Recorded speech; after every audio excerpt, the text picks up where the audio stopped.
normal? My God, you look like Blake Griffin's gay little brother. It's incredible. Stunning. I get Blake Griffin a lot. Yeah, no, you just get regular Blake Griffin. Those people are all idiots that tell you that. Whoa, dude, is that fucking Blake Griffin there?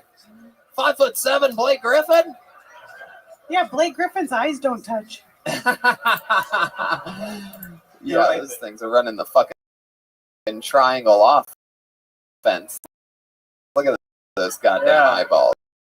His eyes look like they're trying to say, hey.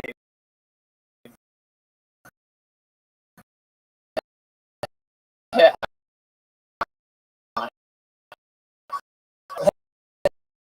Buddy Holly crashed. Oh, wow. All right, too soon for a Buddy Holly reference here. Yeah, sorry. The old 19th plane crash of Buddy Holly. The Holly references are destroyed tonight. So how long you been on stand-up? Is that your first time? Look at that. Heck yeah. Absolutely. Nervous, real nervous. Look at you. What do you do for work? Ice cream shop? I work in a movie theater and close. Look at that. And well, thank you very much. Gotcha. And I deliver weed. You deliver weed? Whoa, you got a little rebellious side to you, huh? For speed weed? Not speed weed. No. Wow, then it sucks. Wow, there you go. We love speed weed. We bring it. Hoping I win that giveaway though. Yeah, absolutely. Huh? Yep. You get like $4 worth of weed and stuff like that. Yeah, even more. Rano, the great legend and huge Kill Tony, not only fan but basically huge part of the family. Does it every week here. If you come to a home show at the Comedy Store, you have a chance of winning $400 in marijuana. We're the only podcast that. So when you're not, what movie theater is it? You don't have to name the area or location. Temecula. Oh, okay, yeah, very good. So it's a Regal. Yeah, exactly. Temecula. How long have you been working at a movie theater? Like 3 months. 2 or 3 months. You have to wear the goofy outfit, the hat. Oh no, I don't got to wear the hat. Just a blue long sleeve and some jeans. Whoa, cool. Yeah. Are you an usher? Or are you a box office? Usher, concession, just kind of a little bit of everything. How long have you looked like every nerd in every movie ever?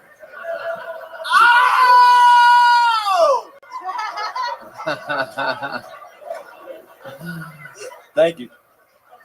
What do you prefer? Do you prefer working the box office or do you prefer being an usher? Usher. That's a song. That's actual Usher. One of his least famous songs, but still Usher. All right. What do you ever see anything crazy at the movie theater? Not so far. No, pretty boring. Would you like to? Okay. All right. Sid. Okay. Oh, God. All right, Arthur. This is a lot. Sid. This is a lot. So, Sean, what's your love life like? Non-existent since like last year. What happened last year? Had a breakup. Haven't really been the same since. Not really looking to get with anybody lately. So let's talk about this. This is the type of stuff that I love on this show. Just bring the mood down. No, it's not. No, you brought it up. No, it's not bringing it down at all. So the breakup, this girl broke up with you? Yeah. How long were you with her for? Jesus. Sean, my God. You might need to get a therapist number from one of the many people that have therapists on the show tonight. Did you see it coming? No, I didn't. Yeah, I figured. Hold on, we'll get to that. I'll ask more in depth about the breakup in a second. I want to know about the relationship. It was like 4 months, not a. 3 or 4 months? That's it? You can barely talk about this girl. It's 3 or 4 months. It's just like it seems like you're heartbroken. Hey, you can't put the time into the love. You put the love into the time. This is my God. This is heartbreaking. Now I feel bad for you. Yeah. Just 3 or 4 months. Where'd you meet this girl? Band?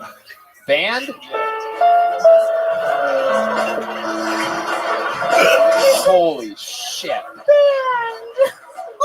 Daniel Van Kirk has walked off. He's crying. I can't really handle this at all. Wow. My goodness. What did it's not your fault. It might be, we don't know, but I'm going to tell you right now, it's not your fault. Thank you. That means a lot. So, what instrument did you play in the band? Trumpet. Trumpet. No! Yeah.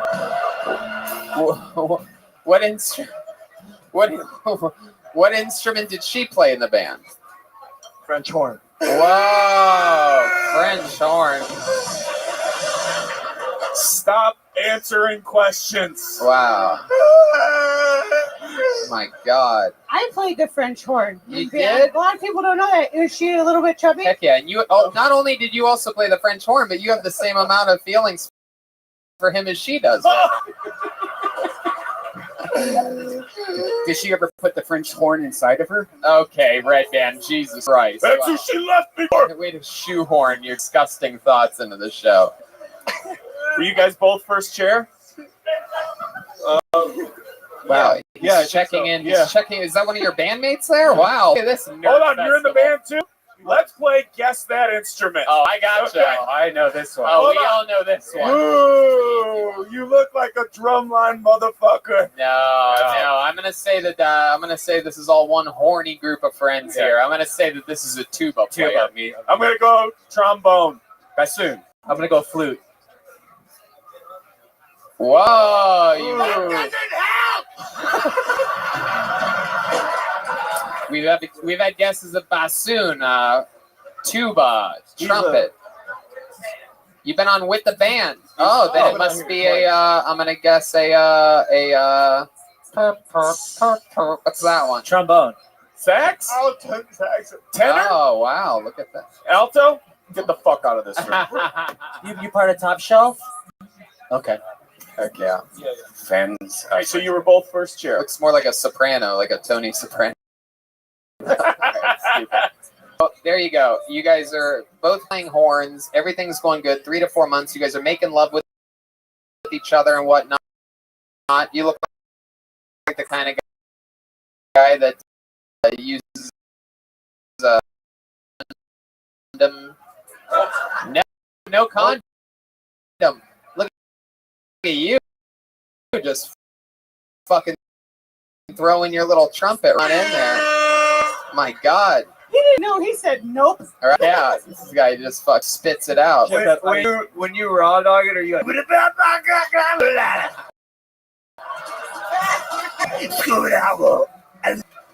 Yeah. Are you? Is that the noise you make? So you guys had a lot of sex, you and this girl? sky as a blue. Okay. I would say yeah. But Yeah. Tony, when I was in high school, the band, everybody thought they were nerds, but they were like the first ones to be fucking. Oh yeah, that's it. They just sit around blowing each other and their instrument. first chair, first pair. Ah, there you go. Clearly Sid just saying anything to the front of his brain today. Very good. Sean, let's talk about the breakup. Let's finally get to the good shit. What did you do? You went to her place, she went to yours, you guys are out to eat. we met at some parking lot. We Uh-huh. met at a parking lot. Wow, Jesus. Wait, were you planning on murdering her and then she broke up with you? No, I had to drive to her city, met in the parking lot, and then I got in her car, we smoked some weed, and then she broke up with me. Yeah, what did she say? She's just like, She said, I work at AMC, you work at Regal, this is never gonna happen. To your left.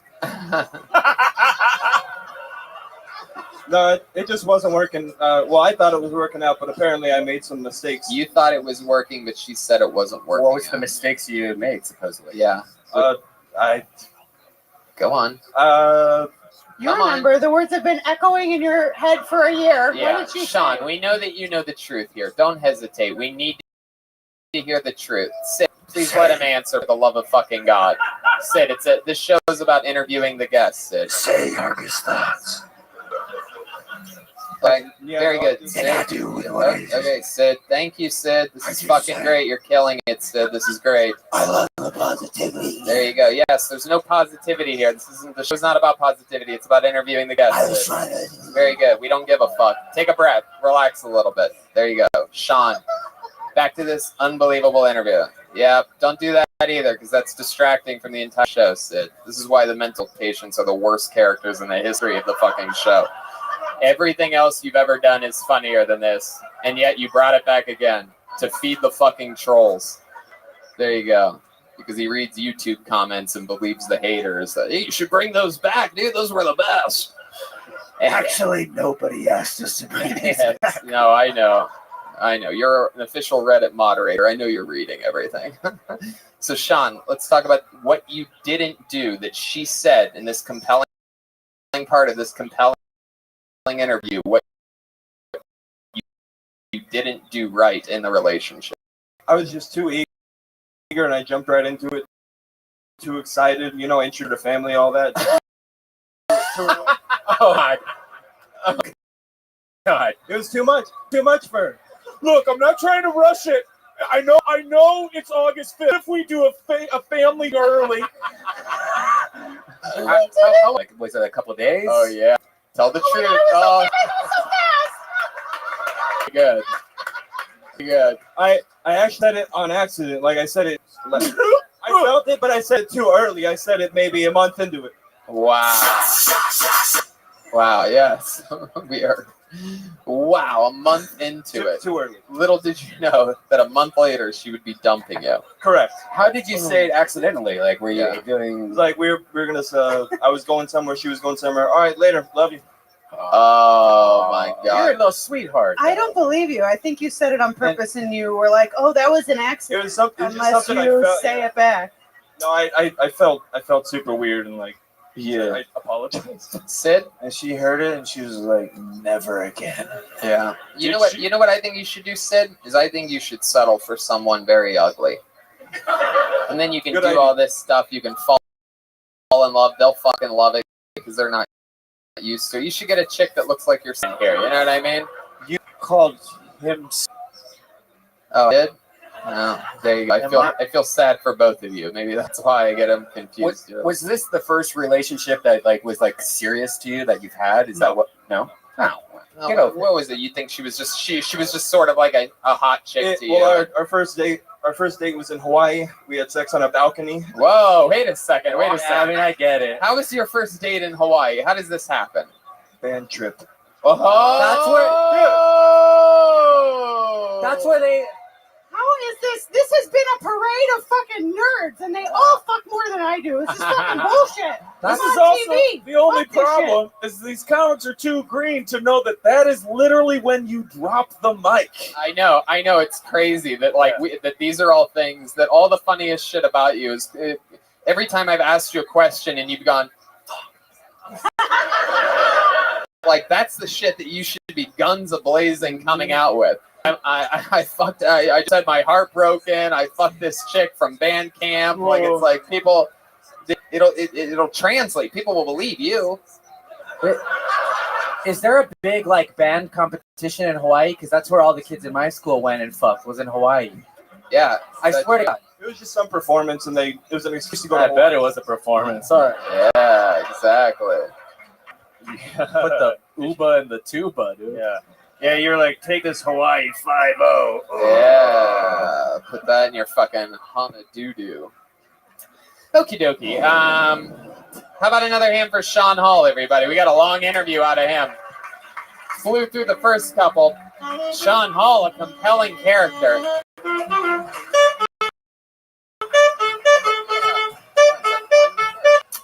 How about a hand for him? His first time, everybody. Sean Hall.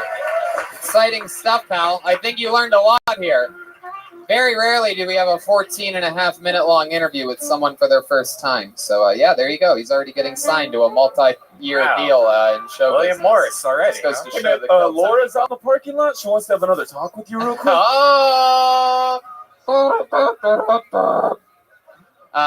That just goes to show the type of fun, amazing show business bumps that you can have to your career here on Kill Tony. That guy just signed a multi-platform deal. And another example of the Kill Tony bump is this young man who you're about to see. This guy won the golden ticket at the age of 20 years old in Phoenix, Arizona, and he's cashed in numerous times. He's taken full advantage of the golden ticket opportunity. And we also had a guy win I believe the 7th ever golden ticket this weekend in Melbourne, Australia, which is very exciting stuff. He couldn't believe it. I still think that he thinks that we were lying to him about that. But this guy takes full advantage of it. An unbelievable comedian. Every time he cashes in, he writes and performs a brand new minute, and his interviews are always very exciting. Make some noise for the great Tristan Bowling, everybody. Here we go. A new minute from Tristan. Here he is. Up, Killtown, hey! Oh man, I went to EDM festival recently and I did Molly for the first time, huh? Yeah! I also take antidepressants, so that shit didn't work, you know? Dude, I paid $20 to take a sweaty pill in a mosh pit. That's all.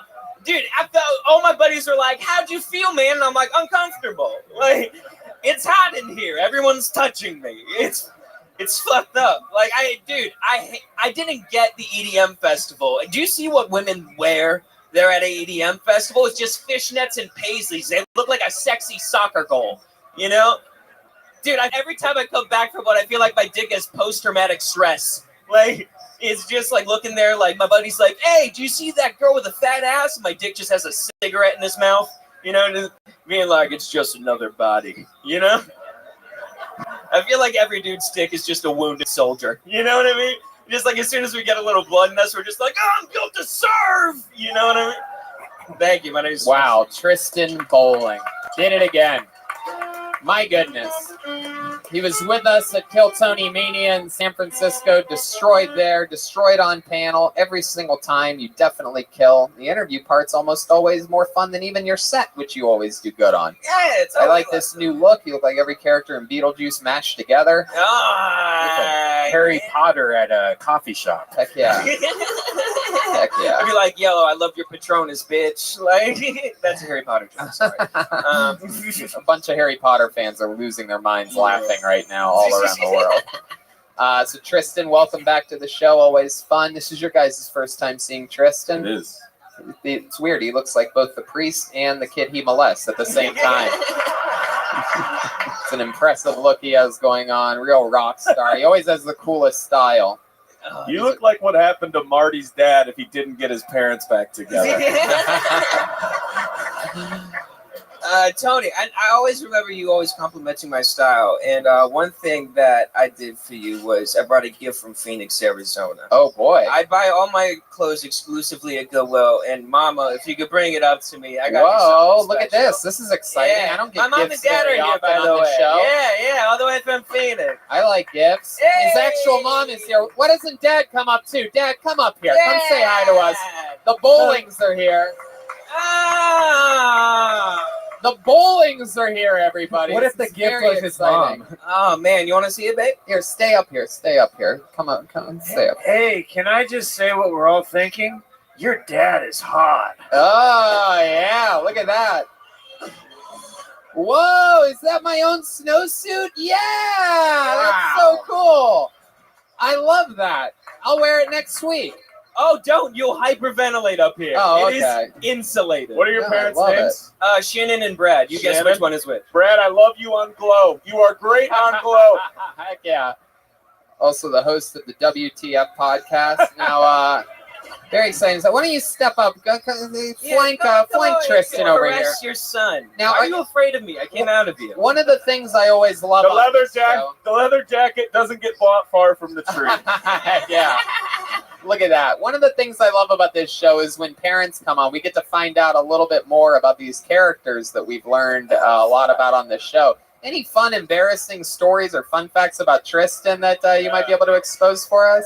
I mean, we've got some good fun stories from. He's always been funny, even as a little kid. So, I mean, this was like my first indication that I had a character on my hands, and he was just able to walk, so he was kind of toddling. And I was in college and had to go to a bookstore to get a book, and he's toddling around. I'm like, let you try out the new legs, buddy. Run off and do some stuff. And he goes to the magazine rack, grabs a magazine, and comes back to me all proud with what he found, and it's High Times. Yay! And I'm like, oh my God, dude. LA Speedway, baby! What up? Come on! Those were his first word was speedweed. Yeah. Like, you got Grover right there. You got all these other choices. And the first thing you go to is like, you can't, you shit in your pants. You can hardly walk. You can't speak. But you know weed when you see it. Like, Yeah. Oh, goddamn right. And man. literally nothing has changed. He's still the same way, shitting his pants. I was like, great. How about Mrs. Bowling? Any what's your favorite thing about Tristan as a child? Anything exciting? I'm gonna leave it to Brad. Oh, we see you wears the snowsuit in this relationship. Can we talk about the fact that Tristan's parents are fucking gorgeous? Yeah, they really are. I mean, it's unbelievable. And Tristan's dad is a hero to me and Tony's because he's created one of the best video games. It's true. He is the creator and graphic designer of NCAA football, the video games. Yeah. This is the guy that made those. I worked on one of them. There were many, but I thought it was a good one. It was unbelievable. It was unbelievable. I played the shit. That's my most played video game of all time by far. So if anyone's wondering if I played sports, my dad makes video games. Yeah. There you go. Also, no one is wondering. Technically, video games is a sport now.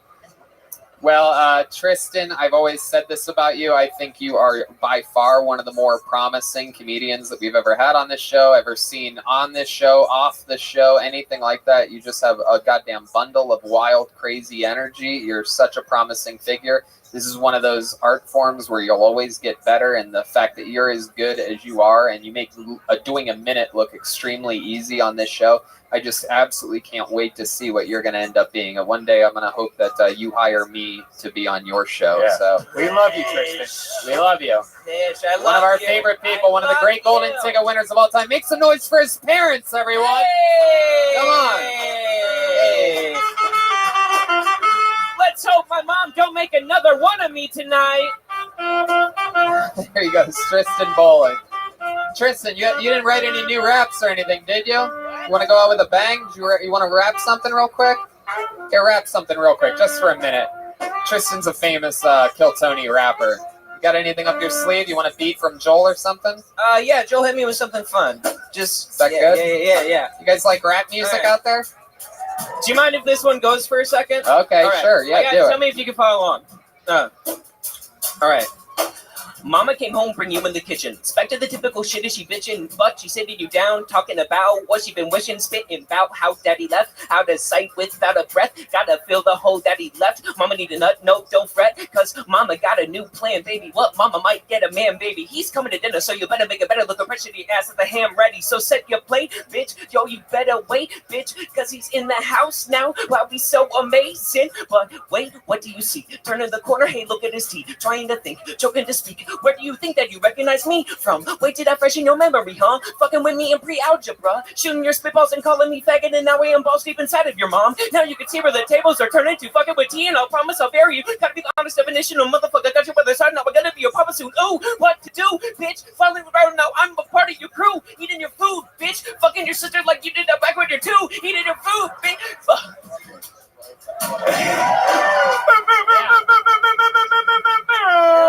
Abso-fucking-lutely. It was fun. I goofed it up a little bit at the end, but it was fun. It was fun. I had a fun time. There he goes, Tristan Bowling. Brought him back up just for that. Had a feeling he had something up his sleeve. It's so crazy. When we first met Tristan in Arizona, he couldn't even be in the same green room as us because he was too young to be around alcohol. Yeah. That's true. Now look. He won the golden ticket at 20. He turned 20. We didn't even know his birthday was the next day. That was on a Saturday. His birthday was on a Sunday, and he was cashing in here on Monday, his 21st birthday. Yeah, he's cashed in a lot. Yeah, this kid, no rest for the wicked. The work ethic and talent like that. You're just going to know him forever. This is bad handwriting. Let's see how this goes. Jordan Carmouche, Cornish, perhaps? Yeah. There he is. Cornish. Bad handwriting, Jordan. Here he comes. Always very foreshadowing when someone has bad handwriting. Come on up, Jordan. Heck yeah. Come on, one more time for Jordan, everybody. Hey.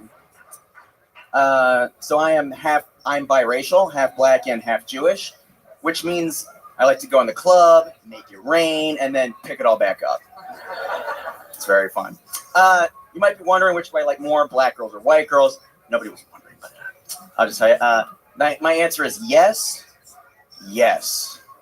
My type is women with vaginas. It's really Yeah. And I think I like black girls the most. They're my favorite. I kind of have to say that or else I'm an Uncle Tom. But yes, I love black girls. Black girls make the best girlfriends, actually. And it's because they're loyal as shit.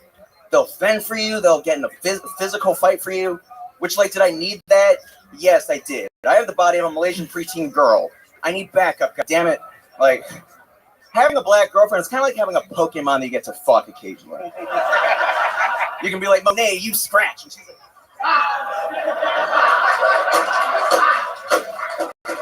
Hell yeah. There you go. Jordan and Cornish. I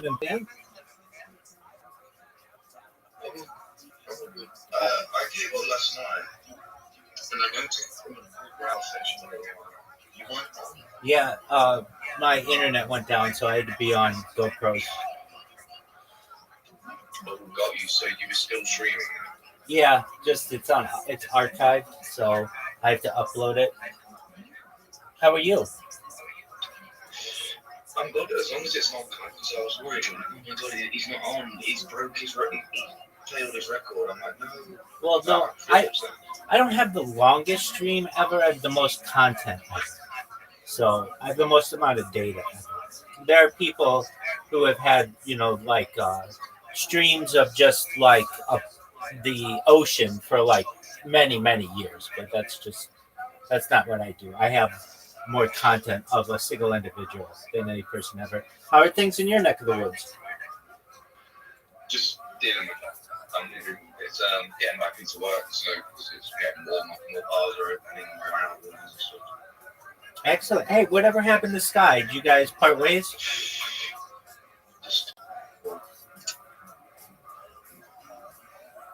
What happened with Sky? Did you guys just part ways?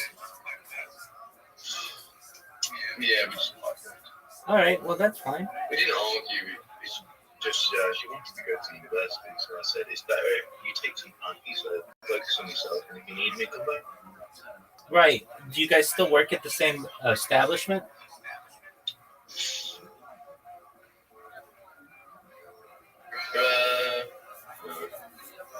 So you don't have to see each other.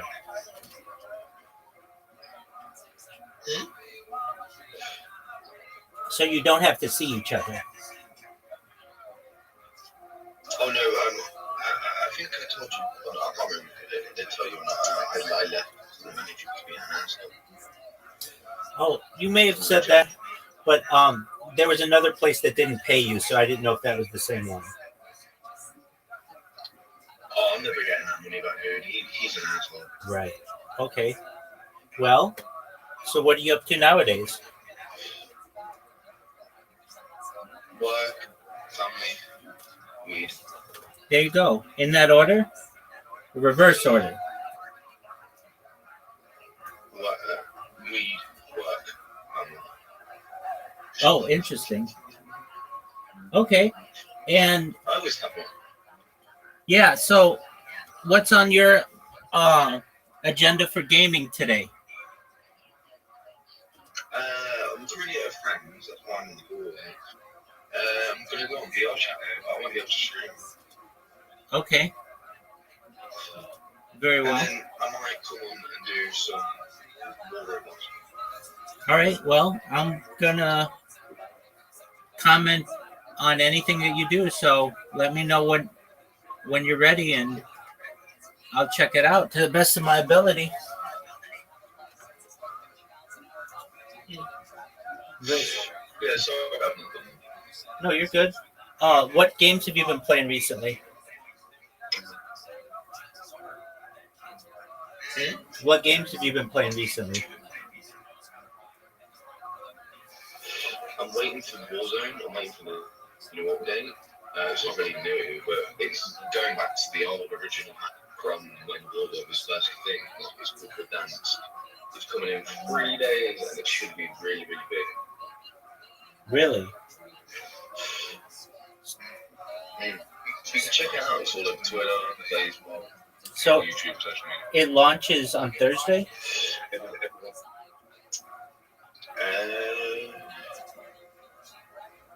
Yes. Don't want to promise that. I can't remember. Oh, I had a lovely walk this morning. I've done 10,000 steps. Oh, that's great. I think I could Well, that's great. Now, had a joint, had some food. oh, you're all taken care of. What are you doing with your friend? We just watch movies. There's something I need to show you exactly. He has a really, really cool sense.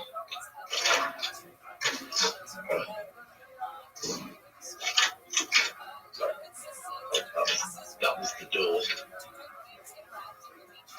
See, in my city, it's fucking like the jobs at the moment are sort of horrible, and well, trying to get a house out there is fucking terrible. The average house is 142,000, anywhere between 142 and 200,000, and it just fucking happens. Right. Or you can do rent, which is extreme, which is about 200-300 a week. Are you trying to show your camera or no? I'll show you the CD players, but it's so cool. Sounds great.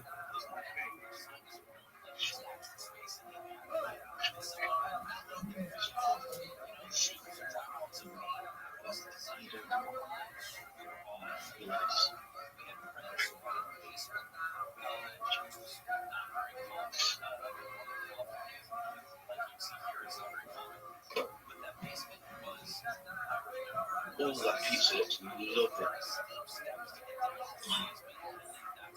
Oh, I love pizza. Right, come on.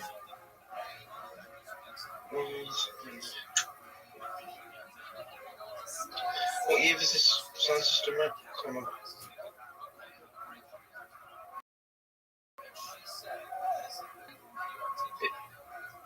It's one of those. Oh, very cool. Yeah. And he's also got a 240 watt mantle. Very nice. So he listens to CDs still? CDs. He wants to get a vinyl player at some point. Well, that's pretty baller. Isn't that right, my dude? Great. You want to get a vinyl player?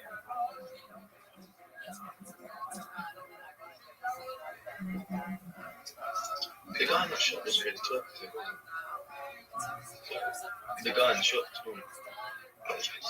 No, the bald guy. Lawrence. What are you talking about?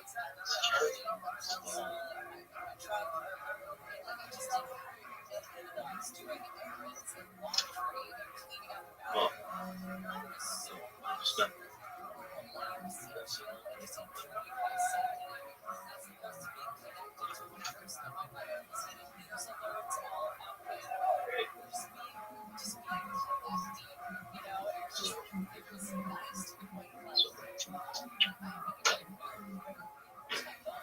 Do you want to watch a movie?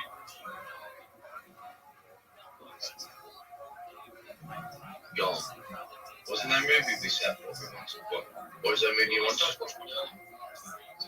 What about the one on the pizza? I didn't like that one. I fell asleep before.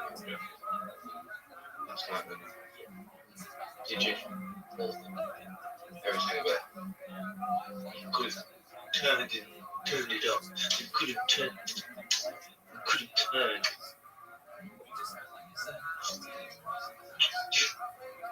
Okay. See.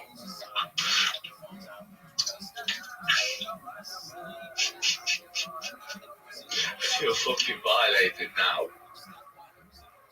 Go away. Right, Rabbi, I will talk to you in, say, 24 hours. Sounds like a plan, Stan. We'll see you then, big dog. Take care. Is that right, Corn? What's your last name, pal? What was that? What's your last name? Cornish. Cornish. Yeah. Heck yeah. Welcome to the show. This is your first time on, right? Yeah. Welcome, welcome. Good jokes, man. Thank you. Absolutely. How long have you been doing stand-up? About just over 2 years. Just over 2 years. Here in L.A.? No, I'm from Raleigh. Raleigh, North Carolina, the home of Charlie started. Goodnights and the great Malcolm Hatchet. Mm-hmm. Yeah. Say hi to the Queen for us.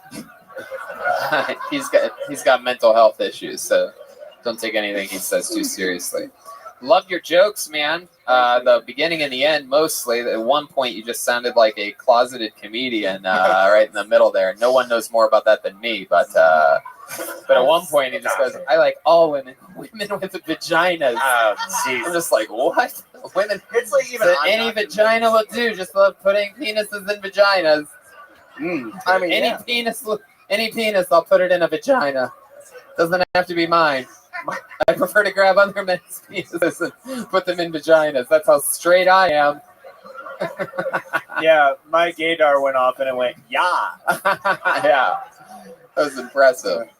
Is that true? You love all women, women with vaginas? Yeah. Well, I mean, what are we talking? What's the lowest you'll go with a face? Like, what are we talking about? Like this guy with the orange hat here. You stand up for a second, sir. Look at this audience. Turn around, give them a little look. Like let me ask you something. If he had a vagina, would you put it in it? Probably. Wow, look at that. Heck So yeah. he's saying he doesn't have them in and out janitor standards. Right. That's how straight he is. He would fuck a guy with a vagina.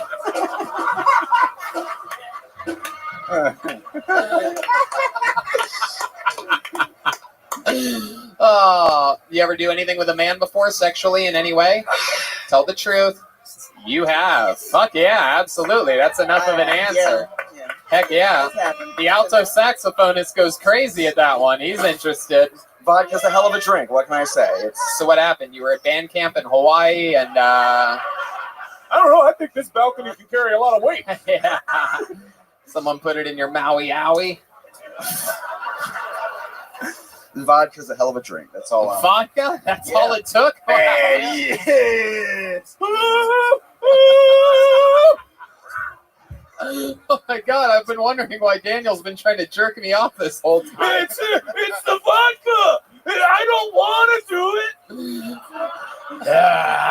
Vodka, one of the most mellow liquors that there is, turned you gay. I love that. Yeah, I just had one shot of Fireball. That shit'll do it. I don't want to fuck a dog, but I did Fireball. Like, vodka's a hell of a drug. No, it's not. You like this dude wanted to fuck me, and I was in O'Doul's deep in. I'm like, let's do it, pal. So walk us through it. What happened? Yeah, what happened? So you had a few vodkas. Next thing you know, you're on your back, legs spread, holding up your balls. Missionary position. That's the gayest possible type of gay sex that I can picture. No, you don't understand. The guy's name was Vodka.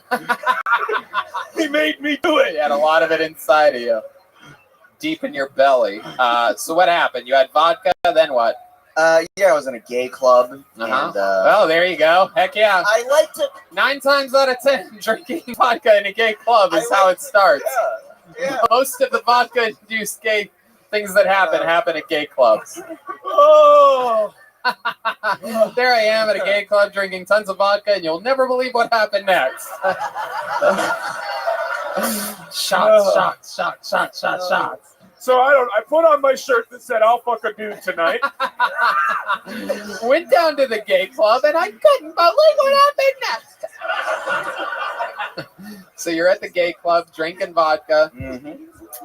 Good vodka, good liquor for you to be drinking because clearly you're gay. It's a clear liqueur. What was it mixed with? Just straight vodka. Just cranberry juice. Straight vodka. What flavor was it? Blame it on the alcohol. So there you are. You're at a gay club. You're drinking vodka. Then what happened? He said it was straight vodka, but I don't think so. Hey! All right. There you go. Hey, no, don't hang yourself. Sid, don't do it. No, don't do it, Sid. No. Can you imagine that order, Tony? Hey, what can I get you? Can I get vodka? Neat. What? Just straight vodka, man. I love it. So there you are. You're drinking vodka. You're at the club. Mm-hmm. And then what happens?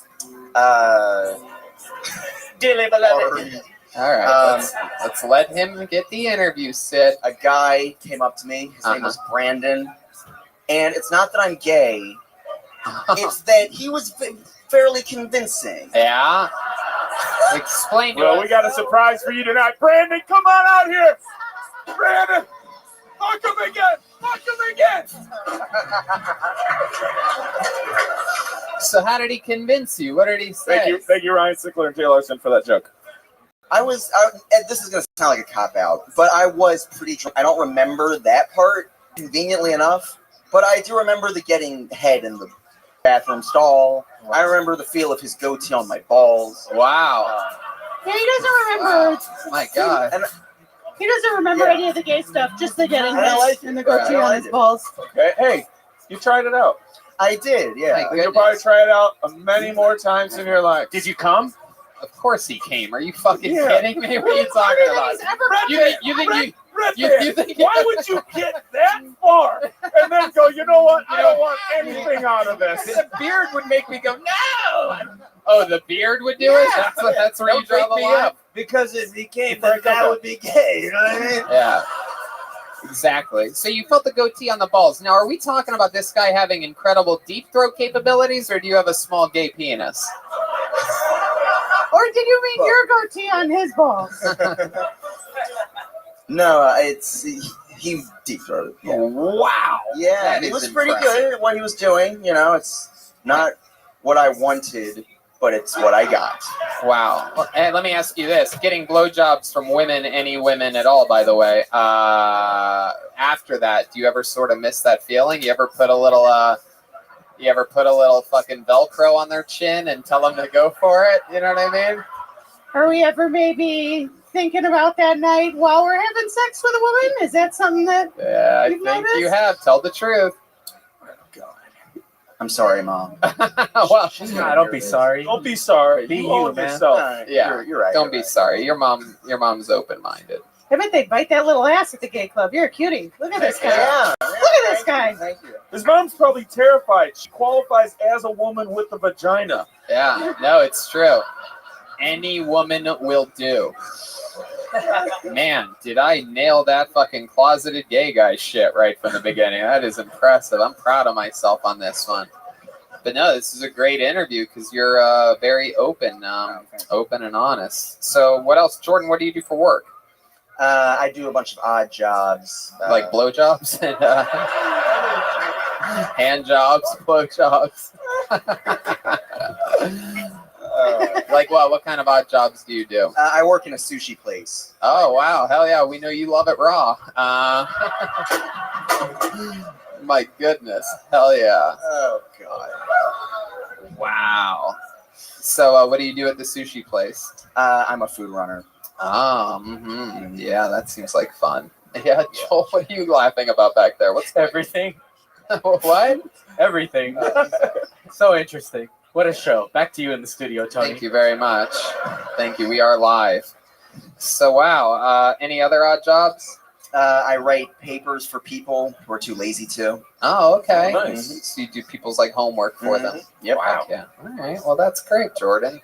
Very fun stuff. I loved this interview. I could spend even more time with you if we didn't have to keep this thing going. We had a 14-minute interview with Mr. fucking heartbroken band member here, so we got to keep flying through it. But sign up again. Right, Come thanks back. for having me. Jordan Cornish, everyone.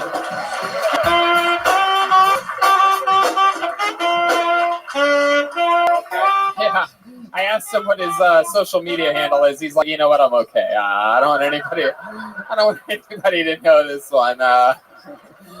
Maybe next time. I had a few black and Jewish jokes that I didn't get to do. But I know, me too. Trust me, that ended up being the fourth most interesting thing about him. It sucks. I really did too. But his jokes were great. How about one more time for Jordan, everyone?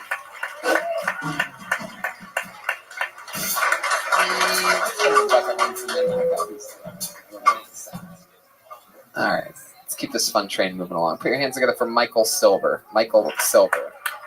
Here we go.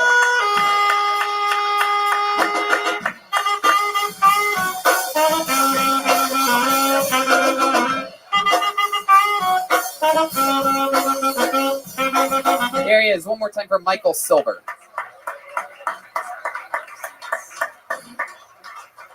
Hi, how's everyone doing? Hard to be a tough guy when you have issues with depression. It just doesn't really work. Got into a fight recently with an Hispanic man. Started talking shit. I was like, fuck you. It's like, the fuck you say to me yesterday? You want to die, motherfucker? My response, as a matter of fact, I do. Can we do that now or later? Can we plan something out? Bought my car at $4,500 under Kelly Blue Book value. Pretty fantastic deal. Only thing is, I bought it at a police auction. They were legally required to tell me that 4 people had been murdered in the car. Aside from the murders, of course, it's still a fantastic deal. But people, though, they don't understand the frustration in buying your own car back. You know what I mean?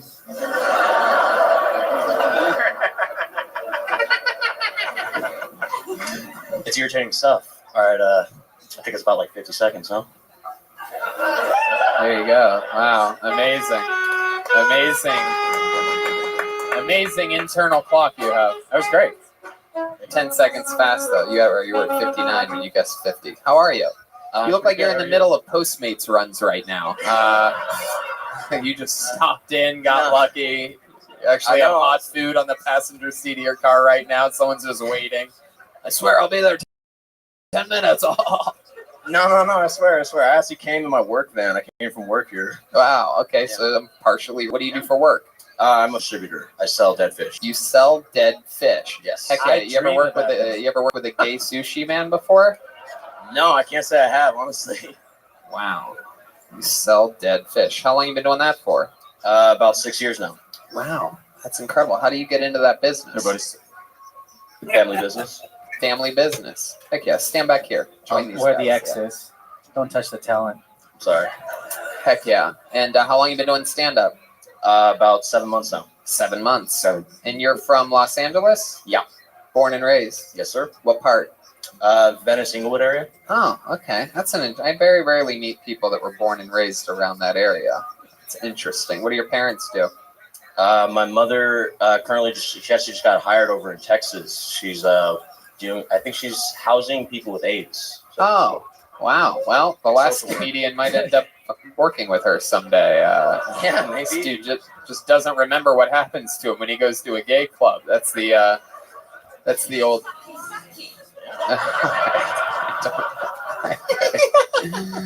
All right. And how about Dad?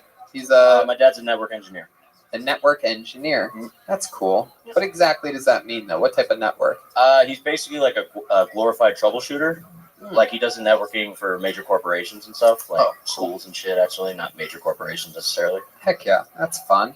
So, do the dead fish? Do they often affect your normal everyday life, or people say you smell like dead fish? That's a real issue. Like, you smell it, Sid? No. Yeah, no, I showered at the gym right before I got here. I was like, yeah? No, I don't want to like Heck sketch yeah, up. that looks like the only thing you do at the gym. You look like this is not going to work, but Jorge Masvidal Sassoon. That's a reach, but I like it. I get it. Yep. I got it. The 5% of people that get it laughed very hard at that joke. It was worth it. Okay, look at the UFC fan clapping. Hell yeah. He's been on before, right? You've been on before. Yeah. I was on, I believe, like 4 months ago. Something like that. Well, welcome back. Welcome back. Anything changed in your life since that last appearance? Anything exciting happen? I started dating someone. Oh yeah, where did you find her? Is she does she have sex like a dead fish? No. She's actually a comedian as well. Oh wow, yeah, that's what happens. Open mic, open legs. Yeah, fuck yeah. What'd you say, Sid? Because there was a thing happening there, so I didn't hear you. Was it worth it? No. All right. So you met her at an open mic. You guys went out. She's a server over at a spot I do open mics at. Oh hell yeah! I already know the place that you're talking about. Yeah, no, I'm kidding. So how and then things have been going good with that. Yeah, it's just kind of like weird to believe that someone is like into me, you know, because like I hate me. Yeah, so do we. No, I'm kidding. I'm kidding. Why do you hate yourself? I have issues with depression. Yeah, just, had that for a good amount of time now. Yeah, have one of those. There you go. Pop it in. It's okay. I guarantee it's just a mint for sure. Trust me. I don't know what he dripped on it. Like, wow. Do you take medicine for your depression? Not anymore. Wow. When did you get off of it? 2 years ago. Oh, so you're too good for it. Okay. Yep. You've been the things that you've been using to cope and treat it, or is there a new routine that you have, something healthy that you do for your mind, or do you just go cold turkey and say fuck it? No, I mean like I box and I smoke a lot of weed. There you go. Boxing and smoking weed. A great 1-2 punch. You know? take Lamictal. There you go. You got it. Yeah, you've been in a lot of fights. Yeah, a good amount. Yeah, you have fighter's knuckle. I can see that coming. Oh, yeah, you do. So I see a police officer did that. No, he's talking about your huge knuckle. Yeah, your big middle knuckle. Yeah, we're not talking about that. That enormous knuckle. How did a police officer do that to you? Well, I didn't do the crime. I swear. That's a great way to start the story. Yes. I swear to God. That is the number one way to show people you're innocent. Yeah, you know, it's like you gotta, because the moment you say you've been to like county or anything like that, people immediately assume you're blah blah blah. Let's get to the good shit. So what happened? You didn't do the crime. So what'd you do? Well, police officers, they stopped me. I'm on probation, and basically they found out I was on probation, so they started kind of being a dick. And I was like, yo, no. And they're like, no. And I was like, okay, let's do this. And then wait, you said let's do this, like let's fight? No, I was really drunk, so like I assume it happened. Oh, so in that case you blew the cops? I don't know what's going on here anymore. Yeah, was it vodka? Yeah, once you get that vodka in your system. Hi, I'm Officer Vodka. Suck my dick. The cops were it was the same cops from the Village People. He was at a gay club drinking vodka. Next thing you know. Wait, so you fought the cops? Well, I mean, like, I threw like probably like 2 punches, but like I was kind of taken by like overwhelming force. You know what I mean? That's what they go for in that scenario. Exactly. Yeah. This was in Venice Beach, so they don't really have shit better to do. So they're like, yo, this kid's fighting. Let's get him. Right. What were you on probation for? Fighting. That's something that you did do. Right? A cop again. Fighting a different cop? It was when I was like 18. This is your A material. I didn't. They suck. Like it's Manhattan Beach PD. It's like they don't do shit. They stop me. It's like I'm an American citizen. I have rights, and they're like, no, you don't have rights. Oh God. Are you a sovereign citizen? This is hilarious. I feel like you just go straight up to cops, like you can't do anything to me. No, like initially, like I was just like, you know what? Like I have rights. I can do this. I can do that. And then they pull out a gun and like, no, you can't. Right. They're like, get down on the ground, you stinky fish motherfucker. Yeah.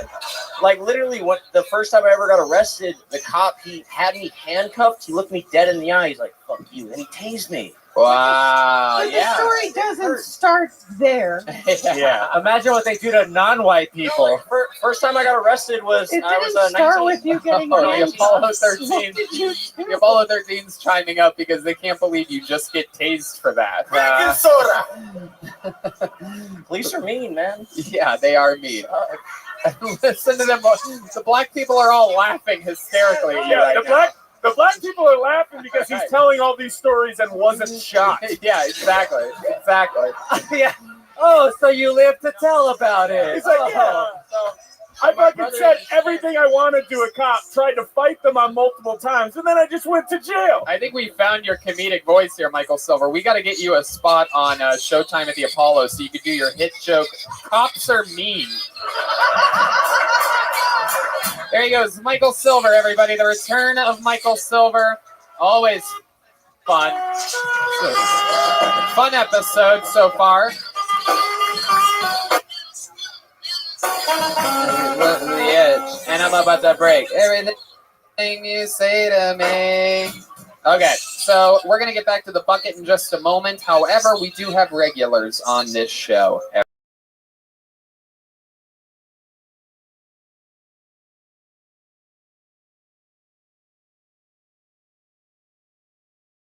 discovered in our farm system here. So what many people are saying is perhaps our greatest lineup of regulars ever. This first guy, very polarizing figure. You either love him or you hate him.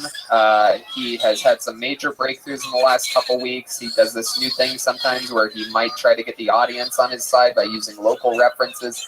But anything can happen. Let's see what happens. Here's one of my favorite comedians in the world. It's the great William Montgomery, everyone. Here we go. Wait a second, what?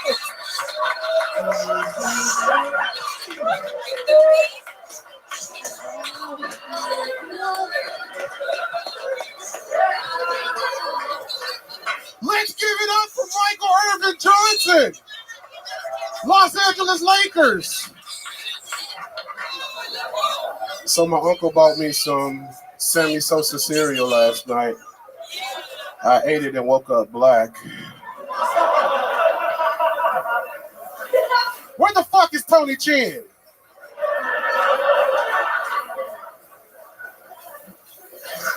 My uncle, Tony Alcatraz, took me for ice cream last night. We had a good time down in Venezuela.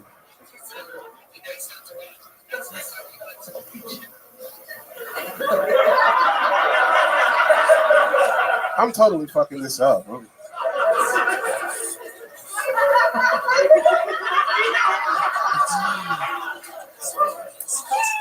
I liked it. I liked it a lot. William Montgomery. Heck yeah. This is very exciting.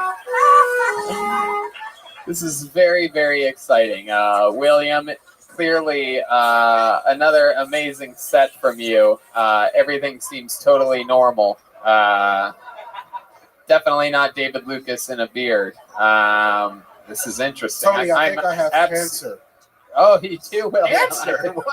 Wow, that's incredible. I'm surprised you didn't use a good old reference that like only a disease maybe black people could get or something like that, like sickle cell or something. Okie dokie. Yeah. Or maybe high blood pressure. I've never seen a black man with a red beard before, and it is frightening me to my core. This is like something from Tales from the Hood or something like that. This is you've never looked more like the chef from South Park before than right now. Here, take a step back, stand between Jeremiah and Daniel so the audience can absorb this frightening shit. I guess I've never really thought what would it look like if a black man had a red beard, but this is it.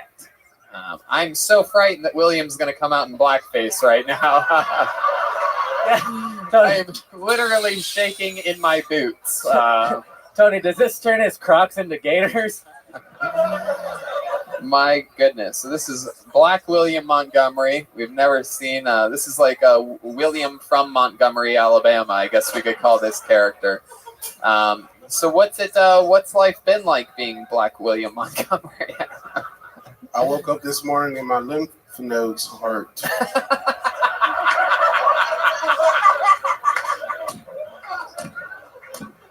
I took some Zantac 75. That always helps.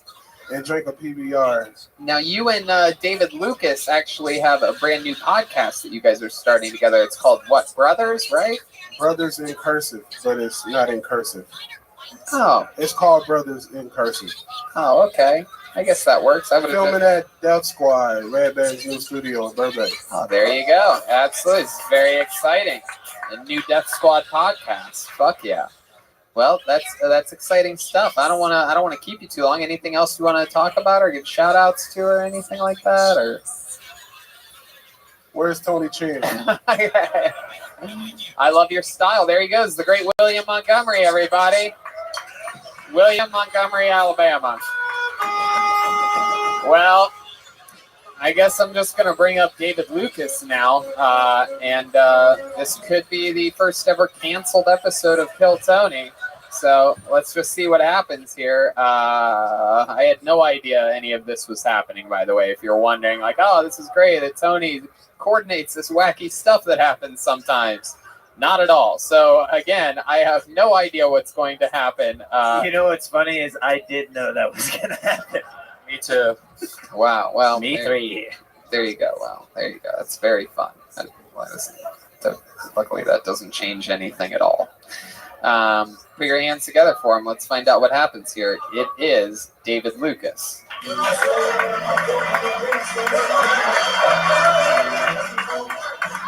my God. I'm tired of being big and black. You know what I mean?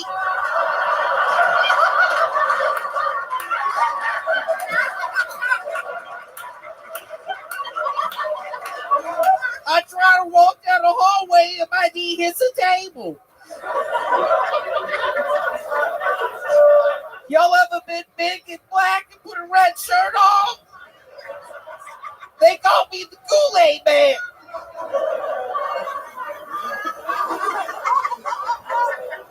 I don't drink Kool-Aid.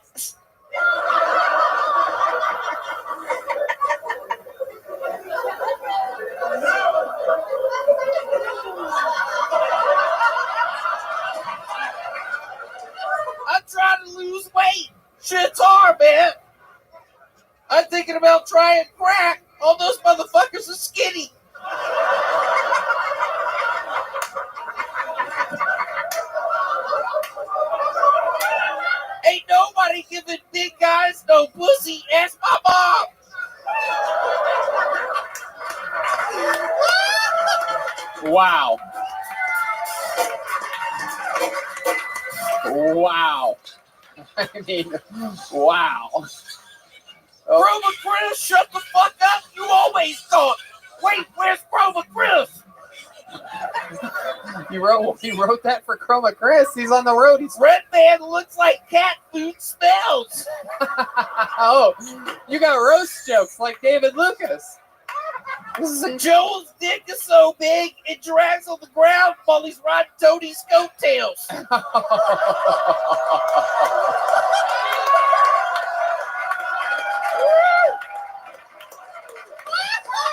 Jeremiah has had sex, but is somehow still a virgin.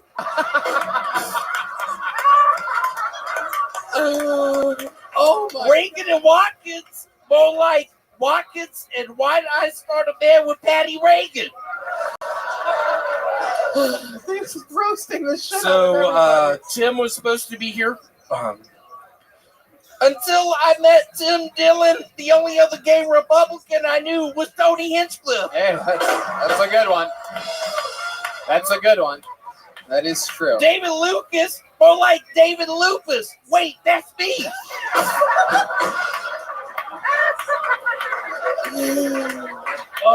Hey, Brian, I didn't realize keto was 80% hard liquor.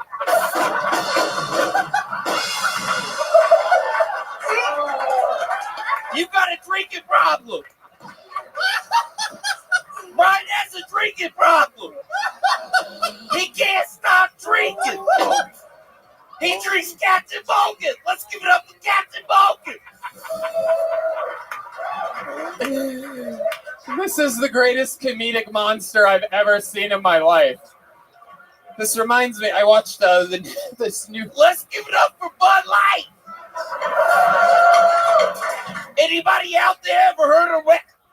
Let me do that one more time. Hold on. Anybody out there ever heard of Heineken? Holy shit. I messed that last one up. My apologies. David forced me to do this. I was very against it.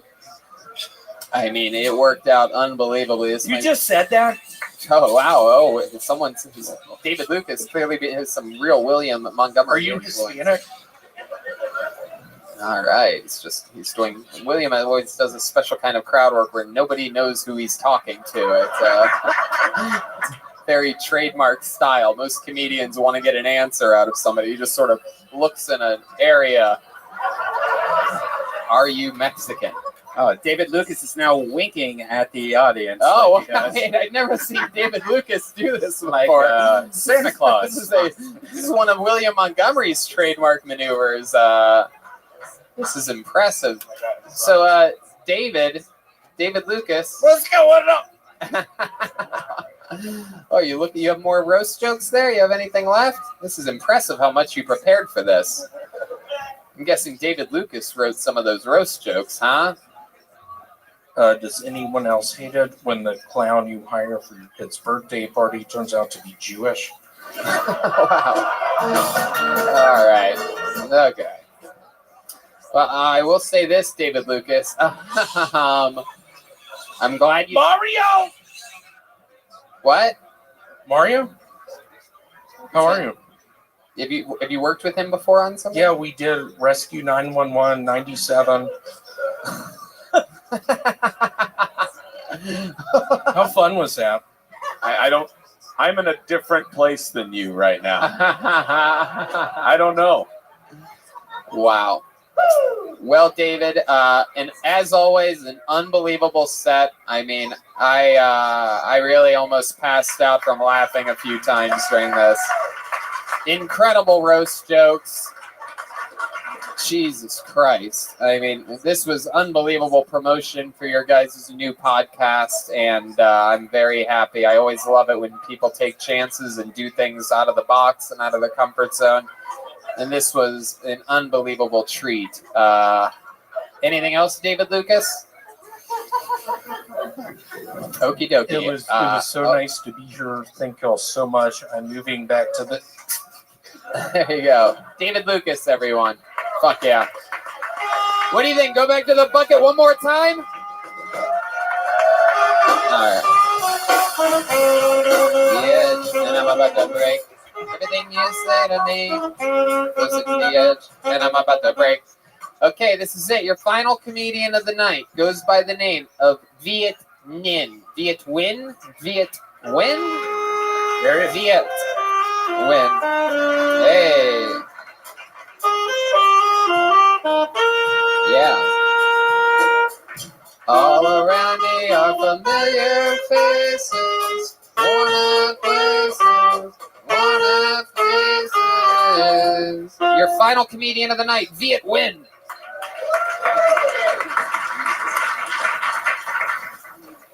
Relax, I do speak English, guys. So I have been learning how to speak English for like 15 minutes, and it's really changed the way I understand things. Like I find out the song Anaconda by Nicki Minaj is about big penis. I thought she was singing about the anaconda, the big snake, because it's a endangered species, and she wants to raise people awareness on this topic. I came to the US 2016, and the first thing I did is I looked for a job, but I can only look for manual job. So I got on Google and Google for hand jobs. I did the research, 5 hours, didn't get any job. Thank you. Wow. Heck yeah. Welcome to the show, Viet Win. Hi. How's it going? This is your first time on the show, correct? Yeah, it's my first time. Heck yeah. Well, welcome. We're excited to have you. How long have you been on stand-up? About more than 1 year now. I love all the specials that you have on Netflix where you're pregnant.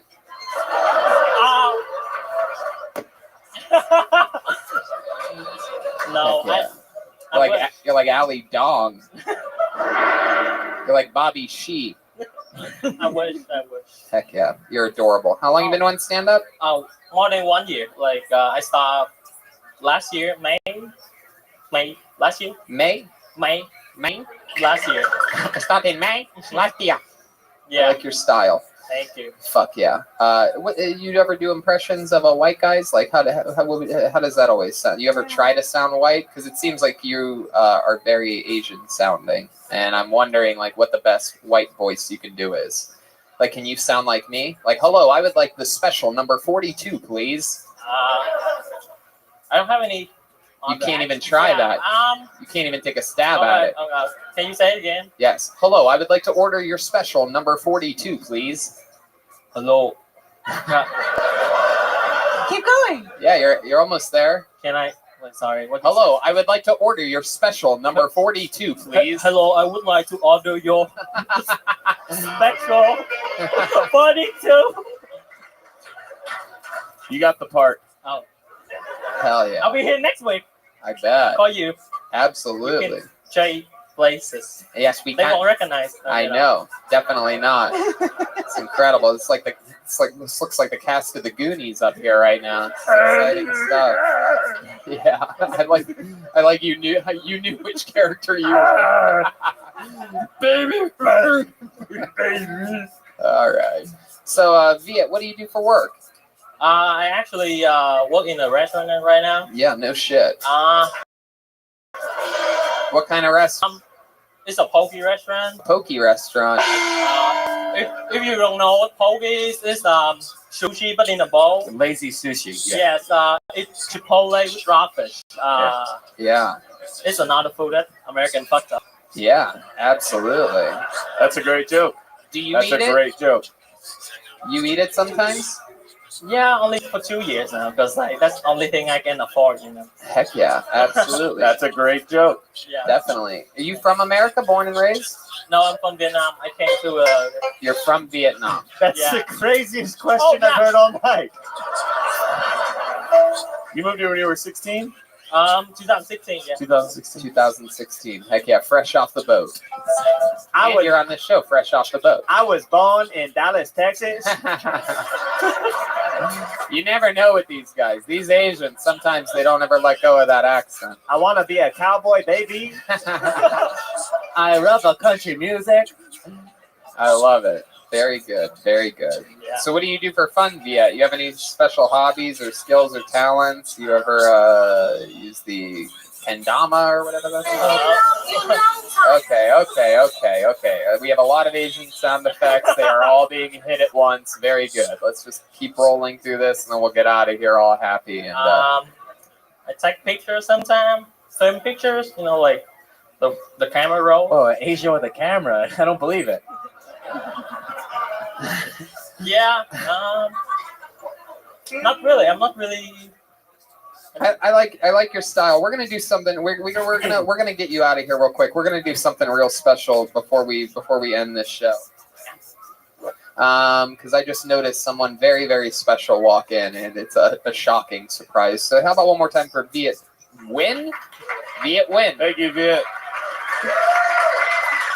Viet Win from Vietnam.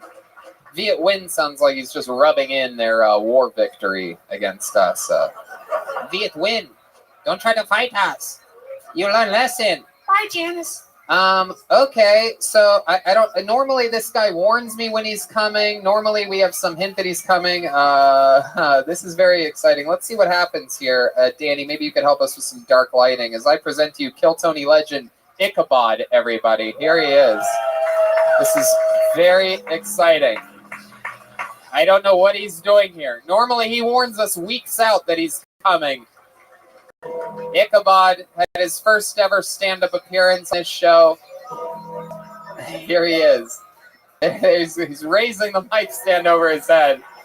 From Las Vegas, Nevada. He definitely took a bus all the way from Las Vegas to be here tonight. The crowd goes mild at the frightening appearance of the Kill Tony legend Ichabod. Now, if you don't know anything about Ichabod, take everything you've heard about every guest tonight and smash it together.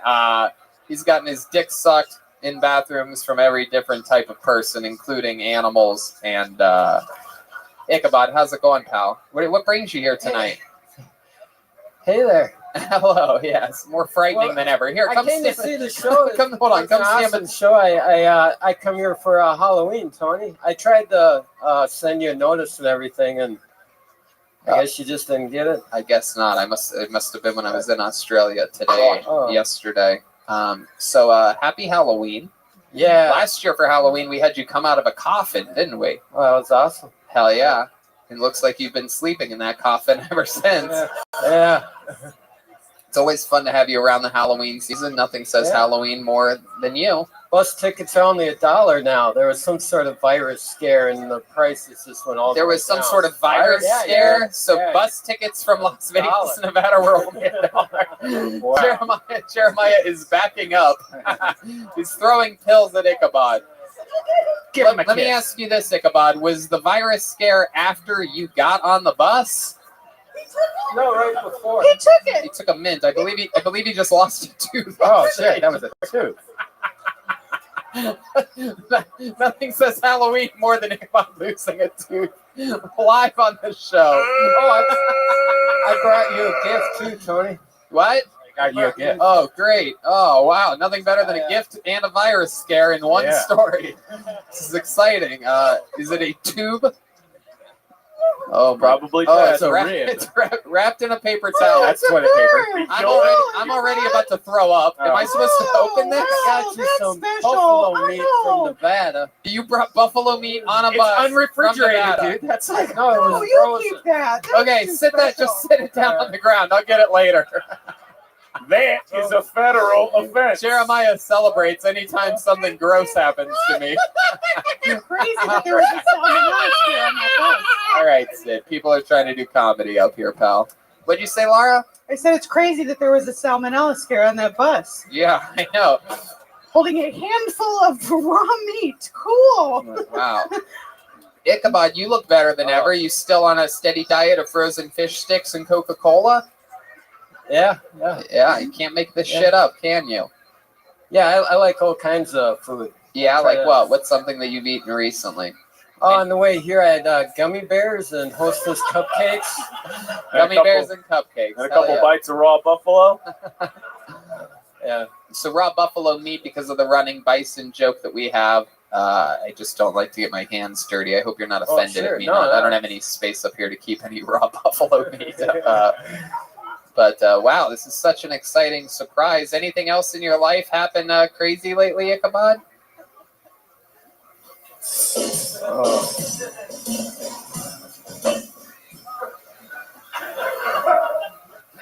Oh, I got a raise at the dive bar.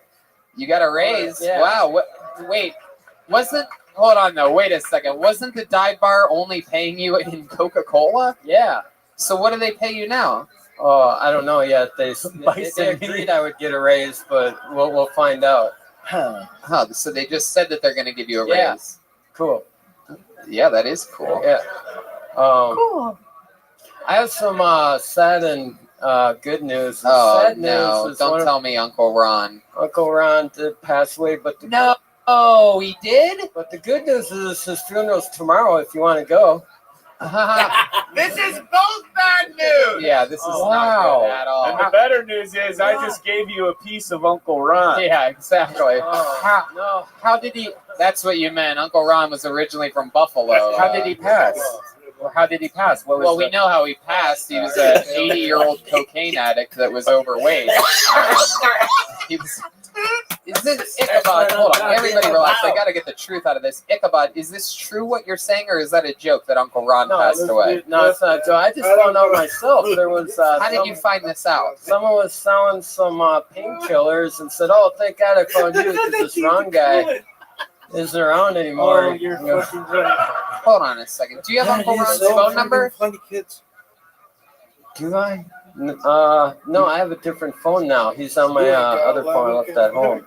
This is one of the weirdest endings to any episode of Kill Tony. Uncle Ron is a famous character in the history of the show, and you just dropped it like he died, like it was nothing.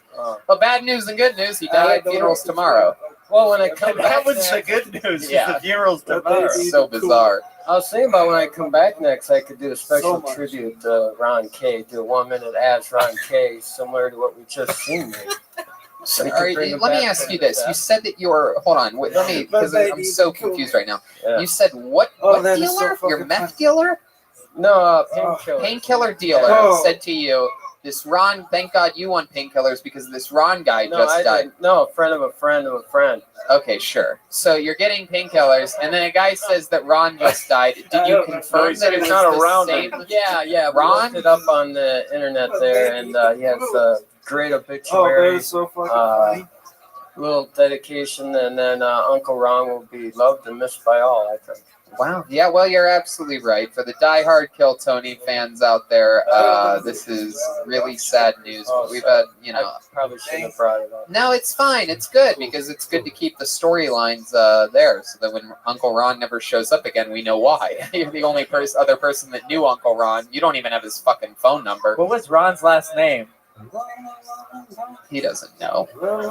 Ichabod just brought a pound of what? Oh, you don't want to say it? We could read his obituary live on the show. What is it? Craybill. How do you spell that? Kraybil.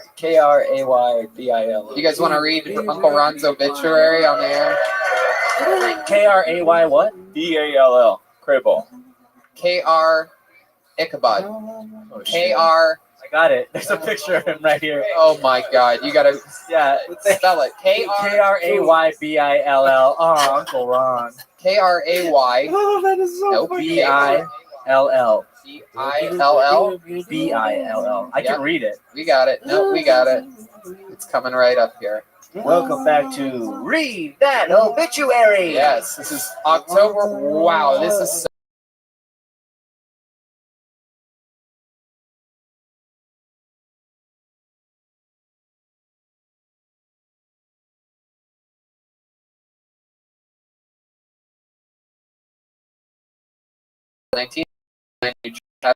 Cousin Bob, nephew Bill, and a host of friends and extended family. That's true.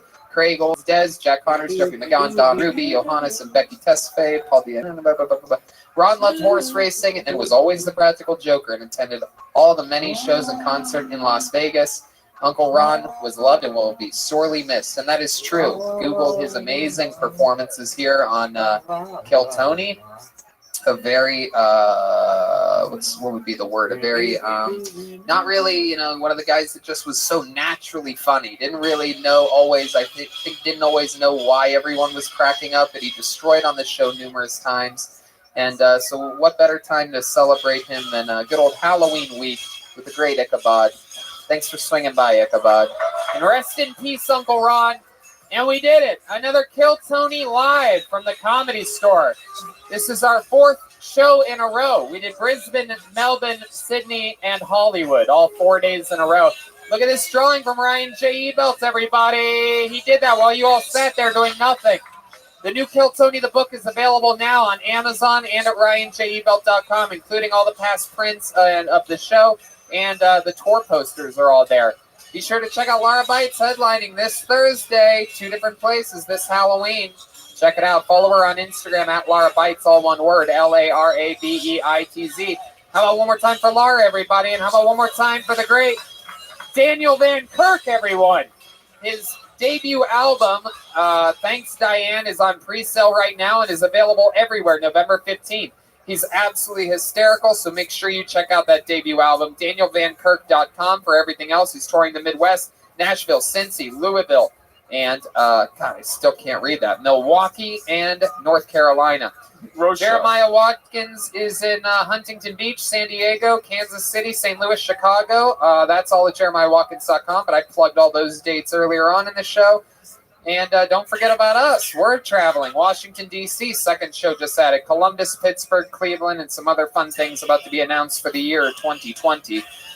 How about a hand for the great Jeremiah Watkins, everybody? The return of the Mental Patients. For those of you that don't know, Mental Patients has been voted by all the least favorite character of all time, but an amazing return tonight. If you haven't seen the show before, every other character they do is funnier than that. So make sure you check out all the past episodes of the show. We will return. Follow me on social media at Jeremiah Stand Up and listen to Jeremiah Wonders with Steven Randolph this week at youtube.com. That's true. Jeremiah Watkins. That's true.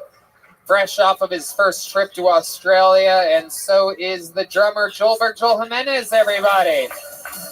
Joelberg is an official Ludwig artist. He's on social media, Mostly Sorry. He's going to be at, I think, a couple of those gigs with Jeremiah, maybe Huntington Beach and San Diego or something like that. San Diego. Very good. What else, Joelberg? Just Australia. We love you. Thank you for coming out. That's right. We had so much fun in Australia. Unbelievable times, guys. And look for all those episodes this week on the Kill Tony YouTube page. Absolutely. And next week is Moshe Kesher and Bonnie McFarlane. Nice. And the week after that is Tim Dillon, and for the first time ever, New York, the great Mike Feeney will be here the week after that. So a lot of funny guests coming up, a lot of funny episodes. We're rolling with pure momentum here. So we love you guys. Thank you so much for joining us. No one has more fun on Mondays than us. Good night, everybody.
Hey, this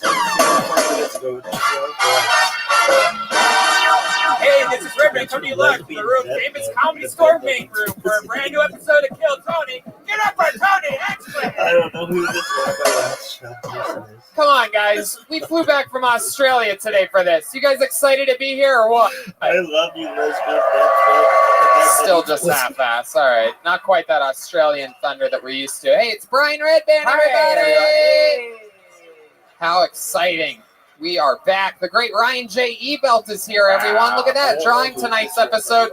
The author of Kill Tony the book just came out, the newest version. Book number 2 and book number 3 just came out. The link is live on Amazon as of right now. This features every single one of the episodes that he's ever drawn and all of the tour posters as well. So that's all at ryanjebelt.com, or you can get it straight off Amazon. So how exciting is this? How about a hand for Ryan J. Ebelt? Big famous book is out now. We just got back from Australia today. We performed Sunday night in Sydney, Australia, a sold-out, crazy-ass show that featured our first time ever having a marriage proposal in the episode. Wow. She said yes, thank God. I was going to play the Hulk theme if she didn't. There you go. And the fun just keeps moving along. I am going to New York on a secret mission this weekend, watching Nate Diaz fight and doing some other fun things. If you're around New York City this weekend, you might see me secretly pop in somewhere to do stand-up comedy. But then the fun continues the next week as we all go to one. The West Side Gangster throwing up the gangster.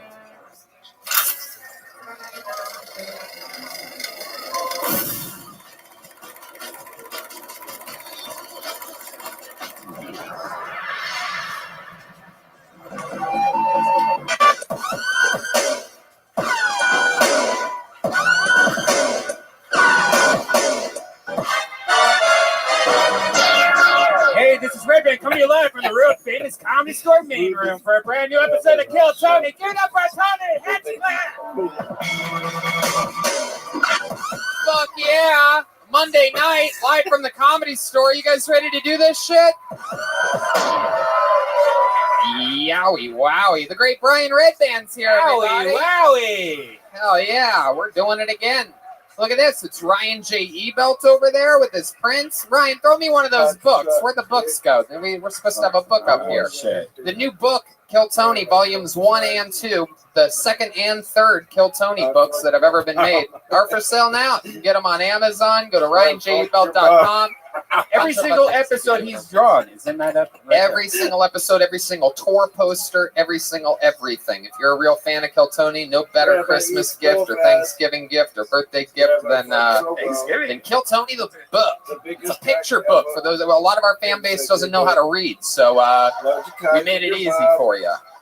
We're back on the road again this week. It never ends. We're going to D.C. 2 sold-out Kill Tonys and 4 stand-up comedy shows that I'll be headlining with guest spots with all your favorite cast members of the show. And then we're straight into New York again. I just left New York yesterday. And now I'm going back there on Sunday because we are doing the Gramercy Theater for the 3rd time this year. That's a big deal. That's a big deal. And then Columbus, Ohio at the Newport Music Hall, December 12th. Pittsburgh at the Rex Theater, December 14th. And Cleveland, the 15th of December at the House of Blues. Ryan J. Ebelt is the book, and Jeremiah's headlining too. The little baby boy's all grown up. He's going to Huntington Beach, St. Louis, Kansas City, Chicago, and San Diego. Go to jeremiahwatkins.com for tickets. He's in New York tonight, so that's fun stuff. He will be missed deeply on this amazing episode of the show. However, let's go onward and upward. Shout out to our friends at Nitro Cold Brew Coffee, Caveman Coffee. My favorite drink. I literally drink it. Watch. Look at him drink. Oh, I drink it all day, every day. My refrigerator is stocked filled with it. It saves me so much money from buying dumb LA coffees that I used to Get it all the delivered time. to your door. You don't have to The go stuff in. actually works. This is not a paid advertisement. This is just honest from the heart. However, if you do go to Caveman Coffee Company and use the promo code KillTony, you do save money. Then it becomes a paid advertisement. It's like I would say it anyway, but got to make that money. You know what I'm saying? Get that sweet, sweet caveman cash. Yeah, a lot of fun stuff's happening. We have an amazing team of people that we work with here. You know, the whole thing, it's all a big deal. We have an unbelievable team, 6.5 years in the game. We are at over 400 episodes of the show. We are approaching episode 420 very quickly. Which I'll tell you right now, keep an eye on when episode 420 is and being here, because I might have a little something up my sleeve for that one. No, not Doug Benson. I don't know why you would say that, because now I just shot down Doug Benson. Now it looks like I don't like Doug Benson, so that's a weird thing. You know, picking people to be guests on this show isn't easy. I do it myself. It's a tough job. Hiring can be a slow process. Cafe Altura's COO Dylan Miskowitz needed to hire a director of coffee for his organic coffee company, but he was having trouble finding qualified applicants, so he switched to ZipRecruiter. ZipRecruiter doesn't depend on candidates finding you, it finds them for you. Its technology identifies people with the right experience and invites them to apply to your job, so you get a quality candidate fast.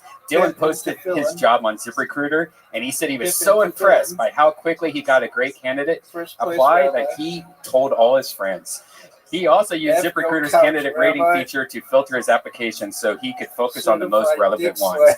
And that's how Dylan found his new director of coffee in just a few days. Incredible. With results like that, it's no wonder 4 out of 5 employers who post on ZipRecruiter get a quality candidate within the first day. See why ZipRecruiter is effective for businesses of all kinds. Try ZipRecruiter for free at our web address, ZipRecruiter.com/KillTony. That's ZipRecruiter.com/KillTony. KILLTONY. ZipRecruiter.com/KillTony. ZipRecruiter, the smartest way to hire. Hey, look at that. A lot of stuff happening. I was joking about the Thanksgiving gift, the Kill Tony, the book. But this Black Friday, secure the best deal of all, a healthier, thicker hairline. For Hims.com, a one-stop shop for hair loss, skincare, sexual wellness for men. Thanks to science, baldness can be optional. You know, I'm thick, and my dad also, he goes to a grocery store and buys this like $60 like bullshit. I told him about Hims, and now he's a member of this. All you have to do is go online. You don't have to go to a doctor's office. You just answer a few questions. You can get prescribed real medicine that will actually help your hair loss. In just a couple questions. It's real easy to do. The stuff works. It's incredible. This Thanksgiving, when your relatives say healthy and full, they'll finally be talking about your hair and not the turkey. Order now. Our listeners can get started with the Hims complete hair kit for just $5 today, right now, while supplies last, and subject to doctor's approval. See website for full details and safety information. This could cost hundreds if you went to the doctor or pharmacy somewhere else. Go to forhims.com/KillTony. That's FORHIMS.com/KillTony. Forhims.com/KillTony. You guys ready to start tonight's episode or what? This is very exciting. As always, 2 of the best comedians in the world are going to sit up here all night with us and be amazing guests on this show. They always are. They've both been on before. I present you 2 of my favorite comedians on the planet, the great Moshe Kesher and Bonnie McFarlane. Just the 2 of us. The 2 of us. Yeah. Welcome to the show. The Endless Honeymoon Podcast. He's at Portland Helium the weekend before Christmas. It's Moshe Kesher, everybody. Hi. Natasha Leggero is going to be with him because they are husband and wife. That's true. How's life going, Moshe? It's good. Actually, speaking of husband and wife, when you posted this thing and that I was going to be with Bonnie, one of the comments was like, is he wife swapping now? I'm like, what a troglodyte fucking idiot. Like, she's a wife, that's a wife. He must be fucking that. I think he must be tapping that. I cannot picture Rich and Natasha together for 5 seconds. I thought about it today because I thought, oh, it would be a funny wife swap. But then you and Rich are both like sober Jews. It wouldn't be that different for us. You don't think I'm very different than Rich Voss? So I knew you were going to be offended by that. No, I'm not offended. I just vibe-wise, You I have feel like 5 less rings than he does, but The great Bonnie McFarlane is taping her new album, 3.5 Stars, November 9th at the Stand. So if you're in New York, November 9th, that's the night before we're at the Gramercy Theater. Why not kill 2 birds with 1 stone that weekend? Have a fun comedy weekend. Check her out on November 9th at the Stand, and then we'll see you at the Gramercy the next night. My Wife Hates Me with Rich Voss is the podcast, and you killed it at the Voss Roast. I always say that's my favorite roast that I had nothing to do with that's ever happened. VossRoast.com to check that out. A bunch of the best New York comedians going at it, actually writing and preparing jokes, unlike a lot of these LA fucking dweebs, you know what I mean? Some real New Yorkers just busting each other's balls. I love it. So you guys are both here. We're going to have a lot of fun, which I don't know if you guys know this, but there was a band on the show. How many of you know about the band? Some of you. Some of you know about the band. How about that guy in the back with the bright red hair? You know about the band, sir? You do. Thank you. They are the best damn band in the land. Every single episode, they commit to being different characters. We never know what they're going to be. They got ready tonight in a separate dressing room. Maybe it's the return of some of our favorite characters. Maybe it's brand new characters we've never seen before. Let's all find out together what we're dealing with tonight. I present to you the best damn band in the land. It's the Kill Tony Band. Joelberg, Joel Jimenez, Chroma Chris, and Jet Ski Johnson.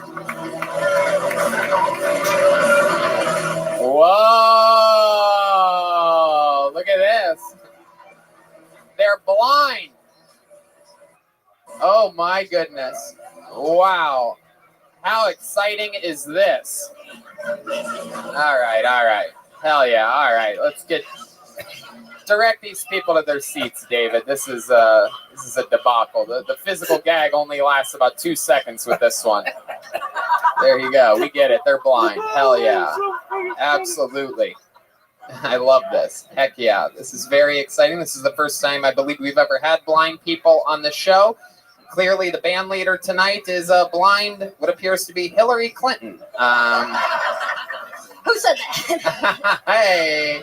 I am Phyllis Watkins, Jeremiah's sister. That's right. Phyllis Watkins is here.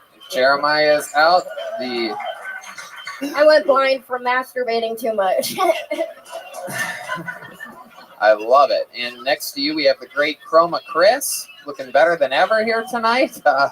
Chroma, what's going on? My name is John. John Cena. Oh, John Cena. That's funny because you're blind. I got that one. And then, oh wow. All right. Clearly back here we have what appears to be a guy that will do anything to not get deported. I didn't realize I crossed the border, officer. How you doing, pal? I'm doing well. Tony, the politically correct term is visually impaired. I love it. Is there anybody in this room right now? I can't. Yeah, they're here. If you did a joke or something, you'd probably be able to hear them. This is very good. Did someone tell you guys that blind people all dress like they're from the 40s or something like that? Like, honestly, I don't know what I'm wearing right now. I just want to say, if you're listening to the podcast, so am I. Hey, I love this. Phyllis Watkins crushing the game. So here we go. This is the first time we've had blind people as the band. Am I correct? That would be correct. Tony. Wow, that's very cool. I always love new characters. So we have the blind people. We have Moshe, Bonnie, Brian Soundboard, which brings me to this, everybody. Look at this. It's the bucket of destiny. Yeah, we acknowledge you. A bunch of comedians signed up for the chance to do 60 seconds on this stage and then get interviewed by me and this illustrious panel of amazing comics and blind band members. You know how it works. If you pull your name out of the bucket, you get 60 seconds uninterrupted, live on the Comedy Store main stage, streaming to thousands watching around the world. You know your 60 seconds is up and you hear the sound of a kitten. That means wrap it up then, or else you're going to bring out the one and only Angry West Hollywood Bear. There you go. Absolutely. Very good. You guys ready to start the show? This is it. Kill Tony live. The Comedy Store. The ads have been read. And now it's time for it to be said. And the first comedian getting an uninterrupted 60 seconds here tonight goes by the name of Ahmed Mamau. Here we go.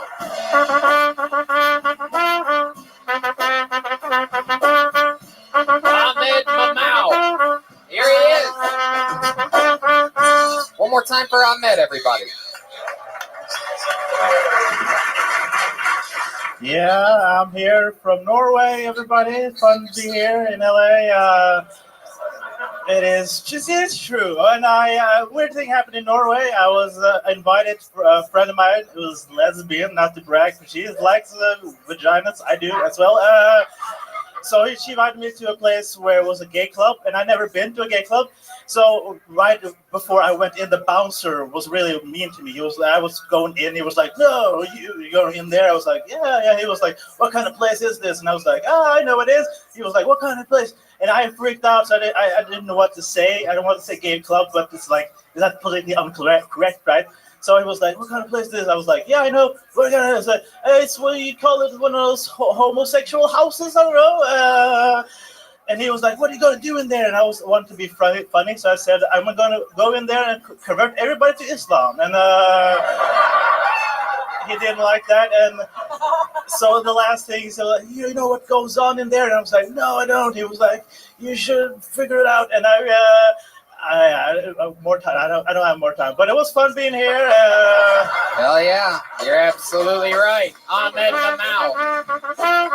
I don't think I've ever seen someone so eloquently cut off the West Hollywood Bear. You were literally milliseconds away. That was very smooth. Thanks, bro. Now I actually know you, correct? Yeah. We met in London, England. Yeah, we did. Yeah. When I was doing stand-up, or where you were on Kill Tony. I was on Kill Tony. That's right. Yeah. Absolutely. Live from the Bloomsbury Theater. Yeah. Welcome to LA. Wait, do you travel around the world trying to get on Kill Tony?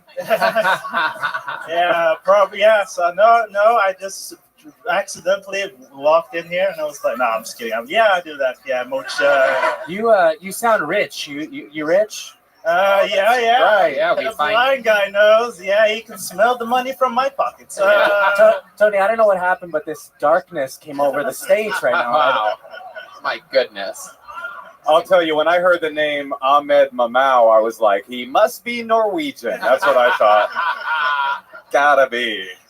Yeah, you are not a typical Norwegian. Am I correct? That's not. What's the percentage of what would we call that? Are you considered? Well, I guess you're not African American. You know what I mean? What do they call you? African Norwegian? What? Huh? They call you African Norwegian? No, just call me. Hey, you guy. It's the black. What is this? Yeah. Is it Sloth from the Goonies? Hey, you guy. Hey, but there's not enough people in Norway, so it's just, "Hey, you guy." Yeah, that was supposed to be the joke, but yeah. Oh wow! Geez, sorry. way to take shots at someone getting laughs on stage. Maybe in Norway they don't get laughs at the end of the jokes. I don't know how it works. They applaud, right? More applause there. I've performed in Sweden before, which is like Norway's gay cousin, right? Something like that. Yeah. I performed in Norway once. I performed in Bergen. Wow. And when they found out I was Jewish, all the local comedians got super excited, and they were like, "Oh, awesome! You're a Jew? Come downstairs! Come downstairs!" And downstairs in the basement of the venue, they were like, "This basement, they used to torture the Jews in here during the war." I was like, "Cool tourists!" I'm like, "What the fuck?" And then they pointed across the street, and there were swastikas on the lattice work on the. Did you put those up, Mahmoud? Sorry for that. I didn't know you were going to be there. Yeah. Fair enough. So you are rich. You're from Norway. How old are you? I can't tell. You seem like you could be You're 21 the most or. confusing person I've ever seen in my life. It is incredible. Nothing makes sense about it. The other thing that was confusing was that the guy at the gay bar was like, "This guy's too straight looking. I better make sure he knows." He's in baby blue. He's got his pants all very pegged. gentle. Yeah. But maybe in Norway, this is the most masculine person there. You never know. Yeah, I'm actually. Now listen, lumberjack. You sure you know what you're getting into? I also like the fact that the kitten me out, and you're like, oh, just a little bit. I just have to finish this one off, and you kept going, and then we're like, actually, I'm out. I'm not gonna. I was like, you should have just stopped it. You had a big pop. You had it. Yeah, I had it, but now I lost it. So. So now you'll have to go to another country and find Tony. Yeah, that's right. See if he'll fuck you in the green room. New York, maybe. Who knows? I'm torn with you, Tony. I'm torn. Are you going to be in New York? Nah. What are you doing in LA? Are you allowed in New York? What I'm trying to do open mics and stuff, and trying to get that sweet fame and stuff. Fame. That's what you're doing it for. Yeah, she gets it. She knows fame. How long have you been in LA? 4 days. 4 days. Yeah. How long are you going to stay here? Till Sunday. Till Sunday, and then where do you go? What? And then where do you go? Back to Africa. No, back to Norway. Yeah. What are they telling the comedians in Norway? Like, go to LA for a week, you will get famous. It'll happen. Yeah, something like that. Is stand-up comedy popular there? They have like Norway's Got Talent or something like that? Yeah, they have Norway's Got Talent. Have you ever been on it? No, I don't want to. No. Has anyone ever tell you that there is no way you're gonna make it?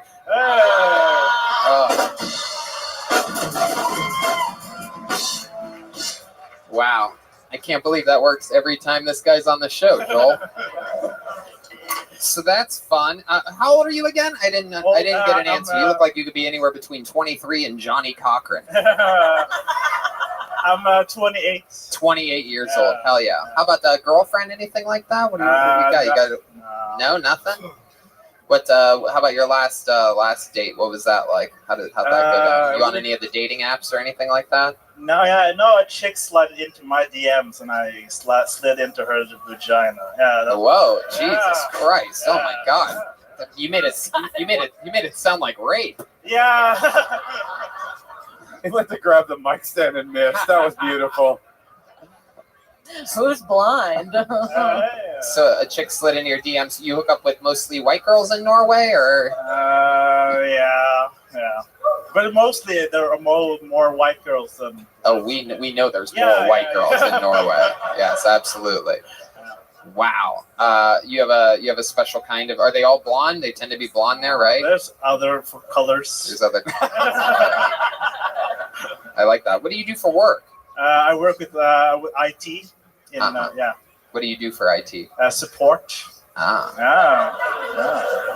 But I speak Norwegian. And your parents are rich. No, I'm just rich here. But it's like more because the society is more like everybody gets paid more. So. Oh, he's like, I'm not rich, bitch. I'm Norwegian. That's pretty normal there. Yeah, it's pretty normal. Yeah.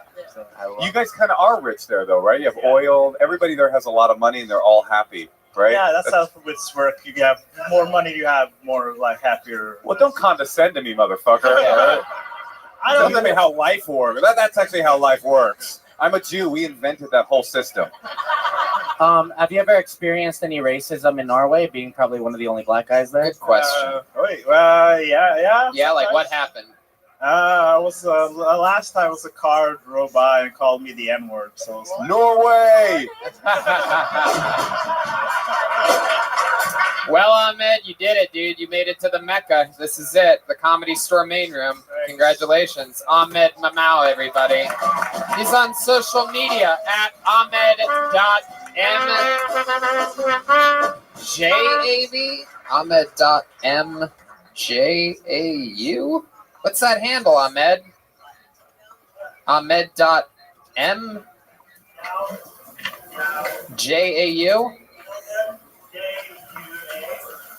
Okay, no, that's not what it says. That's not what you wrote. Yeah, give it up. Just don't even bother doing this. What is that in Braille? Really good at promotions. Okay, pull another name out of the bucket. You guys having fun yet? You get the show? You guys from Norway. Anything can happen. That's the whole point. Put your hands together for your next comedian, Robert Scott. Robert Scott.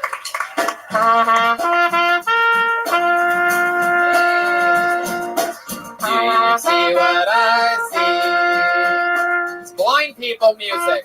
We're having fun on a Monday. Here comes Robert Scott. So good. One more time. for Robert Scott. Hi, I'm the guy you swiped left on. Growing up in the Midwest, I feel like I've been country blind to the LA lifestyle. It's frustrating.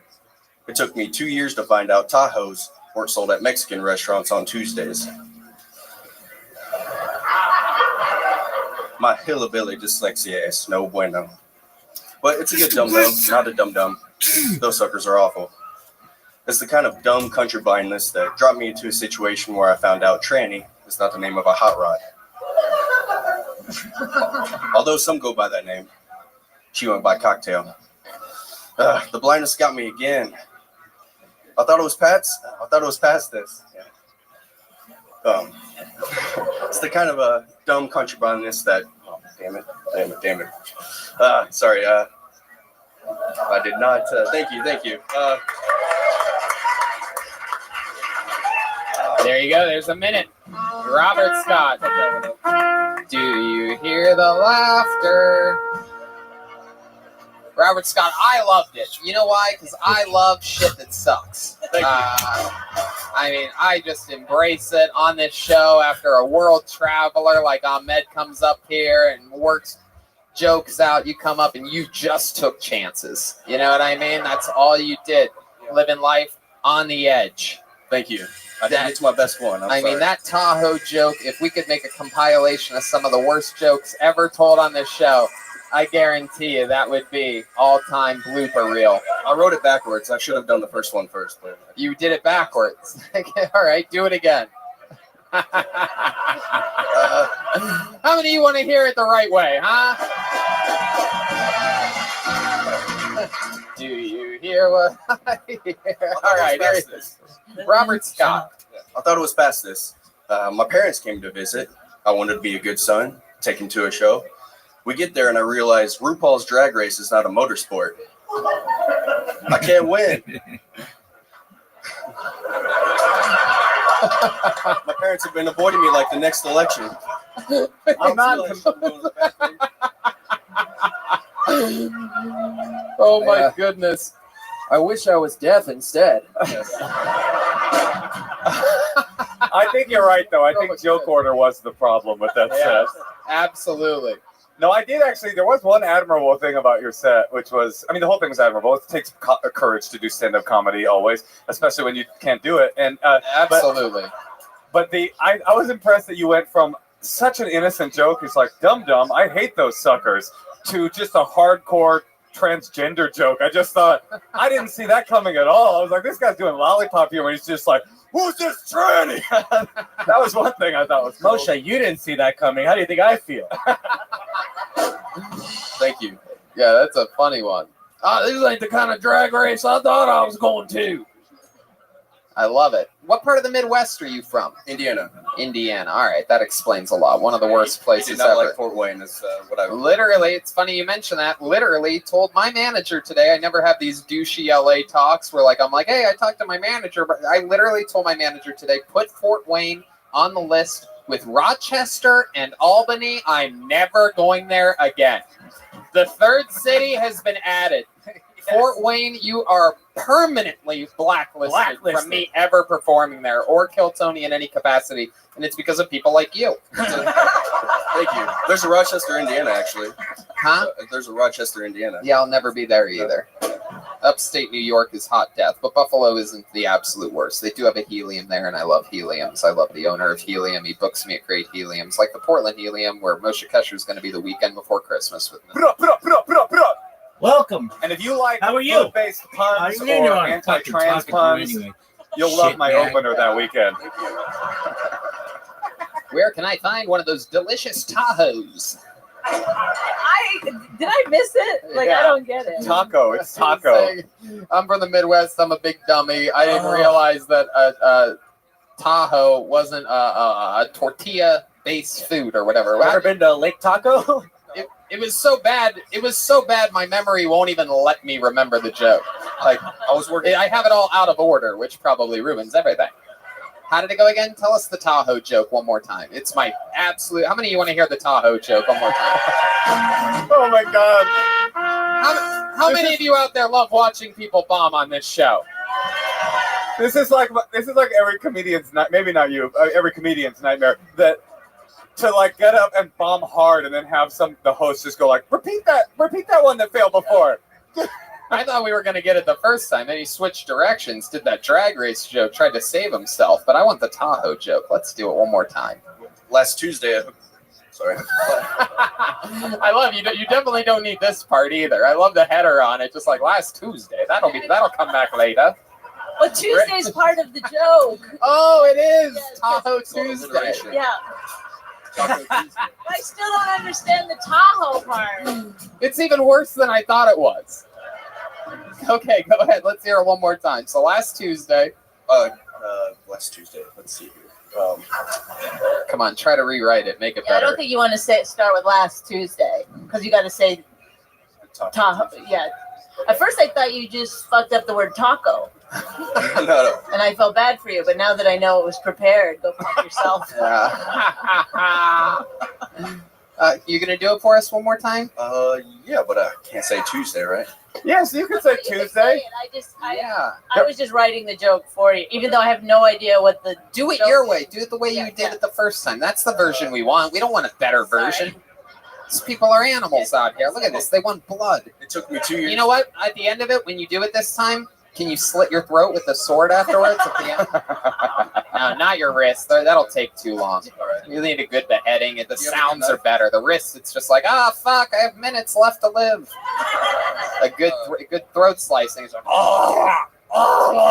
You ever hear someone after getting their throat slit? No, not yet. This whole thing just opens up. They say Tahoe instead of taco. I was working with this Hispanic guy at a factory, and that's kind of how I got that joke. I thought you were doing the joke. You keep teasing me. No, I love the backstory. Oh, yeah, right. Inside the actor studio for us. The Easter egg. What a tease. Last Tuesday. Wait, so just because he was Hispanic, you thought he said taco? Wait, hold on, let him do it. Here we go. Here he is with everyone's favorite joke of the night, Robert Scott. It took me 2 years to find out Tahoes weren't sold at. Oh, sorry. No, it's okay. Let's take it from the top again. And to you, here I hear and action. It took me 2 years to find out Tahoes weren't sold at Mexican restaurants on Tuesdays.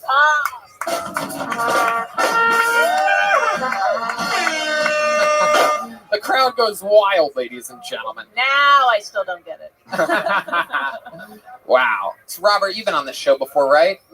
What did we find out about you? Anything interesting during the interview part? Not a lot of good. Oh, hey, look who it is. You say Tahoe 3 times. Mexican Beetlejuice shows up here. How about a hand for Comedy Store legend El Tocho, ladies and gentlemen? Very rarely do you get to see him on the show. El Presidente de la Cocina. So, what did we find out about you in the interview part? Any highlights? Didn't really have a good dating life, I guess. Oh, yeah? What did we find out? The last girlfriend I had walked into urgent care with a sore throat and came out with a miscarriage. Oh, my God. Yeah, that's right. Now, that's the kind of funny stuff you need to bring to the stage. Absolutely. That's it. You got to write a joke about that. Dick sucking joke in there somewhere, but I just haven't figured it out. Yeah, I haven't found the right pun to ruin it. All right. Well, Robert, we had fun with you. You know, that's one of the fun things about the show. Guy like you comes on and, you struggle, but you come back next time and we're all going to laugh about how you had one of the worst jokes in the history of the show. And look at you now. You fixed it and it's all better now, but that'll be next time. Hopefully, if you come back, sign up and get pulled out of the bucket again. Robert Scott, everybody. He's on social media at White Space, all one word, WHITE space. How about a big hand for the band, sounding unbelievable tonight. Brian and I had a little giggle over here talking about how we need to teach Jeremiah how to play the trumpet. Yeah, because it is such a superior sounding instrument. So much nicer on the ears. To the ragged saxophone that he plays. Just, it's unbelievable. Cut that out. Crikey. All right. So pull another name out of the bucket. You guys having fun out there? Let's do it. Let's keep it moving along. Nancy Raven, everybody. Nancy Raven. Wow, that's a great name.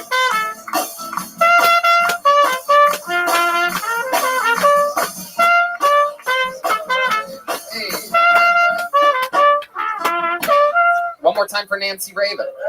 Thanks, guys. Yeah, my name's Nancy. My dad was gonna name me Natalie, but when it came out of the womb, he was like, "God damn, that baby looks old." So called me Nancy instead. It was my dad's birthday the other day, and I took a selfie with him, and he wasn't smiling, and I was like, "Dad, why aren't you smiling?" And he goes, "'Cause I'm sick of the bullshit." I was just like, "Oh, happy birthday." Love you. He is getting old, though. He just had a heart transplant. He almost died. It was really scary because I didn't know who was going to change the oil in my car. So thank God he survived. He was talking to me and he was like, "Nanny, it's really crazy to think that I have a stranger's body part inside of me." And I was just like, I know what that feels like. Who knew we had so much in common? I don't know why, but every guy I'm attracted to looks like he's about to ask me for $5. That's it, guys. Thanks. Hell yeah, Nancy Raven. Wrapped up like another owner in the night. Nancy Raven, welcome to the show. Is your first Thank time you. on the show, correct? This is my first time, yes. Heck yeah, awesome. How long you been doing stand-up? Like a year and a half. Year and a half. All of it Yeah. here in Los Angeles? LAOC. I live in Long Beach, so. Okay. Long Yeah. Beach. Okay, there you go. Represent. Snoop Dogg. Hey. Yeah, we know. Kanye West just performed at my high school. Wow. Yeah. Oh, there you go. There you go. Sunday. Got a good claim to fame. Good old Sunday services, Oh, my right? goodness. I Yeah, need to pay literally. attention. Did you go to it? No, I found out after the fact, but I Right. still thought it was cool. Heck yeah. And what do you do for work? I do social media marketing, video editing. It's a small company, so there are a lot of hats. A lot of hats. Okay. Yeah. Very cool. And well, that's fun. Your dad had a heart transplant. When did that happen? He did. Like 4 years ago. Yeah. Yeah, he's still here. Still here. My car is still. What do you think made his heart give out? A lot of disappointment from you? Yes. Definitely. Like He got a new heart and he still loves you. Stand-up. Yeah. That's exactly what plummeted his heart into. Yeah, mom's still around? No, she's not. she I have a short life ahead of me, is what we're saying. What happened to your mom? She had a. This is getting so depressing. No, we're into this. Go ahead. Yeah, no, we love it. Oh God, she had a brain hemorrhage when I was 8. So yeah, there's a lot of. Oh my goodness.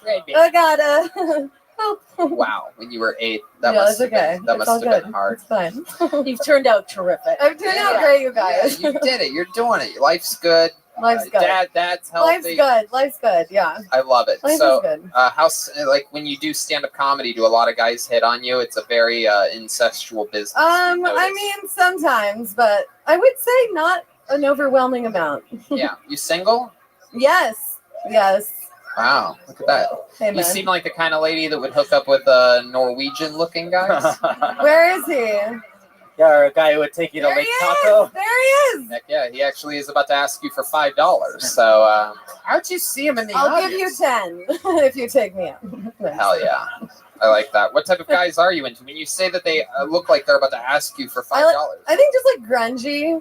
I like grungy guys. Oh, okay. You know, not pretty boys. Right. Like I don't like the chiseled. I Like see dad what you're bods. saying there. I see what you're getting. I see exactly what you're insinuating. Pretty boys, chiseled, wearing a black hoodie, hosting the show. You know what I mean? I get it. I understand what you're saying. You're not her type. I I get prefer it. the dad bods. is what Wow. I do. Uh-oh. Look at this. Uh-oh. You ever been to the ice house before? You ever... I like a man that's working the controls, if you know what I'm saying. Yeah, you're into that, huh? You like having sex with a hot dumpster fire? Yes. She's like, I guess if I were to say my perfect type, it's a guy who plays an air horn when I mention my deepest trauma. I love it. Wow, Nancy.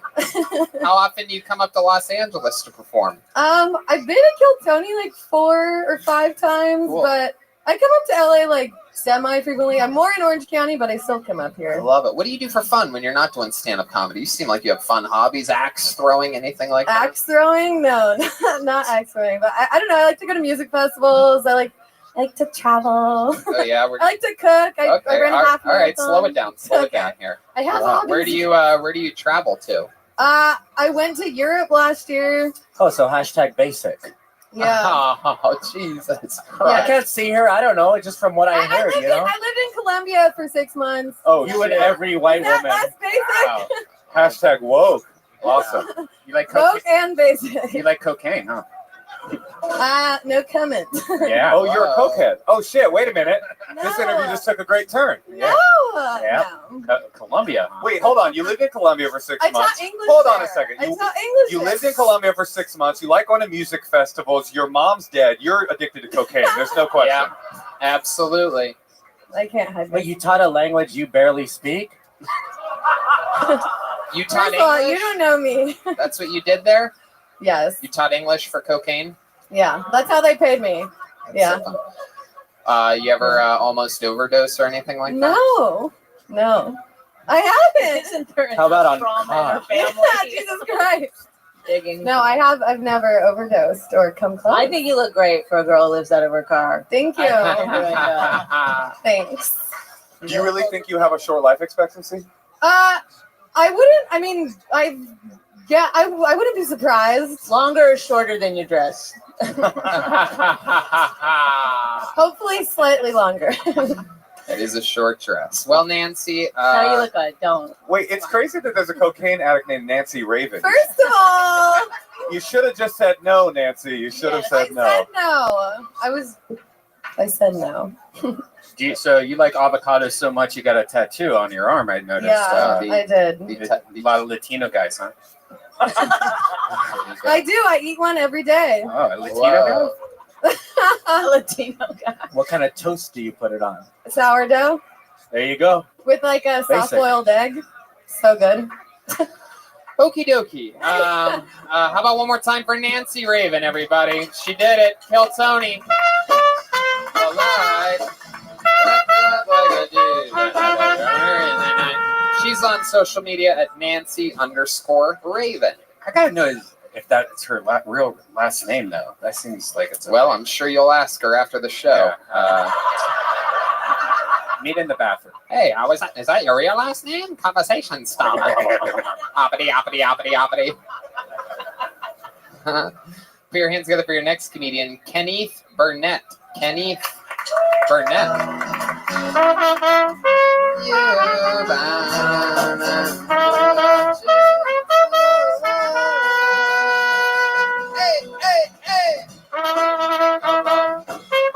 One more time for Kenneth Burnett. Make some noise, make some noise, make some noise, Kill Tony.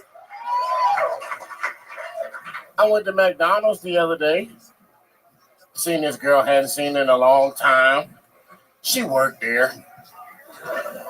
She all excited to see me. She like, hey, Kenneth, how you doing? What you doing with your life these days? I'm like, I'm just doing my little comedy thing. I'm a comedian. She like, you a comedian? I don't see you on TV. I'm like, bitch, I don't see you on no McDonald's commercials, but your ass still working here, don't you? Go get my damn fries. Stop playing with me. I'm in the back of McDonald's, petty as hell, coming up with new jingles like, ba-da-ba-ba-ba, bitch, go get my fries. Stop playing with me. And the bad thing about it, she worked at a McDonald's inside of a Walmart. Like, get your life together. Don't play me. Play yourself, goddamn. Heck yeah. Kenneth Burnett. Am I saying that right? What's going on, Tony? How you doing, man? Good. How are you, pal? I'm good, man. I'm so happy to be up here right now. Heck yeah, we're happy to have you. Thank you. Thank you Seem so like much. a fun, positive guy. She see me on Thursdays. Wow. What does that mean? What happens on Thursdays? She just see me on Thursdays. Wow. Jesus, can we do a Kill Tony on a Thursday this week? Let's do it. Cosby night. We're going to be Sure. in DC. 2 shows in DC this Thursday. They're already sold out. Anyway, So I'm saying that right. Kenneth. Kenneth. Kenneth. It's like Kenneth with the E's. Yep. Yep. Another E. Yeah, another E. Yeah, 2 E's. It's not a stage name. It's a real name, y'all. It's a real name. Did you get that name at Walmart? Oh, you just got motherfucking roasted. And it's funny because my middle name is Cole, so it's like Kenneth Cole. It's like knockoff brand. Hell yeah, it is. Now, you did a joke. You went to a McDonald's. Real shit. Inside of a Walmart. And real shit. And did you and the girl end up hanging out at all? Is that how? No, like she works at McDonald's. Like I'm not. She's not in my social. You do know that you're dressed like you work at McDonald's. That's all I could think of. Target. It's incredible. You're like, this bitch. Meanwhile, you look like you just clocked out. That sounds so accurate. I'm a shift supervisor. You're a shit. Okay, what do you really do for work? I am an event coordinator at an escape room. Yeah, man, I saw your hat. You work at 60 Out? Yeah, I do actually. That's the best escape room company in Los Angeles. Really? Yeah, no, it is. It's yeah. like can I get a discount? Can you just hook me up? 40%, goddammit, friends and family. Can you do me 2 favors? Hook me up with some discounts at 60 Out and also step back like 4 feet. I'd like to escape this. It's okay. Stand right in between and face that way. No, right. Just face the audience, please. That's okay. Stand next between motion. This is because I'm big and black. Goddammit.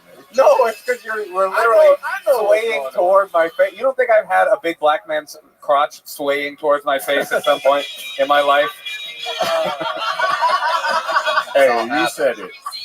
I love it. So, Kenneth, welcome to the show. How long have you been doing stand-up? A while, don't lie. I could tell by that bite technique. I've been doing this shit for off and on like 9 years. Wow, 9 years. 9 years, everybody. I could tell. Like off and on. Why so off and on? What's going on in your life? Well, shit, I just moved here from San Diego. I was living there for like 5 years, not doing shit, just growing an afro, smoking weed, fucking bitches, like working minimum wage jobs. Do you say fucking bitches or benches? Both. A little bit of both. Whatever's available. I remember when I first met you. Yeah. You were like, "Where you from? Where you from? Portland, Seattle, Portland," and just like I've been giving off Portland vibes ever since then. When I met you, I was guessing. You probably don't remember me because I had a big ass afro.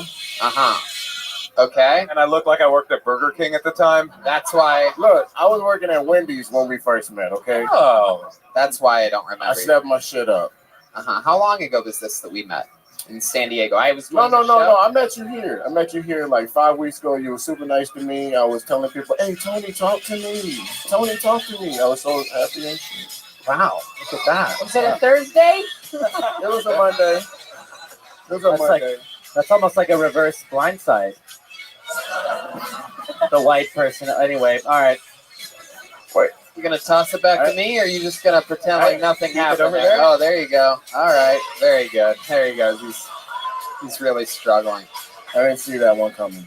I love it. So, Kenneth, tell us more about you. What do you do for fun? What are your habits and hobbies? Well, I just kind of committed to doing stand-up full fucking time. Like other than 6 months ago, I was rapping in San Diego for Wait, what?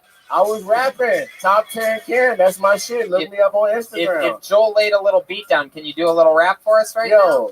Coordinate with Joel. Let's do it. Coordinate with Joel. Give me the lights and everything. Kenneth. What's up? Kenneth, you want that beat faster or slower? It don't even fucking matter. All right. Kenneth Burnett, ladies and gentlemen. I'm egotistical, yelling at you like mystical. I ain't playing no games, I ain't taking no physical. It's top 10 shit. Hotter than your stove, bitch. Like when you left that shit on and went on a road trip. Ooh, higher than that bill too. I be smoking that reefer, my nigga, that can heal you. My niggas, I ain't in the east, so I send that silk through. But this is a gas company, I send a bill too. Handle my focus with a handful of Ritalin. 1 palm, 4 fingers tucked to the middleman. I'm paralyzed to you paraguys, I ain't feeling them. Your girlfriend and I sharing eyes, yeah, she feeling them. Yeah. Wow. That was good, man. Wow. All right. I do this. All right. That was my rap. Kenneth, you go now. That's for the podcast listeners, not the viewers. I'm on musical probation, so I can take comedy more serious right now. Oh my Self-appointed. That was really I good. think though. everybody in this Thank you. comedy room agrees that you should take music more seriously and this comedy. Y'all like me? I was alright. You were good. You were great. For a nigga that work at McDonald's, that was alright. Yeah, like every great rapper, you go, I was all right. Yeah, that's so interesting to see someone go from doing an unbelievable freestyle rap to like, come on, you guys liked me, right? You liked me. That was good. That was okay, good. right? I remember I care earlier about when I women did too the much. jokes, that was acceptable in some form, correct? I'm too respectful and I care about women too much, and that doesn't like. You have any good raps about how much you respect women? I do actually. Really? I do. Can you give us? Never a met a rap? black white guy before. Let's do it with no beats or anything. I said I don't rap about hitting women. My pimp hand ain't strong. Honestly, I care about these hoes. I'll be like, text me when you get home. I get a text 20 minutes later, like, hey, I made it. I'm like, are you physically in the house? She's like, yes, well, daddy, I made it. Wow. You know what, dude? I think I'm not Captain Save-A-Ho to these ladies, but I'm not Ali.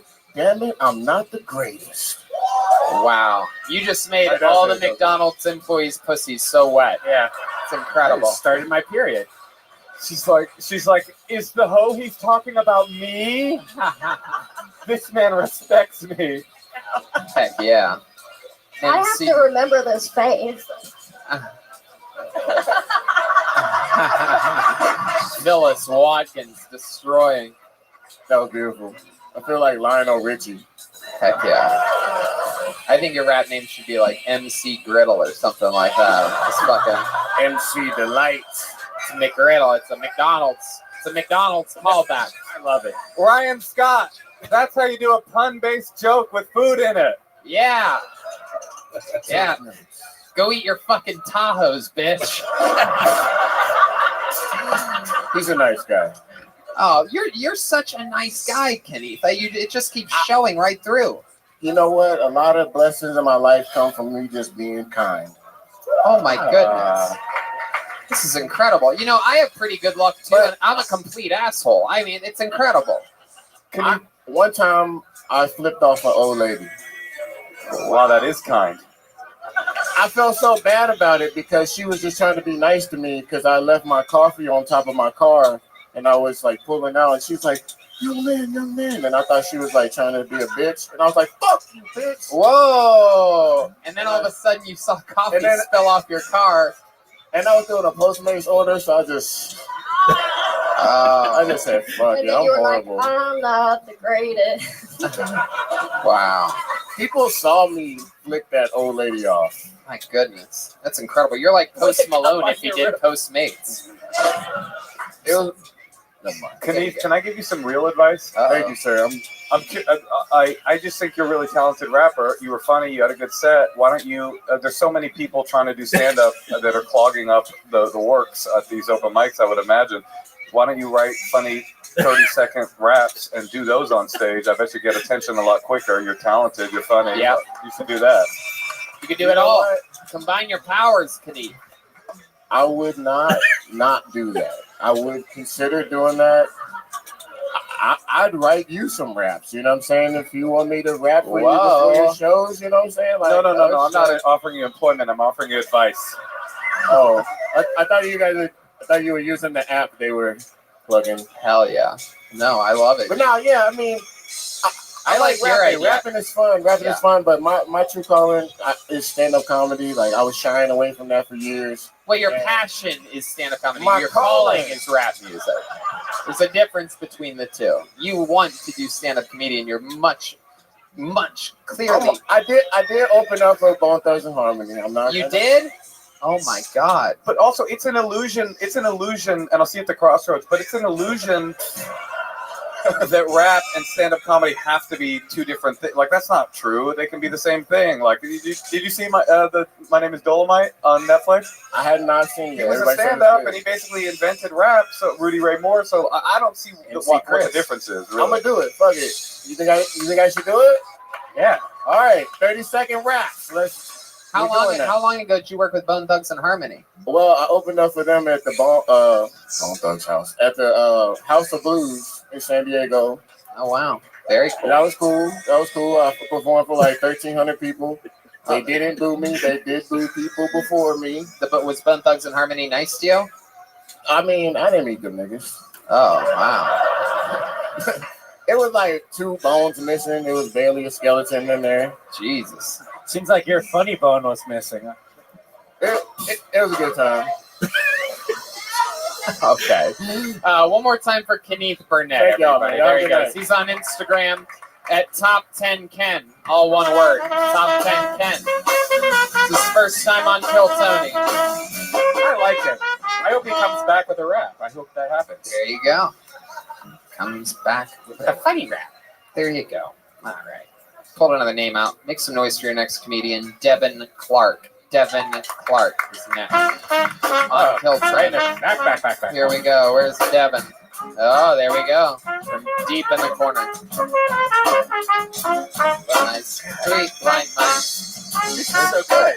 You would step back from that little ledge, my friend. Step back from. One more time for Devin Clark, everybody. What's up, y'all?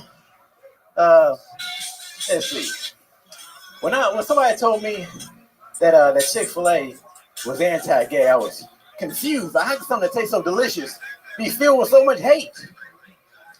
But if somebody told me that Arby's was anti-gay, I'd be like, yeah, that sounds like Arby's. That sounds like the Arby's I know. Arby's is terrible. Arby's tastes like they're anti-food. And for some reason, I ride the bus a lot. And for some reason, number one thing I see people eat on the bus is Arby's. People eat that shit on the bus like it's the official bus food, yo. And another thing I know is that bus drivers are way too damn nice. They won't let anybody on that damn bus. I was on a bus one time. The driver actually stopped and picked up a clown, full suit and makeup at night. I'm like, driver, you picking up night clowns, man? Wow. Holy shit. Unbelievable. 60 seconds from Devin Clark. Amazing. First time on Kill Tony. He did it. That's what it looks like, pal. Heck yeah. What's up? I love it. Great performance, man. Thank you. How long you been doing stand-up? 7 years. 7 years, absolutely. Where are you from? Bay Area, Fairfield, California. Oh, shit. Pepper Bellies. Pepper Belly. Hell yeah. That's one of the only comedy clubs in America that got shut down because a murder happened in the club. Oh, damn. Sounds fun. You're funny. Yeah, you murdered I here told tonight. myself if I got pulled up the bucket, I would do something special for the show. Oh, yeah? I wanted to reveal the deep, dark secret. Yeah, let's do on it. this podcast. Let's go. Hit I it. never told anybody else. So when I was 21 years old, I lost my virginity to a redheaded prostitute in Carson City. Wow. Redheaded prostitute in Carson City. What is this? What is this? A Johnny Cash song? Wow. So how old were you when this happened? 21. 21. My goodness, you were a virgin for a while. Yeah. Well, I didn't have a lot of game with the ladies. I kind of still don't. But, Why is that? Why didn't you have game with the ladies? Sometimes, you just don't naturally have game. You just it's better to have money sometimes, How much did it cost? Do you remember how much it cost? I think it was 300. Wow, you got a good one. That's a lot for a redhead. Yeah. Have you ever? Is this brothel inside of a Walmart? This is incredible.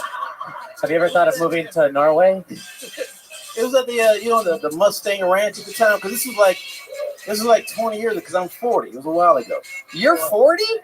Yeah, Get the fuck out of here. And I was living with my parents at the time, and I had to use, it was before smartphones. I had to use the computer, so I had to do research on where the brothel was, directions to it, and when I printed it out, I actually left it in the printer, and my mom found it. You left your MapQuest directions in the printer to a brothel? Yes. Destination and all? Yeah, it was all in there. Lefts, rights, all that shit. Oh, and, my goodness. And she asked me about it, of course, and I was in college, community college, and I said I was doing an essay on brothels. And wait, it was MapQuest directions? It was at the bottom. Did it say brothel? Like it wasn't MapQuest. I think it was Google or maybe American Online Directions, something old. Anyway, it had also had the profiles of brothels I was going to hit up, and she asked me about it, and I told her it was for an essay, and she didn't respond. She just kind of looked at me and left. So I guess she bought it, but she didn't follow up questions. Wow. Yeah, what's she gonna ask you? Was that pussy good or like what? Yeah. That is incredible. So, how's your love life now? Single.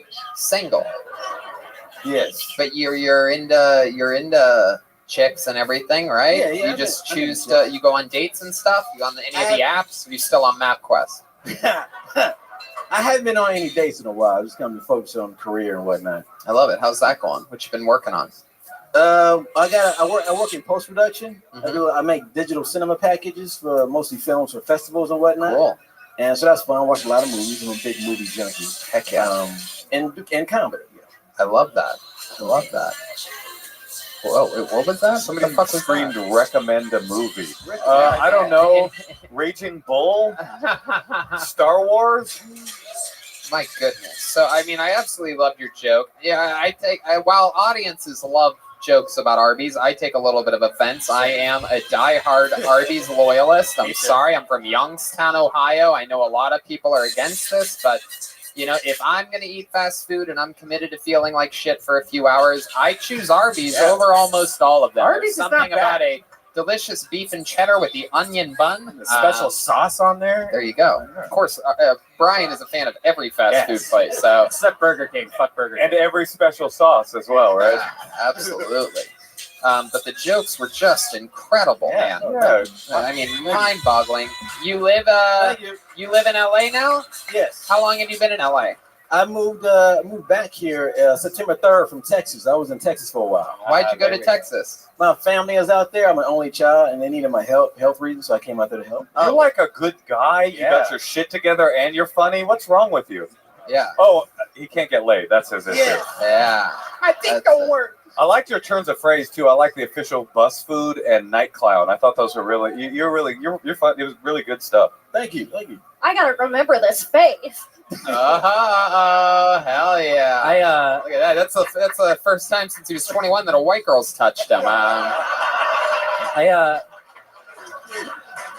went pee during his set, but I've never heard a pop like that from the other room, so it must have been great. Yeah, no, that's the type of stuff that happens when you leave the room, Joel. It's exciting stuff. Devin, unbelievable performance. Actually, Tony, you know, I'm not in town Friday, but I do have a show. I would love to have you at the Ice House Friday. Whoa! Thank you. Wow!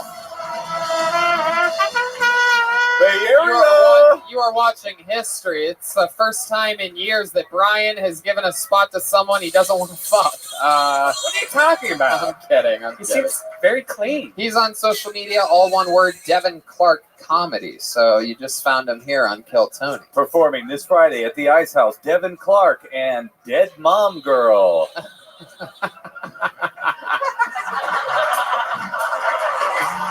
That's how they'll be remembered. Oh, I went too hard for Kill Tony. Okay, I believe I know this young lady. She's been on the show a few times. It's been a long time. Put your hands together for Dicey. Is Dicey here? It's been a long time. We know Dicey. Hey. Long ago.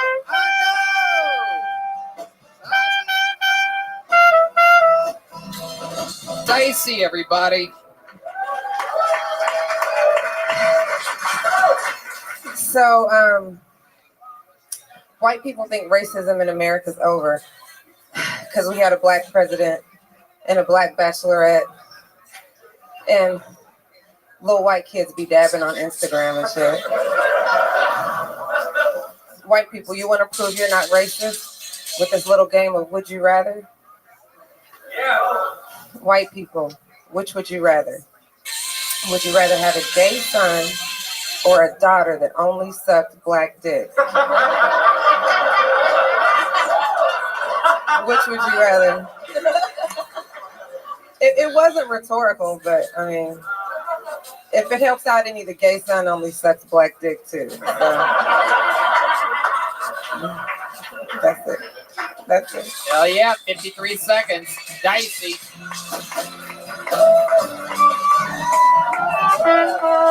We love you, Dicey. Hey, Tony. You've been on this show a few times before, correct? Yes, I have. It's been a long time, though. Yes, it's been a long time. It's great that comedy veterans like you still sign up and come back and keep us updated on everything. Everything's going good? I mean, you know, it's okay. Oh, shit. It's What's okay. going on? What happened? Tiffany Haddish took all your work? What's going on here? What are we talking about? Now, I went to nail school recently. I do nails.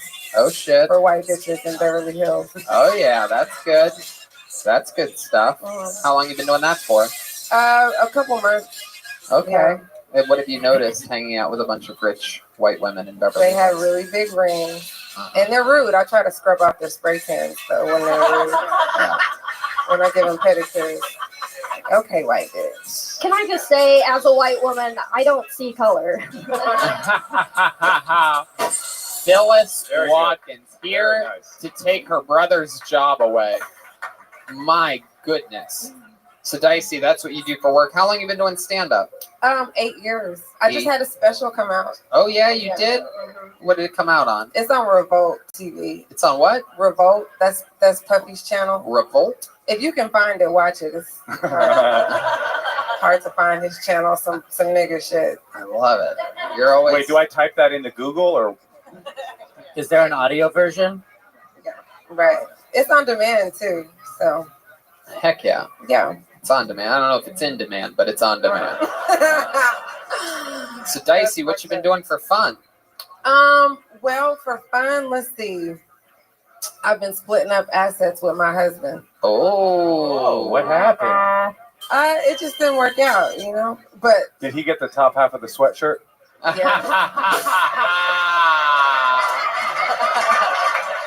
Hey, It's very funny, but it is a cool look. You Oh, you're all very obviously cool awesome vibe. looking, but the joke was there and it had to be grabbed. I am attracted to you, and if I wasn't married, I'd be making a move right now. Okay. Hey, look at that.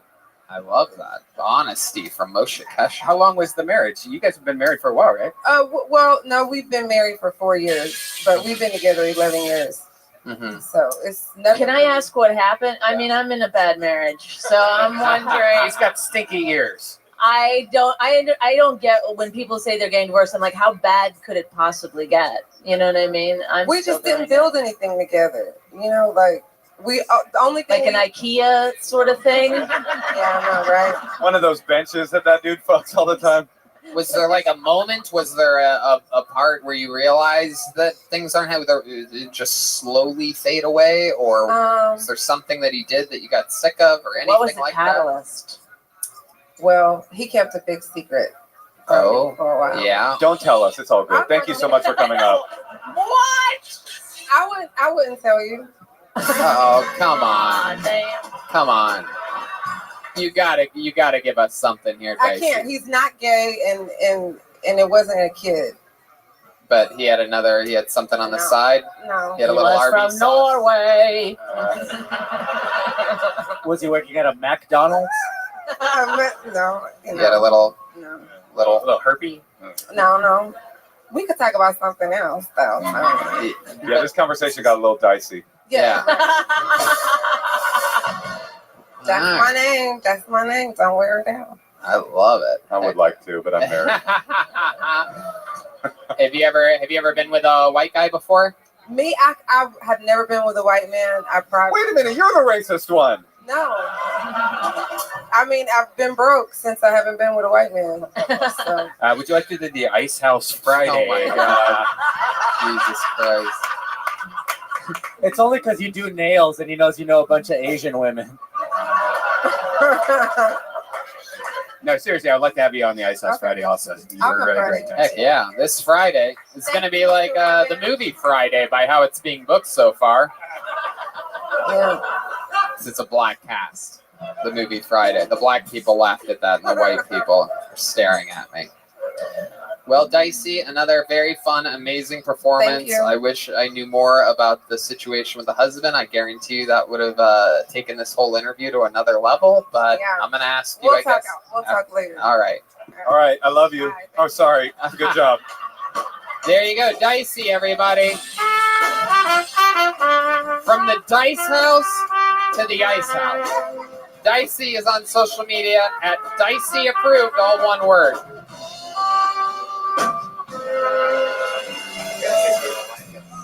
All right, let's do it. We have regulars on this show, ladies and gentlemen. This is the peak of our show's history for regulars. These people are absolute murders. It's really evolved from sort of developing brand new comics to showcasing absolute monsters that write and perform a new minute every single week. This guy, very controversial character. Guru improviser, has his own set style, very different than most comedians. Most of the fans of the show either absolutely love him or hate him. So let's see what happens here tonight. Make some noise for one of my favorite top young rising comedians in the world, the great William Montgomery. Here he comes. He's got a steady pace coming to the stage. Here he is. Come on, everybody. This is him live in the flesh. The big red machine, William Montgomery. Rufio! Rufio! On the third one, you'll do it. Rufio! Rufio! I'm a big fan of Hook, Moshi. It's exciting to meet you right now.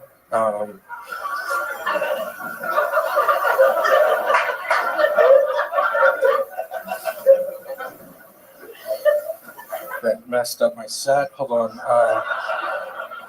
So I'm really excited to be here this evening. I tend to do well in front of Japanese people.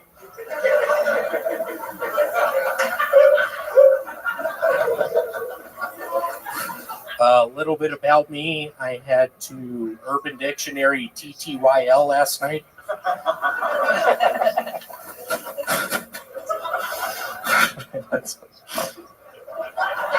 So I've recently joined a band. We're called Smog Test. We're a Limp Bizkit cover band. So I've been trying to sleep a bunch recently. I don't really talk to a bunch of girls when I'm awake, but when I'm asleep, I'm running game. Oh, wow. William Montgomery. Moshi, what a mess that was. Wait, I don't know. I didn't get it. Am I Peter Pan? Is that the joke? William, explain what you meant. You think you disappeared? You look like the girl that guy lost his virginity to. I know. That's their son. Catherine Zeta-Jones. William, what did you mean with the Moshe thing? What were you trying to say? What were you trying to get out? Are you listening to me? Yeah, I really messed up tonight. I was smoking spice out back. You're right. Wow. Why were you smoking I don't know if y'all spice? smoke spice. I'm high on spice right now. Oh my goodness. K2 brand spice. I'm horribly on edge. I was vomiting. I tripped a couple times. What you tripped, like you fell over, or you were like tripping, like psychedelic? Fell down some stairs. Oh wow, that's incredible. Fell down a flight of steps, like 5 steps. I'm kicked out of my apartment. I have to move tomorrow. If anybody wants to help me move, wow, that's come up to me after the show. Wow. All right. You did get a new place, though, right? Like you have a new place. I did. I have a new spot. What's the new spot? It's called the Eagle's Nest. It's a. I don't know if I believe this. I just wanted to say Eagle's Nest. No, it seems like a nice place. It's in Echo Park. We'll see how it goes. You have roommates? I have 3 roommates. Wow. Yeah. Have you met them before?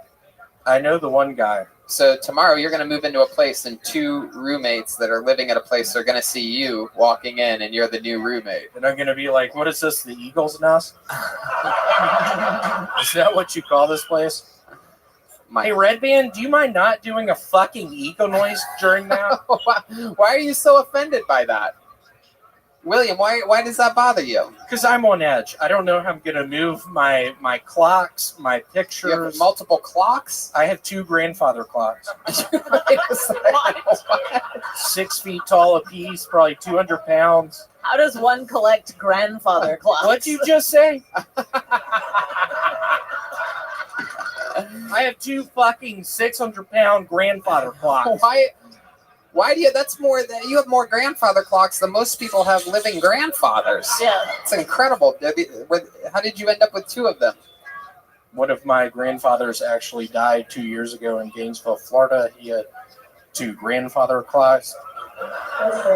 you got them both in the will. Yeah, I got He them gave both. them both to you. Yeah, I got both of them. Did he not like you? Get my back on this one. Oh yeah, back off, Bonnie. I mean, what's going on, Bonnie? I aggressively asking you about your grandfather clocks. Definitely the aggressive energy is coming from you right now. Yeah, what's going I just don't understand why people would fucking have 2 grandfather clocks.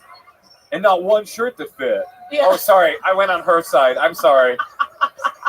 I bought this I from just Land's assumed- End last week. Wow. My goodness, William. Yeah, Wow. what? So how do you know the one guy that you're moving in with? He helped me move right when I moved here from Denver, Colorado. I literally lived down in Compton for 5 days. It was scary. I drank with a man named Daniel in the garage. He seemed nice, but yeah, Jody really helped me. I'm looking forward to Jody's going to help me tomorrow. He does mushrooms a bunch. He smokes a bunch. He speaks in rhymes. But I think he's going to be able to help me out tomorrow. That Rufio thing you did at the top of your set, is that a soccer chant or something like that? I don't know what that was. I didn't There's recognize a chant from Memphis University School, the high school I went to. Me and Alex Rayner would go along to all the lunchroom tables and be like, when you hear the shh noise, make the shh noise, and everybody would do it. And then on the third Rufio, everybody would yell out Rufio. And I feel like you just lied to me. no. Is this true about the Limp Bizkit cover band Smog Test? It is. What instrument do you play? I play the bass guitar. You do? Have you ever played bass guitar before joining this band?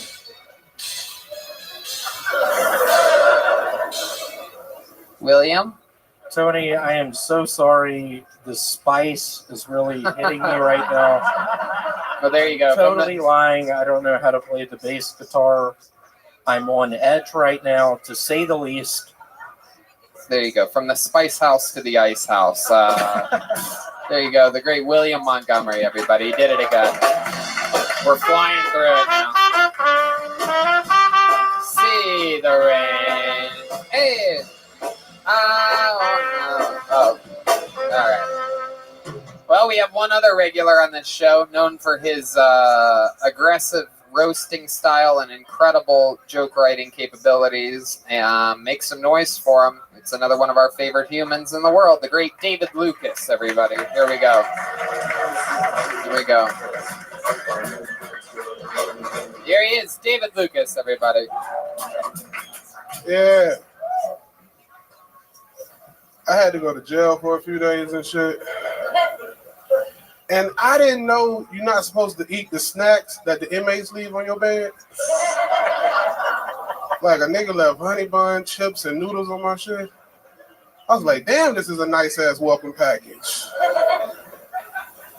Then 2 hours later, my bunkie came in. He was like, oh, I see you ate the shit, huh? Now you got to give me some of that man pussy. Man pussy? He's like, yeah, nigga, that booty. I was like, can we titty fuck?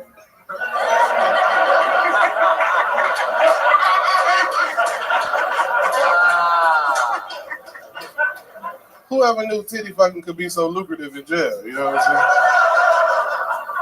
And then I had niggas coming by my cell like, hey, bro, show me a titty. I was like, nigga, slide them noodles under my cell, man. All right, man, get the fuck out of here, bro. There you go. Wow. Boom. Another one. Exactly a minute. In and out like a goddamn professional. Yep. Oh, yeah, Tony. Welcome, welcome. Always a pleasure to see you, man. Hell yeah. We need some black people on this fucking panel. Oh, you don't know my childhood. What's that mean? It's true. Yeah, he had to drink soy milk instead of fucking almond milk.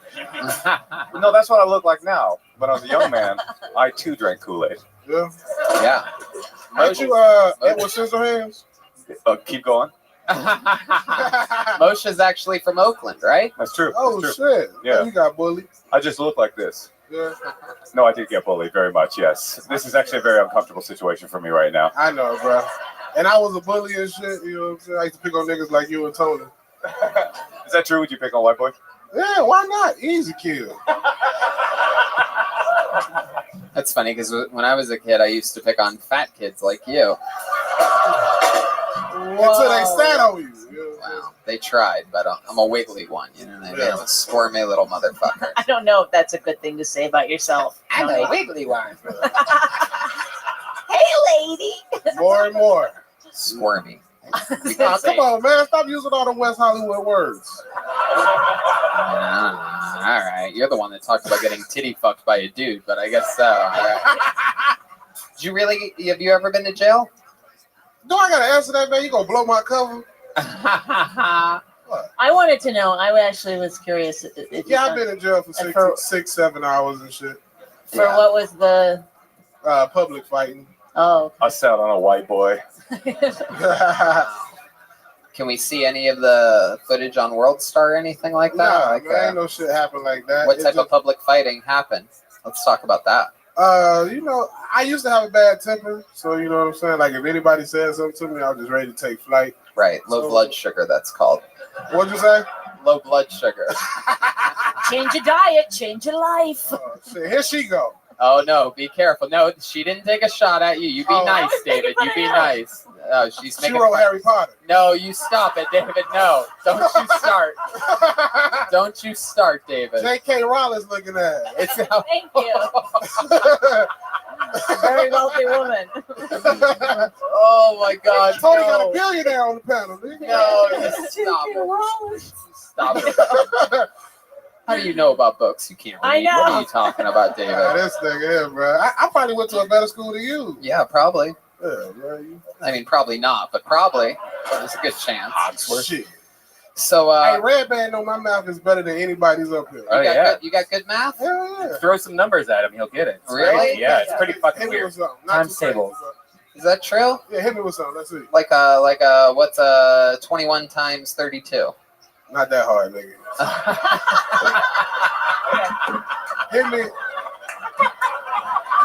Hit me with like 3 digits at the top. I've been drinking a little bit, man. Like 17 times 7. That's 149. Wow. Sounds right. Nobody knows No, the right it's not. answer. Excuse me, it's not. It's not. Excuse me. That is 119. Sorry. Wow. You are the largest calculator I've ever seen in my life. TIE. That's great, but can you rap? Hell no, I can't rap. Can you call the police? I just did.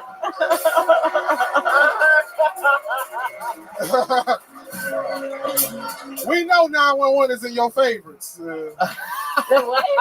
911 is in your favorite. Yeah, no, I just called them. You probably know the operator name. Hey, Stu. Hey, It's my roommate.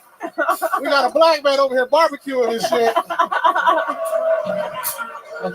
Oh my goodness. You do look like you call the cops or either you ask for a manager or not. Okay. I mean, just because I'm a white woman, I mean, maybe I have. But I'm saying you got like a soccer mom face. I'm basically a soccer mom. You got some stickers on your window? Like No, I don't. Precious do cargo and bullshit like that? No. All right. My child I is drive a Kia though. my child is an honor roll student and shit like that. Oh shit. Oh, you got one of them signs in your yard that say drive like your kids live here? No.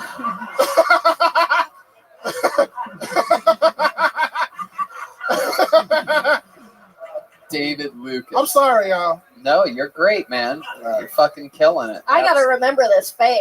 Uh-oh. Who was that? Let her feel it. Let her feel it. Oh shit. Huge. Sit your ass down. Uh-oh. She left her booty in her seat, nigga. The way David turns on people in a fucking second is one of my favorite things. Yeah. It's unreal. Oh, y'all niggas supposed to be blind. That's just got it. I ain't even know what the fuck was going on, man. I thought Tony had gave y'all some bullshit ass costumes. No, I don't ever tell them what to do. This is all them. What's that white dude name who Jeremiah Watkins. No. The white blind pianist is like the white Ray Charles. Something about the way you look tonight. You know that. The way you look tonight. Yeah, nigga. Stephen Wonder. Huh? No, nigga, he ain't blind. You fucking. He's gay. Middle-aged Gay, ass, not blind. Middle-aged black man. That must be the first time the N-word has been thrown about in a conversation about Elton John. That feels like the first time. That N-word ain't blind. Wow. He can be whatever he want to be with all that kind of money. It's true. He could titty fuck you in prison. That's true. And he'd probably really enjoy that. Nah, probably not, man. I ain't with that shit. No, of course. All right, relax, David. I'm not saying you are. I was about Elton John, not you. Elton Anybody John would try like that shit gonna lose their life. Elton John's gay. Oh, he is, ain't he? Yeah. Damn. Why do all gay people be successful? It is an interesting thing. I might be gay for like 6 months just to get right. You know what I'm Heck saying? yeah, absolutely. It ain't gonna give me a nice apartment. You know, get my credit fixed. Yep. And who knows? You might like it. Shit. Ah. Might like that money. Shit. That's right. Well, fuck that. God damn, a nigga might need to try gay for 90 days. Heck yeah, that might be the move. That's a That might- sitcom right there. Might also be. Try gay for 90 days. Yeah. Heck yeah. Treat that shit like a diet. You know? Well, we know then you'll really struggle with it.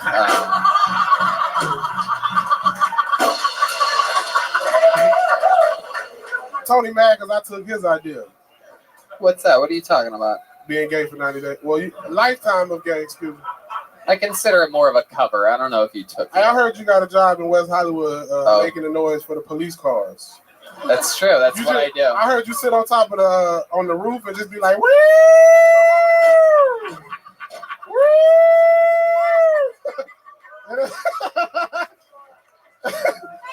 That's true. You're absolutely right. That is what I do for a living now. Yeah, that's. Can you have the sound any lower for the first time this show while something's happening? I love it. You're absolutely right. I do make the sounds, and you're the type of person that we pull over continuously in West Hollywood. I feel like if you get pulled over in West Hollywood, they might make you take your pants down. Well, pull your pants down and bend over. Like, what is this? It's true. What is that? A snake just fell out of my butt when. A snake in my butt. Oh, There you go. All right. Well, another unbelievable performance. We absolutely love you. Your goddamn murder.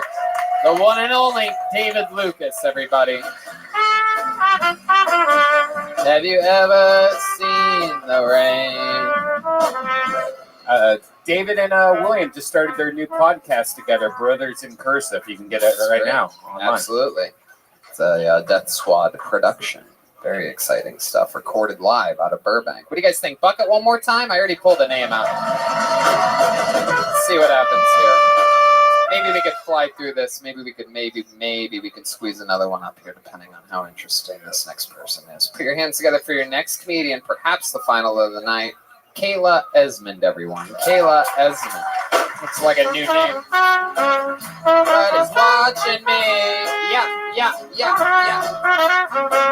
I always feel like somebody's watching me. Hey. Come on, make some noise for her. It's Kayla Esmond. Yeah, there are a lot of upsides to being fat that I feel like we need to talk about. For one, I would be very hard to roofie. That's right, I'm a fat alcoholic. You need 3 bull tranquilizers to take my ass down. But I'm also a fat feminist. So I pay for my own drinks on a date. What I'm saying is I'm a cheap date, but an expensive rape. And,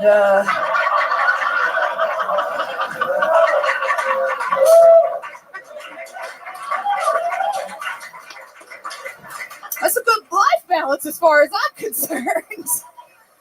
People like to come up to me after telling these jokes. They're like, "Oh no, Kayla, no, you're still pretty." Like, bitch, when I say I was ugly, what? I'm gorgeous, okay? I look like Liv Tyler ate John Goodman. I am rocking it up there. Wow. Wow. Incredible. Man, sets tonight have either gone one way or the other. It's either been killers or just fucking people dying up here. And Oh, God, which one am I? Oh, come on. How dare you. That's incredible. How about one more time for Kayla Island, everyone? Thank you. One more time for your shirt. That's an awesome Oh my shirt. gosh, thank you. It's my fanciest cat shirt, so thank God I got up tonight. There you go. Let's start with the cat shirt talks. That's always a great way to start it. Yeah, that's It's so great fancy. for those of you listening to the podcast. She's got fucking tiny cats on her shirt, like Yes. tuxedos. Whoa, There you fancy go. cats. Let's Fancy let's cats. talk about it for as long as we fucking can. There it is. Anyway, Kayla, unbelievable performance. Thank you. I love how you came out guns ablaze and making fun of yourself. Thank you. And how long you been doing stand-up? I just passed 3 years. 3 years, incredible. Wow. My goodness. And that's true? You drink a lot? Say what? Oh, so what? You drink a lot? Oh, yeah. Oh, for sure. That's why I didn't hear what you first asked. Yeah. Wow. When you drink, do you go to regular bars or Roseanne bars? Oh, Ryan Scott. Ryan Scott, where you at? Ryan. Oh. That was brilliant. Oh, thank you, Glenn Howerton with AIDS. I really Oh my appreciate God. it. How are Thank you? you. How are you? Wow. That guy loved that. It's the female David Lucas up here. Heck Just yeah. by size. Heck yeah. They both feel the exact same, I bet.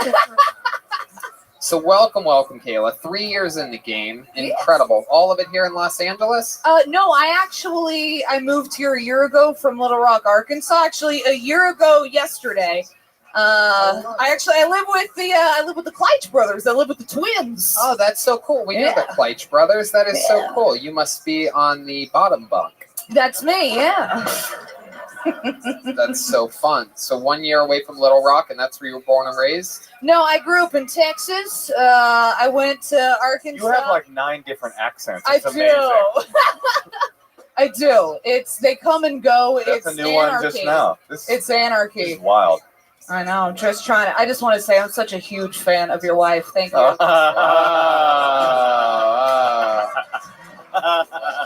like it. I felt them sink into it. She really got it. No, my ego's so big. I was like, well, thank you very. Oh, fuck you.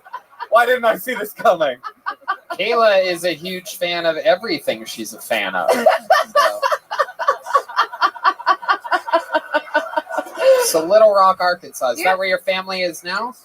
No, my mother lives in Burleson, Arkansas, or Burleson, Texas. Jesus Christ. All right, Burleson, Texas, and my father lives in Minnesota somewhere. Wow. Both of them. Different trailers, different cities. Different trailers, yes. My goodness. No, my mother made good decisions. She was an ex-army captain, a nurse. My father made bad decisions. He made meth. So whoa, here we are doing comedy. Heck yeah. Is he still in the game? Is he up in Minnesota? No, he gave it up. He's just a boring alcoholic now. Oh, shit. That's I know, no good. bitch. Wow. What do you do for money? How do you make a living? I do audiobooks. And I can do any accent. Literally any white trash accent. Any white person that makes less than $19,000 a year, I can do. It's my demographic, thank you. Is that what you do for audiobooks? You read? I read audiobooks mostly under a pseudonym. I do a lot of erotic audiobooks. Get the fuck out of here. Wow. Can you give us a little example of like something that you have memorized from your past? Not memorized, but I'll give you a little paraphrase, and I don't want to. Sure. I don't want to put No, yeah, exactly. Sure, just give us. So a lot of what I do is anthropomorphic bullshit. Wait. You have to. 9 people know what that means. Yeah, you have to That's explain all right. that. You just got to go on and fill this big old sloppy pussy with some wet sloppy Joe and shaved turkey. Bring back that Arby's, boy. Oh, you come on over here. Oh, some folks call it a sling blade. I call it these nuts. No, I did one time that was squirrel people. I guess it was for furries. Oh boy. It was like squirrel people, and one of the lines that really stayed with me was this very long paragraph about how hairy the squirrel dude's dick was, and that's just right here forever. I don't. So we're not gonna. Can you give All us right, an let's example see. of what like a reading would sound like? All right, let me try to give this to you. All right. Well, here we go. And as he came at me with the hairy nuts he'd saved from the summer and his big, hairy squirrel cock, I knew this was the squirrel man I was meant to spend my life with, if not at least the night. Chip and Dales. Wow. That was incredible. Thank you so much. There was Thank a you. significant change there between your normal voice and your sexy voice. Thank you. When you want squirrel dick, it's different. It's a whole different world when you're trying to get that squirrel. I'm telling you what. I'm curious what kind. You don't have to be specific, but like what kind of money can you make doing erotica for furries? Not a whole lot. Enough. I fuck a lawyer if that makes any more sense. Whoa! Look at that. How long you been fucking a lawyer for? 2.5 years. Wow, 2.5 years. He was actually on your Dallas show at Hyenas back in the day. I was part of the little Arkansas crew that came down to Texas. Oh, I remember that. There was a big, like 6 or 7 people, right? Oh, Yep. my goodness. Wow, that's so cool. Heck yeah, this is. I thought that was the Love That Chicken from Popeyes theme for a second. That you would think that. Wow. So, where'd you meet the lawyer at? I met him doing comedy in Little Rock, actually. Oh, okay. I aborted his baby on stage. It was a good time. What do you mean by that? Fell out your pant leg? Say what? Nothing. He said fucking nothing. What did you say? I accidentally aborted his baby on stage during a comedy show. Wait, so what you're saying is true? Yes, absolutely. How, okay. All right. How do you know that it happened during your set? Because she didn't even know she was pregnant. Yeah, it was a real surprise. It started heckling me from the So when you have an abortion, you take a pill and it stops the pregnancy. And then 24 to 48 hours later, you take another set of pills that starts the slip inside portion. And is that what they call it medically? The yes, slip inside part? Okay. that's the medical term. I asked my mom; she told me. This is a wonderful TED Talk. Thank you so much. But I hadn't taken the second set of pills yet, and I was 3 minutes into a set, and I just started bleeding, and fell out your pant leg. Fell out my pant leg. Exactly. No, I'm classy. I got creative with some paper towels. I finished it at home in the bathtub like a classy bitch. Wait. You didn't bail on your set, did you? No, God, no. I came back. Heck yeah. I went and got some paper towels, got creative, came back, finished the rest of that set because I'm a fucking professional, you guys. Wow, that is Thank you. incredible. You are a real professional. Thank you, Comedian Corner. That is mind-boggling. Brought that set to term.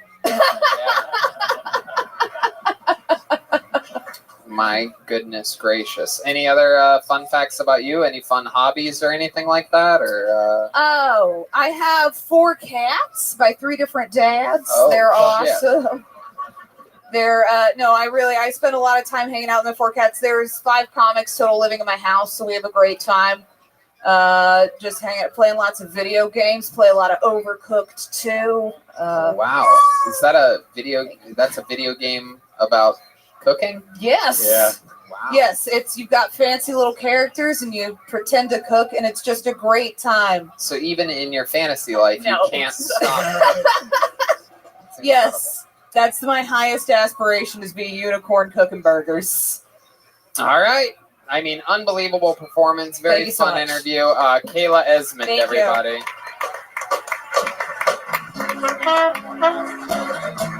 You guys want to do one more quick one? Are you sure we could end it right now? Oh, there goes. There they go. All right, there they go. All this talk about meth, they have to go do some over here. Look at that. There they go. Jesus Christ. Can't believe that the chef from the kitchen snuck his way to the front row for that whole part of the show. All right, whatever. You sure about this? One last one? We could end it with Kayla, but all right, here we go. We're going to get through this fast. Make some noise for Andre Mulligan. Andre Mulligan. Do you hear what I hear?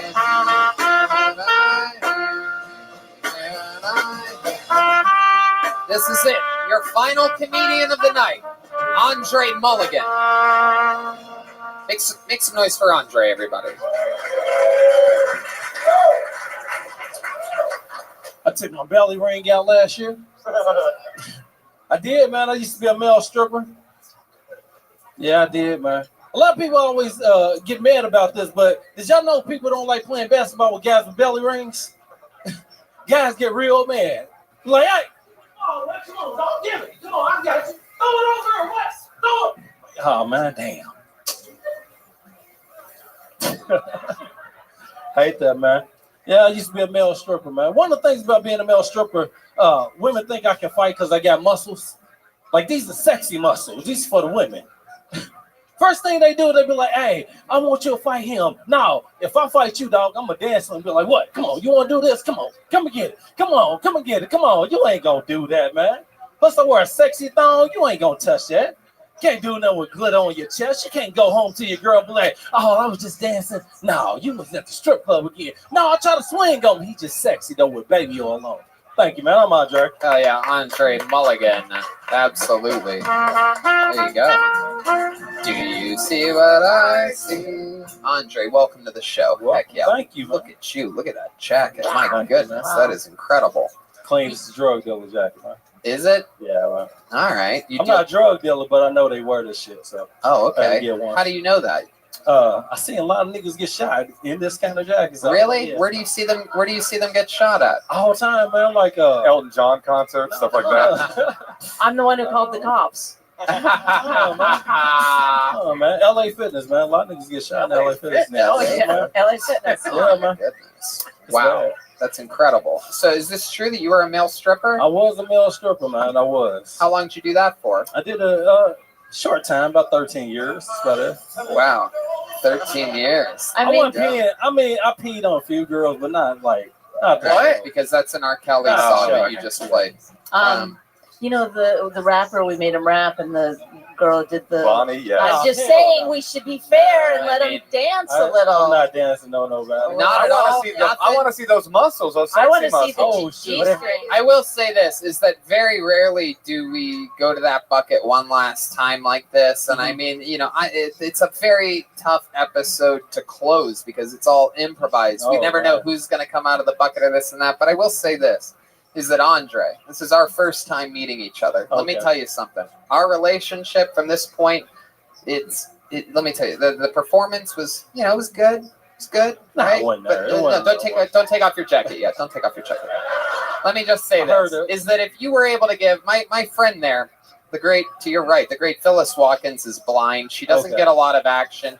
If you were to say, give her a lap dance on this show, I think that there could be no better way to end the episode. You'd be a legend in my mind. Okay. And then I get to go up again next week or something like that. The audience might even throw some ones up here, right? Yeah, I'll bet you they do. We have a very loyal, hardworking fan base. These are all people. You know, we give away the A Norwegian coin comes flying up. Absolutely. We give away the podcast for free. I'm sure some of these people will come up and tip you. So, Okay, hit it, Red Then I Dad. get to Hit go up it. another time, right? We got. Let me grab a chair. Give me a chair. Give me a chair. Oh, shit. Jesus Christ. So Phyllis Watkins is going to the chair. This is incredible. We got Danny Lucas up there on lights. Phyllis, you're almost there. You got it. Uh-oh. Don't put no dick on. No, yeah. No, I don't want no stick. There you go. Yeah, break it down. Oh, man. All right. So this is the moment that we've all been waiting for. Andre Mulligan is a former male stripper. He said he would never get back in the game. And now here we are to close this episode of Kill Tony, where literally anything can happen. We're going to do the R. Kelly one. The Bump and Grind. Give me some good music. What's a song you used to dance to? What do you want? You tell us. Bump and Grind? What do you like? What's your specialty? You have do the original Bump and Grind. The original Bump and Grind. Bump and Grind, R. Kelly. Let's do the radio edit. Look at Aphrodite. She's fingering herself already. Yeah. Oh shit! Aphrodite's got a bus ticket she's about to throw up here. Oh shit! Take the jacket off. Take the jacket off. Is this good? Yeah. All right, ladies and gentlemen, Andre Mulligan bringing the show to a close. Give him the lights. There we go.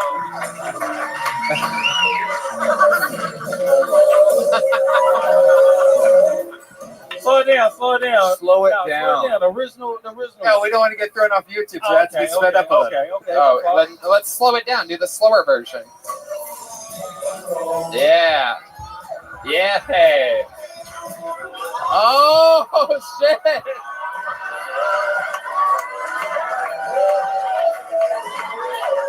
Oh, she's touching his face.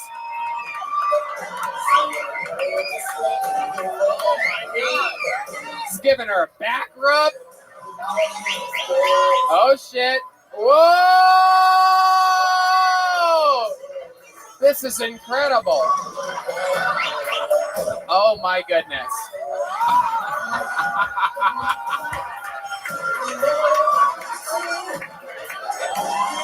Wow. Wow. Wait, she can see. She can see everybody. Wow. She once was blind, but now she can see. My goodness, that is incredible. How about one more time? His first ever appearance on Kill Tony for Andre Mulligan. Heck yeah, this guy's got a walking stick in his pants. Phyllis Watkins can see again. Yeah, I made some money. Andre, any? How can we find you? What's your social media? All one word, Andre Mulligan. Is that right? Yeah, Andre Mulligan. Well, welcome to the show, man. Great.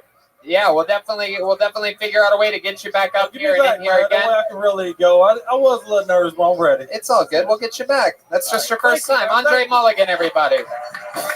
Aphrodite wants to put this in your pants. We let her do what she wants. She's 72 years old. Heck yeah, absolutely. There you go. All right, Afro, don't. All right, Afro, get out of there. How about one more time for our guest tonight? How loud can this place get for the great Bonnie McFarlane, huh? November 9th at the Stand. She's taping her new album. Listen to My Wife Hates Me with Rich Voss and her. Check out vossroast.com where she gives an unbelievable performance. How about one more time for the great Moshe Kesher, everyone? He's got the Endless Honeymoon podcast in Houston, Portland, and Helium the weekend before Christmas. Hey, look at this drawing from Ryan J. Ebelt, everyone. It's another one that goes with the collection. While you all sat there doing nothing, he drew that entire thing. That's available at RyanJEbelt.com along with every other episode ever, including the new Kill Tony, the book, Part 2 and Part 3. Part 3 includes both 1 and 2 all together for those of you that bought 1 when it first came out. Come on, people. The one and the only, the best sister in the world, the great Phyllis Watkins, everybody. Unbelievable performance tonight all the way through. She once was blind, but now she can see.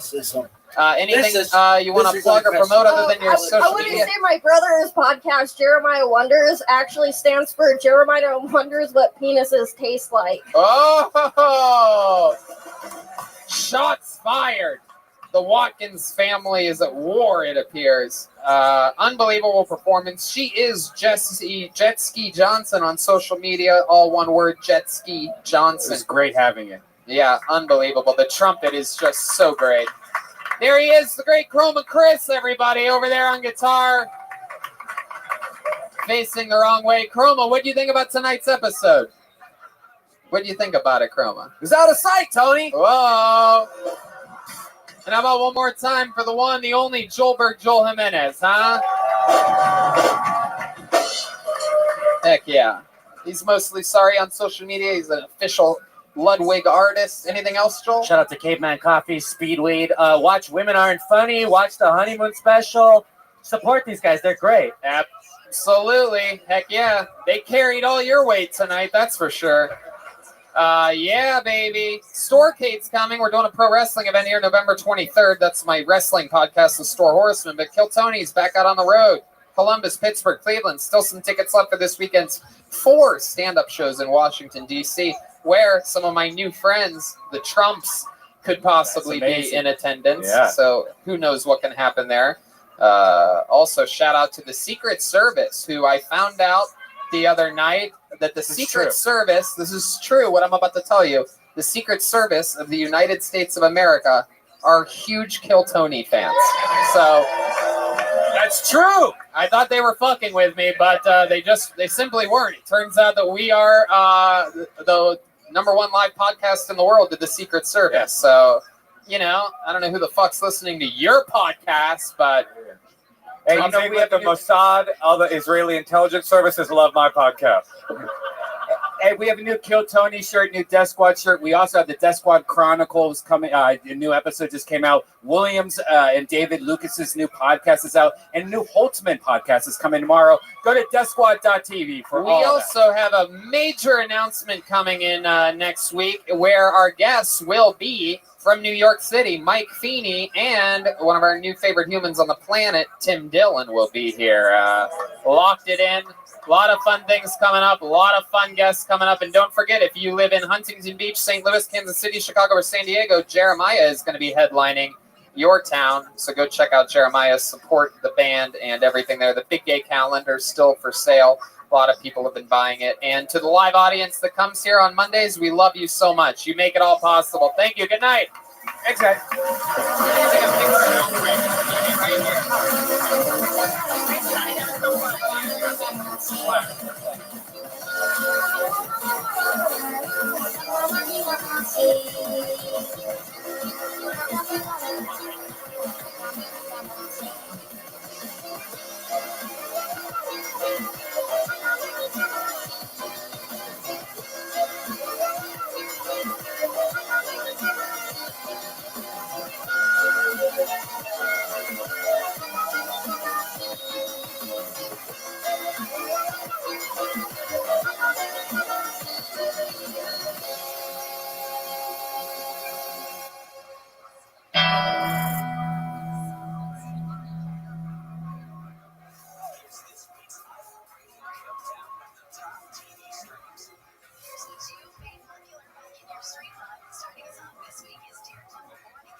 Stupid ass fucking thing.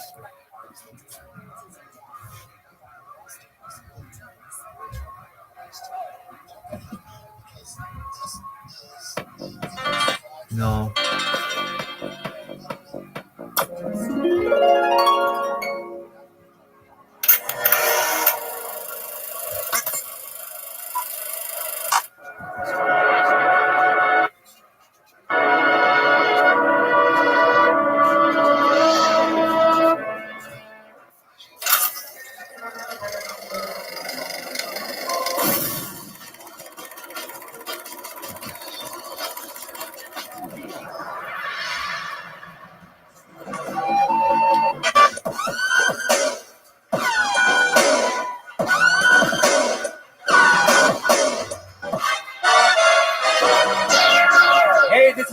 to you live from the world famous Comedy Store main room for a brand new episode of Kill Tony. Give it up for Tony! Head splat! Fuck yeah! Monday night, live from the Comedy Store. You guys ready to do this shit? Yowie wowie. The great Brian Redband's here, everybody. Wowie! Hell yeah, we're doing it again. Look at this. It's Ryan J. Ebelt over there with his prints. Ryan, throw me one of those books. Where'd the books go? We're supposed to have a book up here. Shit. The new book, Kill Tony, volumes 1 and 2, the second and third Kill Tony books that have ever been made, are for sale now. You can get them on Amazon. Go to ryanjebelt.com. Every single episode he's drawn. Isn't that up? Every single episode, every single tour poster, every single everything. If you're a real fan of Kill Tony, no better Christmas gift or Thanksgiving gift or birthday gift than Kill Tony the book. It's a picture book for those. Well, a lot of our fan base doesn't know how to read, so we made it easy for you. We're back on the road again this week. It never ends. We're going to D.C. 2 sold-out Kill Tonys and 4 stand-up comedy shows that I'll be headlining with guest spots with all your favorite cast members of the show, and then we're straight into New York again. I just left New York yesterday. Now I'm going back there on Sunday because we are doing the Gramercy Theater for the 3rd time this year.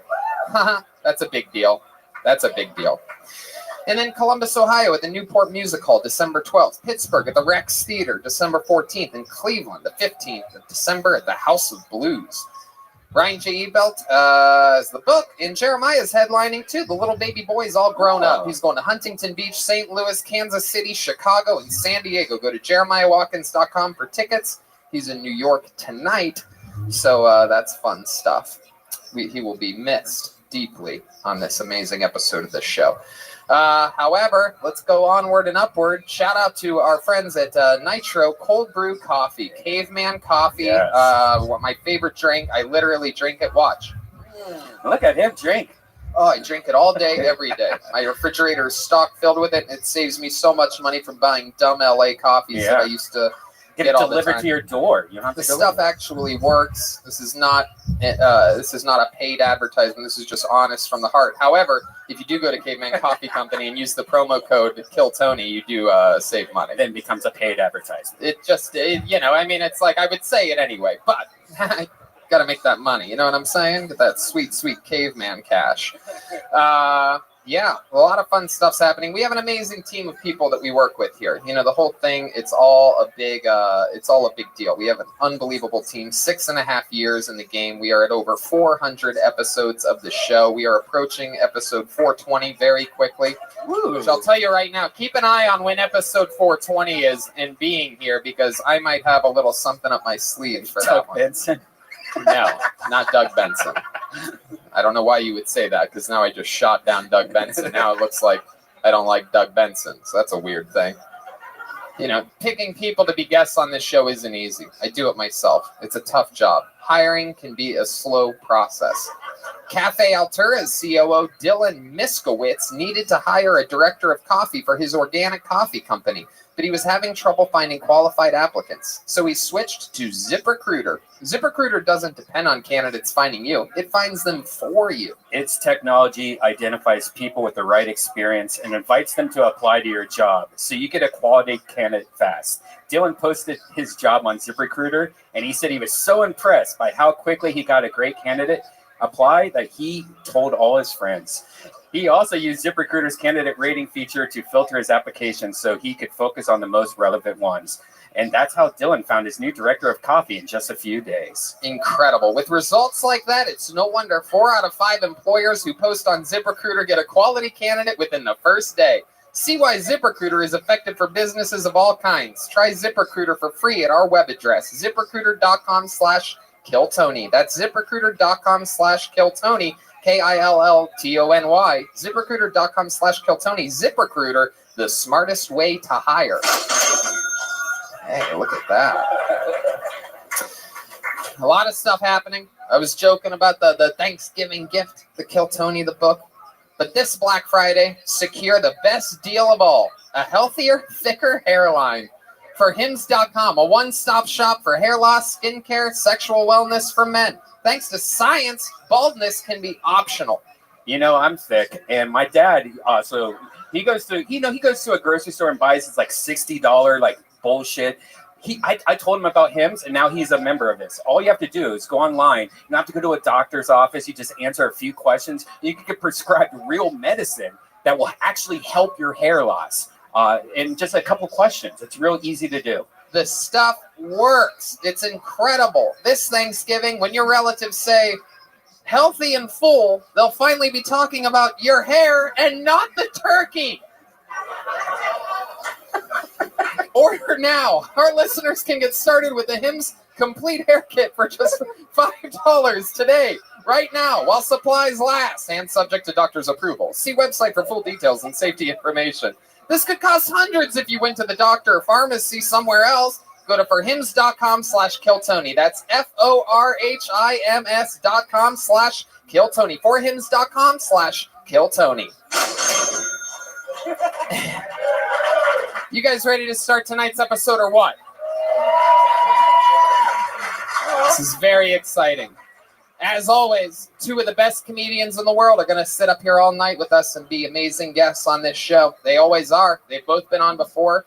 I present you two of my favorite comedians on the planet, the great Moshe Kasher and Bonnie McFarlane.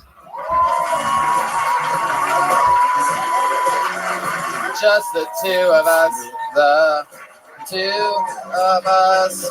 Yeah. Welcome to the show. The Endless Honeymoon Podcast. He's at Portland Helium the weekend before Christmas. It's Moshe Kasher, everybody. Hi. Natasha Leggero is going to be with him because they are husband and wife. That's true. How's life going, Moshe? It's good. Actually, speaking of husband and wife. That was just fucking bullshit. Some of the most bullshit shit I've ever seen in my entire fucking life. It's just the worst. Look at this athleticism. It's just really unprecedented. I'm so pissed. It doesn't start. Look at this.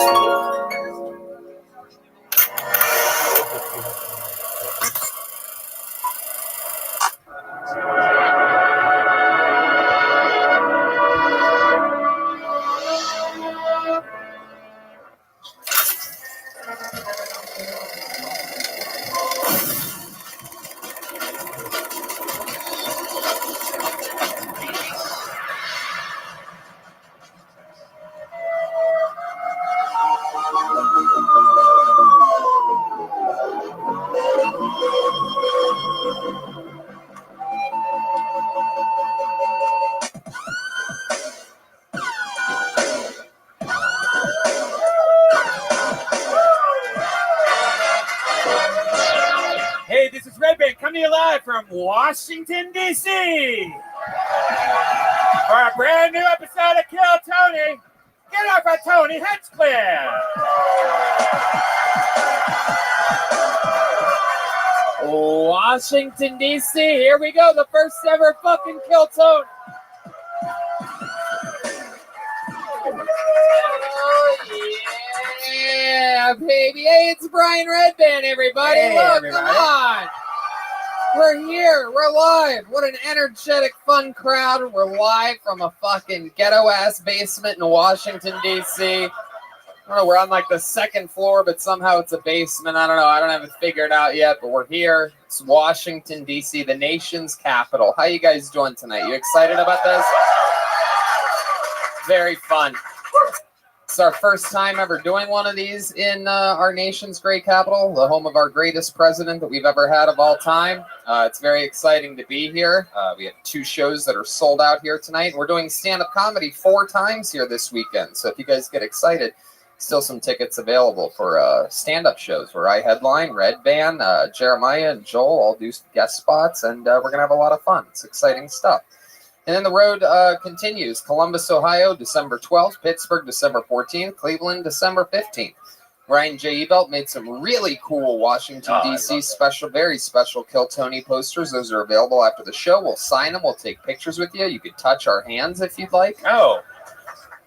Exciting stuff. Jeremiah's a headliner now. He's all over the road. November 16th, Huntington Beach, St. Louis, the end of November, Kansas City, the end of December, and Chicago Zanies Rosemont, the beginning of January. Also San Diego, December 6th. Little baby boy's all grown up, doing his own headlining gigs out there. Nice. That's exciting stuff. And yeah, let's just jump right into it, shall we? Right? You guys excited? I'm excited too. It's fun to be here. I like this room. It's very tight, split down the middle, sort of like a V shape. There's nothing 15 feet in front of me. There's just a wall. Yeah. The cameras are bounced on napkins, so if anyone sneezes, the cameras might fall down. So there you go. No sneezing during the show, everybody. So yeah, let's just jump right into it. But before we do, you know what? I want to tell you something. Traveling's been crazy lately, and one of the things that I think we have bad habits from Ohio. We walk around all the time with these clunky wallets. We used to always, you'd have it in your back pocket. It's not good for your back. And that's why we just both fell in love with Ridge Wallet. It is just unbelievable. You could talk about, you know what I mean, that old grandpa wallet that we used to have. It was thick. It was bad for us, the traveling. But now, Ridge Wallet. Yeah, I don't know if you're like me. I usually like, hey, I'll just buy a new wallet at Target, and I'll stuff everything in it. My wallet was like the size of a cheeseburger, and I would just be sitting on it all the time. He likes thick cheeseburgers. Thick cheeseburgers. He says cheeseburger. We're talking about a double patty. Yeah. And how many times have you been just driving and you're just like noticing like, oh shit, I've been sitting on this like a rock for the last 3 hours. It's been killing my back ever since I got this Ridge wallet. It's amazing, man. It's so small, and it makes you like not put all the junk that you would normally put in your wallet, and it just slides in your front pockets. It is sleek. It's held together by a durable elastic band. It's titanium, carbon fiber, and aluminum options ensure that there's an option for everybody. It has 30,000 5-star reviews. It's a better way to carry your cash and cards and streamline what you carry around every day. There's a lifetime warranty if you love it, and free returns if you don't. Again, titanium, carbon fiber, aluminum, and a dozen different styles. Get 10% off today with free worldwide shipping and returns by going to ridge.com/KillTony. That's ridge.com/KillTony. Use code KillTony, all one word, link in the description, and you save 10%. There you go, Ridge Wallet. How many of you like wallets, huh? New sponsor. Come on. Give it up for Ridge Wallet. Come on. They help us. Yeah, they help us, and we absolutely love their product. We're very excited to have another sponsor that we always wanted come on board. That was the first ever Ridge Wallet ad read here in Washington, D.C. So now you feel special. Oh, now it's about us. So let's get this fun train rolling along. As with all of our road episodes, no guests tonight. No one to clutter this shit up or give away the ending of the new Joker movie. You know what I mean? Let's just have a smooth, fun episode. But there is a band, ladies and gentlemen. They made it all the way here. Yeah. This is their first time ever in Washington, D.C. I told them there's great comedy crowds in D.C. So let's see how you guys treat them. Every single episode, they commit to doing different characters. We never know what they're going to be or what they're going to do. This is a very small green room that we have tonight. So I actually, for the first time ever, had to face a different direction. I had to face the stage. I was on the other side of that wall facing this way while they got ready behind me because there's no second green room. There's no offices here. This is literally the basement scene from Inglourious Bastards here in Washington, D.C. Like if anybody fired a gun, 6 people would die from one bullet. So let's see what they are tonight. I get the feeling this might be special because this is the nation's capital. Ladies and gentlemen, I present to you the best damn band in the land. It's the Kill Tony Band. Jeremiah Watkins and Joel Jimenez. Whoa!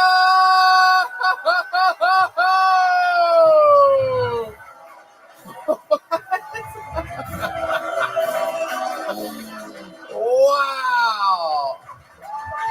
Oh my goodness. Ladies and gentlemen, the President of the United States of America, Donald J. Trump. Number 42, number 43? Number 45, number 46, number 47, hey! Donald motherfucking Trump. You've been on this show a few times. You're one of the greatest characters, one of the greatest people that we ever have joining us. How's it going? We're in your one of your homes. It's good to be here, Tony. Can I just say it's tremendous to be here? And also, Tony, you said my name earlier. You summoned me. I'm like Beetlejuice. Okay. I love it. And then, what the fuck? Oh, wow. And then clearly back here we have what appears to be Let's see how learned this man is. what appears to be transgender Danny Trejo. Tony, my name's Alexandria Ocasio-Cortez. Oh! That's right. Oh my goodness. I'm gonna write And I'm appalled to be up here on stage with this racist. Oh, wow. I can't believe you two are together. This is Alexandra's, definitely. I would remember this. This is your first time on the show, correct? I've been fighting climate change. We only have 2 years left, Tony. Oh, I am excited about this. What an incredible dynamic. Two different sides of the spectrum. Donald Trump, how does it feel being this close to Alexandra? I don't know. She's got 2 strikes against her already. 1, woman, gross. 2, Mexican. We all know it. Wow. Well, I am excited about this. 2 amazing political figures. One of them a president. One of them certainly will never get farther than Congress her entire life. So this is exciting. This is probably the biggest deal you're ever going to be part of because you're just a liberal hype train that really accomplishes nothing, has no experience, and no real talents whatsoever. Can I just show off the shoes I bought because nobody can see them from behind the drum? Oh my God. Wow. You know how hard it is to find a size 11 at a Goodwill? A lot of rumors amongst diehard fans of the show that Joel will find any excuse to dress like a woman and when he's picking characters. And I will say, Joel, that wearing women's shoes when you are behind drums the entire show is a little bit shady. It doesn't really help your case as to being a manly man that just gets into character. They're flat. They feel good on the drum pedals. I had a Russian hooker piss on me earlier, so I'm ready to go. Which brings me to this, the dirty DC fucking Thomas Jefferson bucket of destiny. This is it. A lot of signups tonight. I'm very impressed. I'm very proud of you, Washington. A lot of people with balls out here. Maybe it's a local killer comedian. Maybe it's someone trying it out for the first time. You guys know how it works. If I pull your name out, you get 60 seconds uninterrupted. You know your time is up when you hear the sound of a kitten. That means wrap it up then, or else you're going to bring out the angry DuPont Circle Bear. Is that right? That's the right reference? I think so. Now, a little fun fact for you. Since the entire front... How are you? Hello. How did you find out about me? Do you know the Yes, I do. And this is another one of your computers that I saw on your YouTube. Yes, I do. So probably, I'm assuming you're streaming from there. That's correct. Yeah, I'm live on 16 different YouTube channels simultaneously. Yeah, I saw. Excellent. Yeah. Well, welcome. I've been live streaming my life 24 hours a day, 7 days a week, 365 days a year for world peace for more than 3 years. My stream goes back to the pandemic. We've seen the death of a queen, the birth of AI, the coronation of a king, and everything in between. Hey, go ahead. You've been streaming the entire time? Yep. Going back to the pandemic, it's more data than any person has uploaded to the internet in global history. And data is Earth's #1 resource, according to The Economist magazine.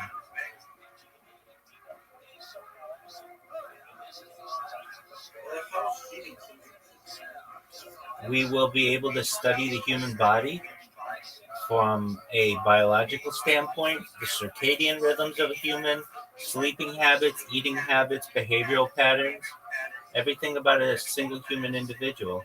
We've never had this much data on one person. Additionally, it's like a time capsule for society.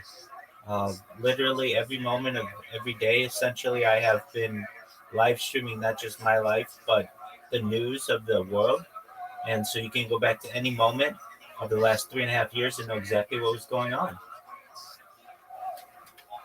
Does it not get stressful ever?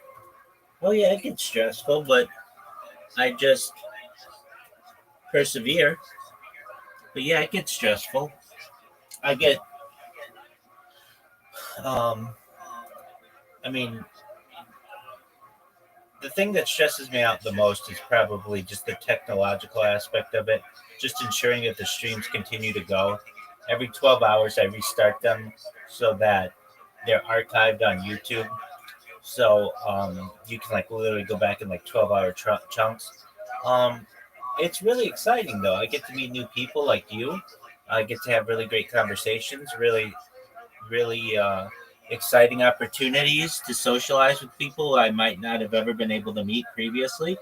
I get a chance to meet some really great influencers and some really great entrepreneurs, some really talented individuals. So the benefits, I would say, highly outweigh any kind of difficulties or challenges that I must undergo.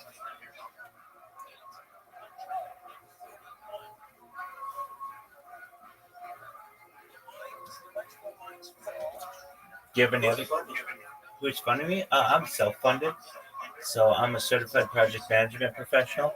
I've launched apps on the App Store and Google Play, and I've had contracts with Fortune 100 companies that have allowed me to be able to self-fund this project. I'm also sponsored by cryptocurrencies as well. One is known as Harry Potter Obama Sonic 10 Inu. It is worth tens of millions of dollars, and they've been really great partners. And I've completed some other projects for some other social media, some other cryptocurrencies, including just management of their social media and such. So that's allowed me to be able to live stream my life for the last 3.5 years without a job.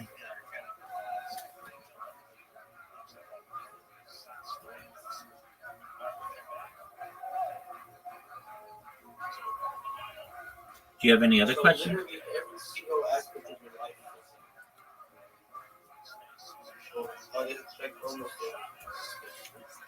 Oh yeah, I mean, I go to the bank on camera. I go to the bathroom on camera. I've showered on camera, bathed on camera.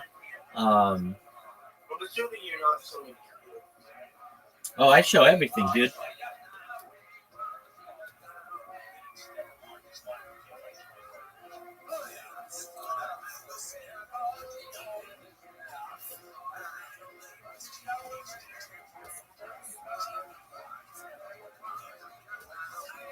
So generally, like, you can't show nudity on YouTube, but you can on Twitter.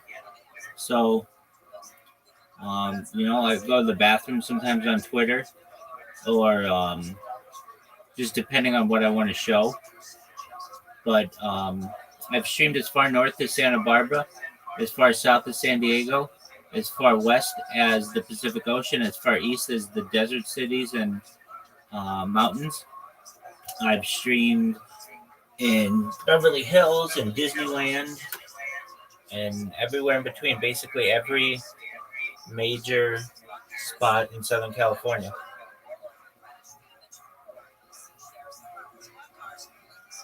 So basically, for the most part, you have been catch privacy in the past 3 years. 3.5 years, yep, that's correct.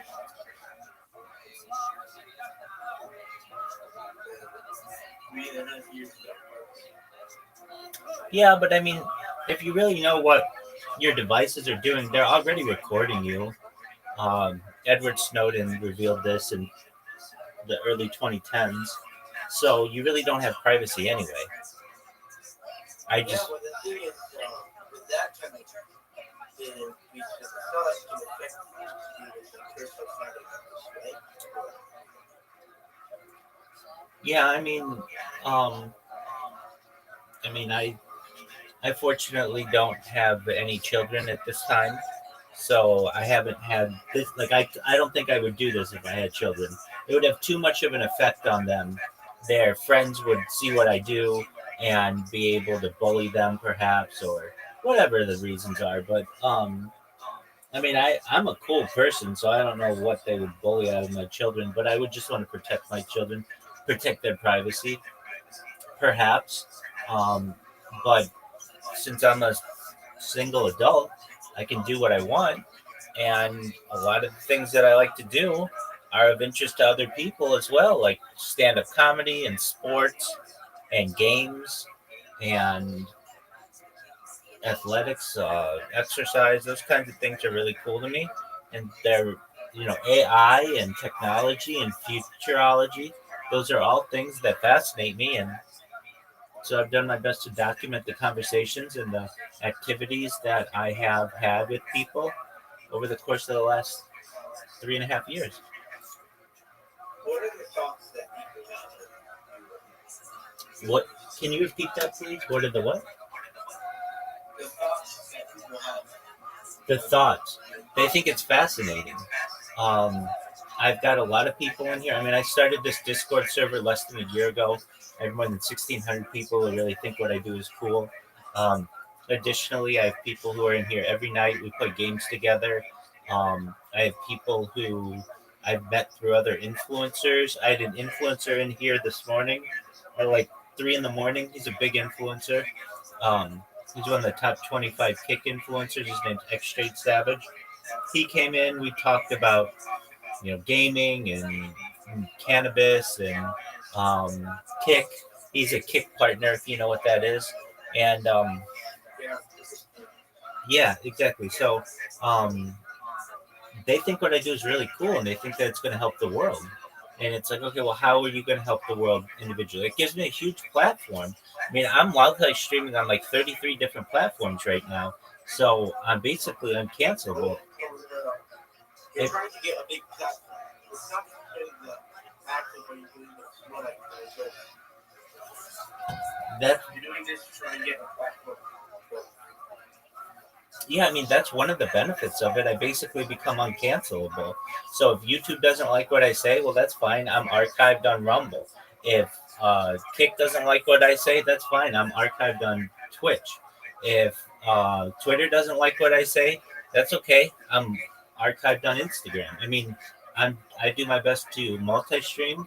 I'm not even on platforms that people don't even know really exist, like Nemo TV, things like DLive and Trovo. There are a lot of different streaming platforms out there, especially in Asia. And I've done my best to connect my accounts with all of those so that I have data archived in the very far corners of every major internet website that will allow it.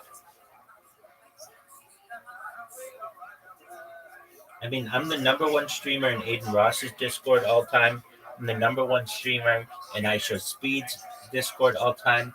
Number one streamer all time in Amaranth's Discord. Number one streamer all time in Kites and Knots Discord. I've been able to connect with some really big influencers. I've had Aiden Ross in my stream. And I've had Sam. I've done interviews with Sam Bond. So I've been really able to network pretty well and connect with individuals. And a lot of people think what I do is just really fascinating. And overall, people are really interested in what I do.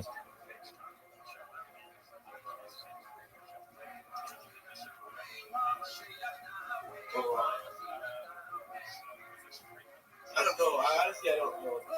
This is a very peculiar situation. Absolutely. Have you ever seen the movie The Truman Show? Oh yeah, that's that was Absolutely. So it's somewhat similar in that, every moment of Jim Carrey's character, Truman Burbank, is recorded in that movie.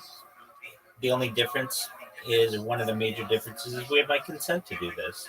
I can stop the streams at any time if I want, but I don't. I want them to continue through the rest of my life. I think it'll be very beneficial for society to essentially have the majority of someone's life on camera, and then perhaps even someday we might just have someone's complete life on camera.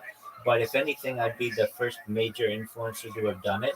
And I do it differently than most any other person who live streams. I archive it every 12 hours, and I'm live on 33 different devices. So you can watch my life in 360 degrees.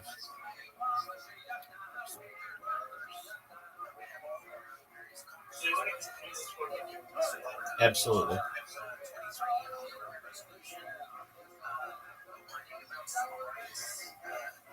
And the thing is, I talk about things that are really unique to society and aren't being discussed. Things like ending world hunger, the use of technology like agricultural drones, floating greenhouses, saltwater greenhouses, hydroponics, vertical farming, cloud seeding. I want to end world thirst. I mentioned earlier that I'm sponsored by a cryptocurrency known as Harry Potter Obama Sonic 10 Inu. We have built wells in Nigeria. I want to help with those types of projects in the developing world. Additionally, I'm an advocate for the Lifestyle program. But most importantly, to end world thirst, I'm an advocate for desalination technology, where we pump Earth's seawater onto land to make it drinkable. I also talk about things like anti-gravity, antimatter, alien disclosure. I talk about faster than light travel, faster than light communication, de-extinction. People don't know this, but the first successful de-extinction took place in the year 2003 with the Pyrenean ibex, which was a goat located in northern Spain, southern France. Fast forward to the year 2021, a company out of Dallas, Texas is founded known as Colossal Scientific. They've made it their goal within the next 3 years or by 2028 to reintroduce the woolly mammoth into the Arctic Circle using African elephant surrogates. I think this is just a mind-blowing project, mind-blowing goal.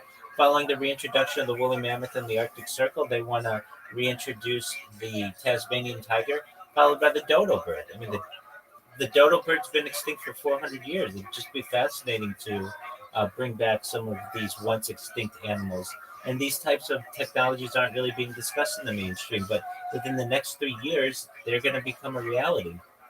I also talk about things that affect you and affect your friends and family.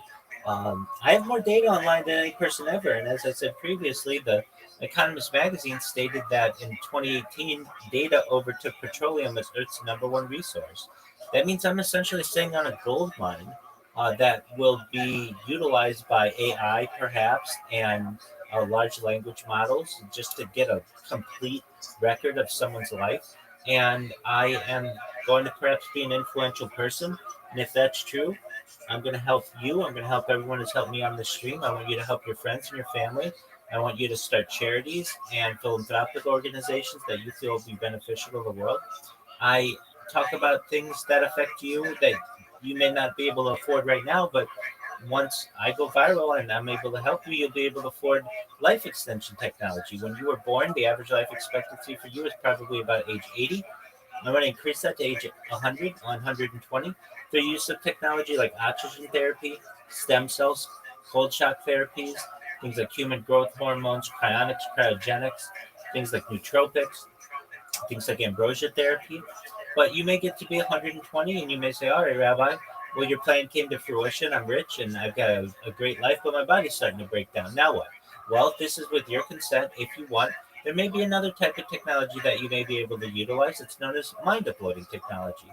That's where we scan your brain like a CAT scan or an MRI, again, with your consent, knowing where every atom is in your central nervous system and your peripheral nervous system. For later download is an android, an avatar, a cyborg, a cybernetic being, a clone of yourself, a robot, an ethereal being, whatever you want to be. But essentially what I'm telling you, Game, is that or apologies, General Biddy, is that you may be able to experience digital immortality, which is a really exciting future. What are your thoughts on that? Digital immortality, which I'm assuming is a copy of everything that made us us. Exactly. That would truly be immortality. If you take one object and you duplicate that object, right? The original object is still that object. It's not going to experience when you duplicate it. It's really a philosophical question. It's a paradox. It goes to the ship of Theseus, essentially the idea, if you have a boat and you dock it, and then you take that boat apart piece by piece and rebuild it right next to the original boat, is it the original? Or is it a different boat? It's a paradoxical idea. Some people consider it the same. Some people consider it different. Nevertheless, you may be able to take the memories that you have, everything that makes your personality, and put it in another being. And generally, people. It's a philosophical. It's. I'm not here to debate whether it's you or not, that's a philosophical argument that to which there isn't an answer. It's paradoxical. What I'm here to tell you is that is going to be a reality in the future. And so whether you consider it yourself or not, that doesn't matter. That's paradoxical, that's philosophical, and that can be debated until the cows come home. What I can tell you is that there will be people who will be able to remove their consciousness from their current bodies and transition that into a cyborg, a cybernetic being, a clone, an android, an avatar, a robot, an ethereal being, whatever they want to be. And whether you consider that them or something different, that's fine. But they're going to be able to take basically everything that they learned in this current iteration of their life and move it forward in the future. And if you want to experience that, you may be able to as well.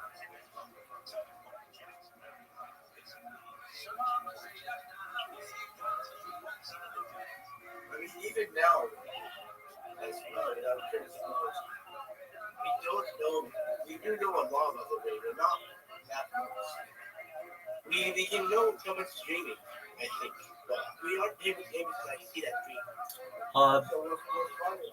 Yeah, but I mean, a generation ago, we didn't know when people were dreaming. Now we can attach certain sensors to them to know the different states when they're in REM sleep, when they're, rapid eye movement sleep.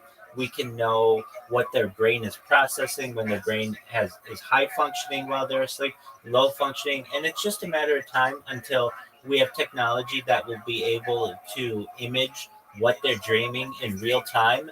And especially with AI and the move towards artificial general intelligence, and then what's really going to be amazing is artificial super intelligence. All of the things that I discussed are going to happen at a much faster rate than they would have in the past.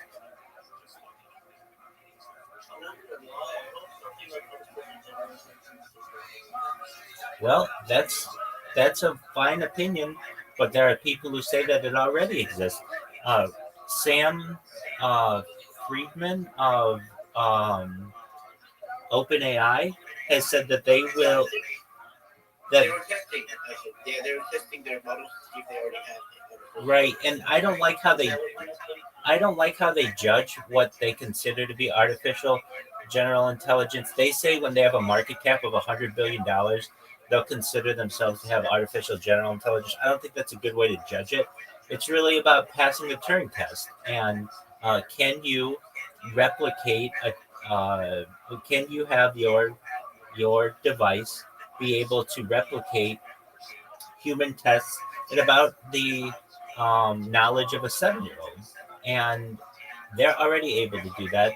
And many people might say that, especially with where they currently are in this iteration, we're already at artificial general intelligence, and we're very quickly moving to artificial super intelligence. So I understand that you don't Biggie, you don't want to move towards that world.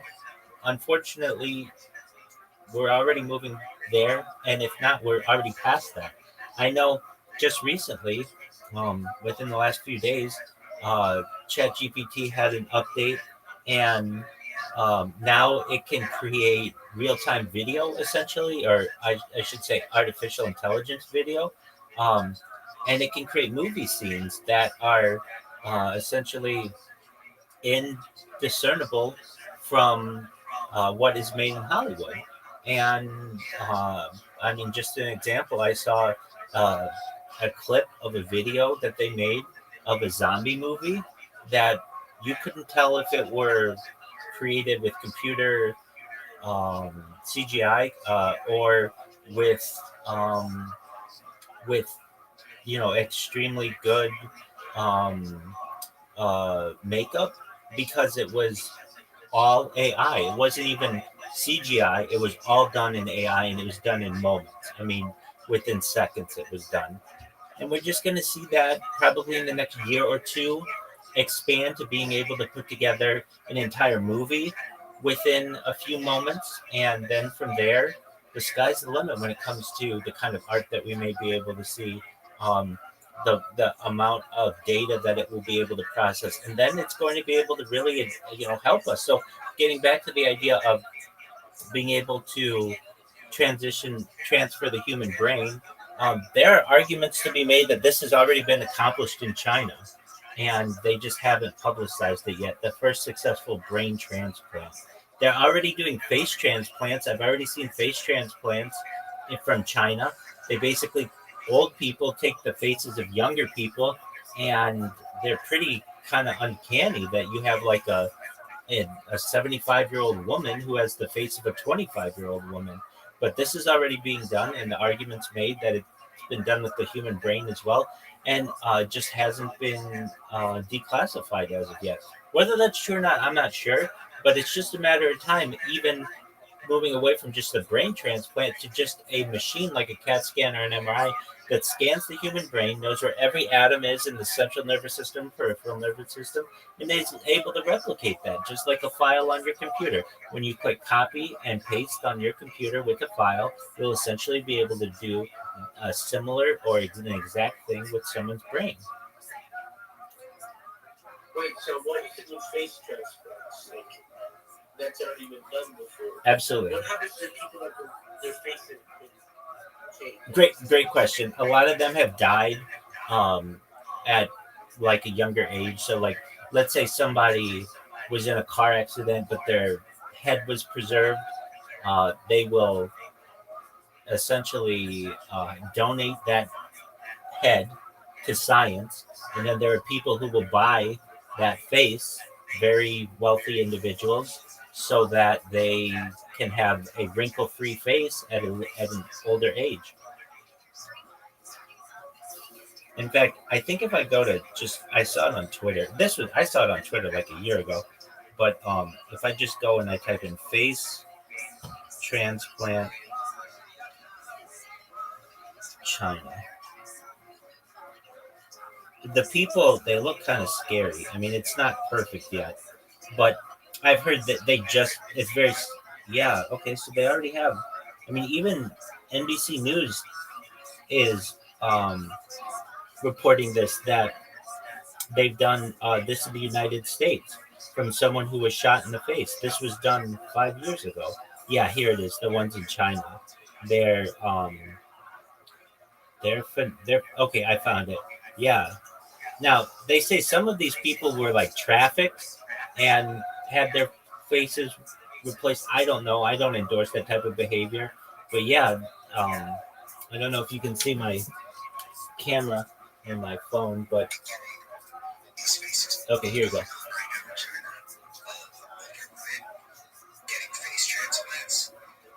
So these are people that have had transplants? Yep.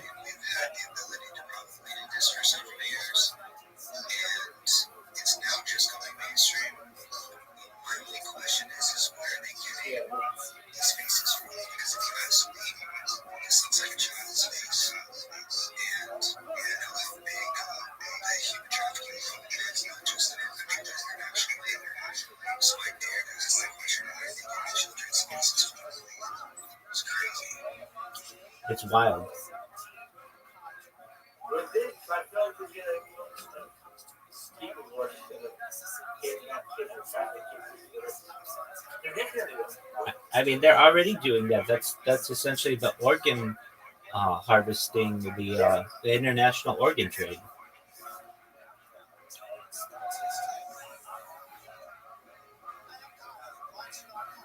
I don't endorse it. I just talk about it. And many of the topics that I discuss are fascinating to people.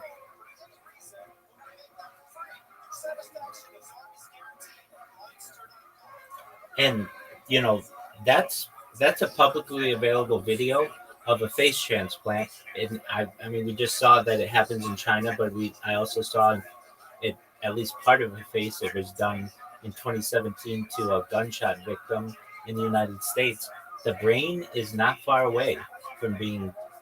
I actually think it's already been done in China. I've heard about it being done. I just don't have any proof of it. Like it's easy for me to. How the brain transplant? Yeah, that's a great question. So as I understand, you basically have someone decapitated, like their head in a clean cut from their torso, and you preserve that you put,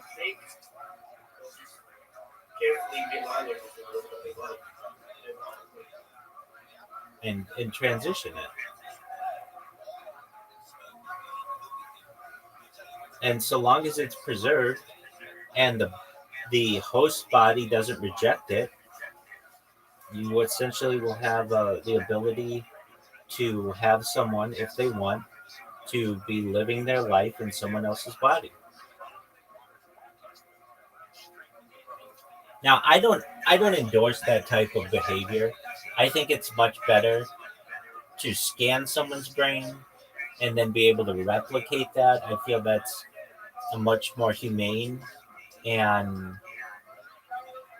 likely future. But it all needs to start somewhere, and the brain is the last organ known to man that has not been able to be transferred. We can do heart transplants. We can even do organ transplants from animals. We can do blood transplants from animals. But the brain is one that, because it is so delicate, that we've never been able to do. But arguably, that has already taken place. I know that China has experimented with it on animals, and they're already doing face transplants and making those, declassifying those. And I've heard that they have done the same with the human brain. And that one's harder to prove because, like a face transplant, you can just be like, look at the person's face. They have a different face than they had previously. But a brain transplant is different, meaning it's covered up and it's difficult to prove that somebody was once someone else.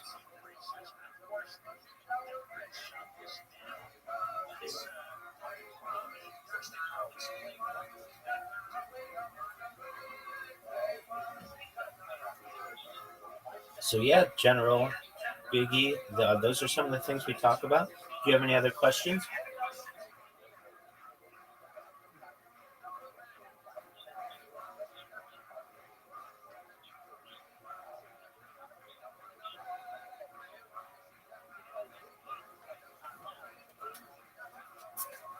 Honestly, I feel like eventually technology will get to a place where people will just want it to revert back to how it is now, or even before.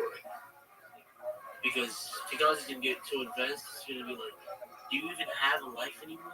People have felt that for 250 years. There were people known as the Luddites who, when the Industrial Revolution was starting, they would actively take apart the machinery because they had the foresight to know that these types of machines would eventually cause their unemployment, but also might eventually overtake humanity. They've had these types of ideas for between 250 and 300 years. Well, I think the idea of actually taking over could come into force. It's inevitable. Well, I shouldn't say taking over humanity because there will be probably a ruling class that controls it, but the majority of humanity being controlled by robots in the future is a very high likelihood, if not inevitable.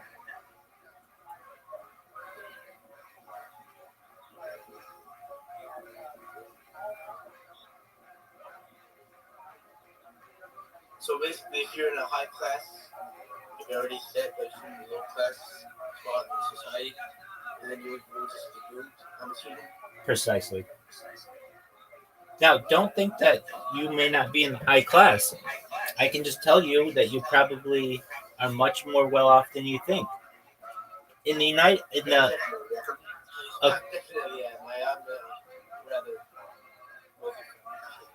Oh, perfect. Well, then you're good to go.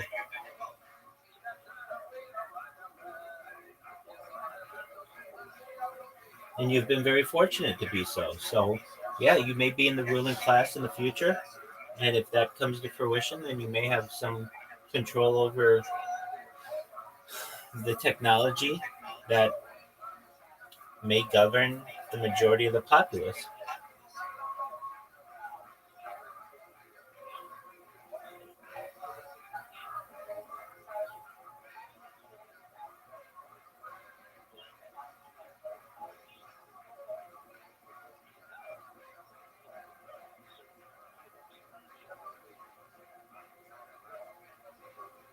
So those are some of the things that I talk about on the stream. Additionally, I'm very much into stand-up comedy. You know, if you're a fan of stand-up comedy, I'm right now in the middle of a marathon. I like podcasts a lot, so I've watched just about every Joe Rogan on the stream and Lex Friedman and just major interviews with influential people.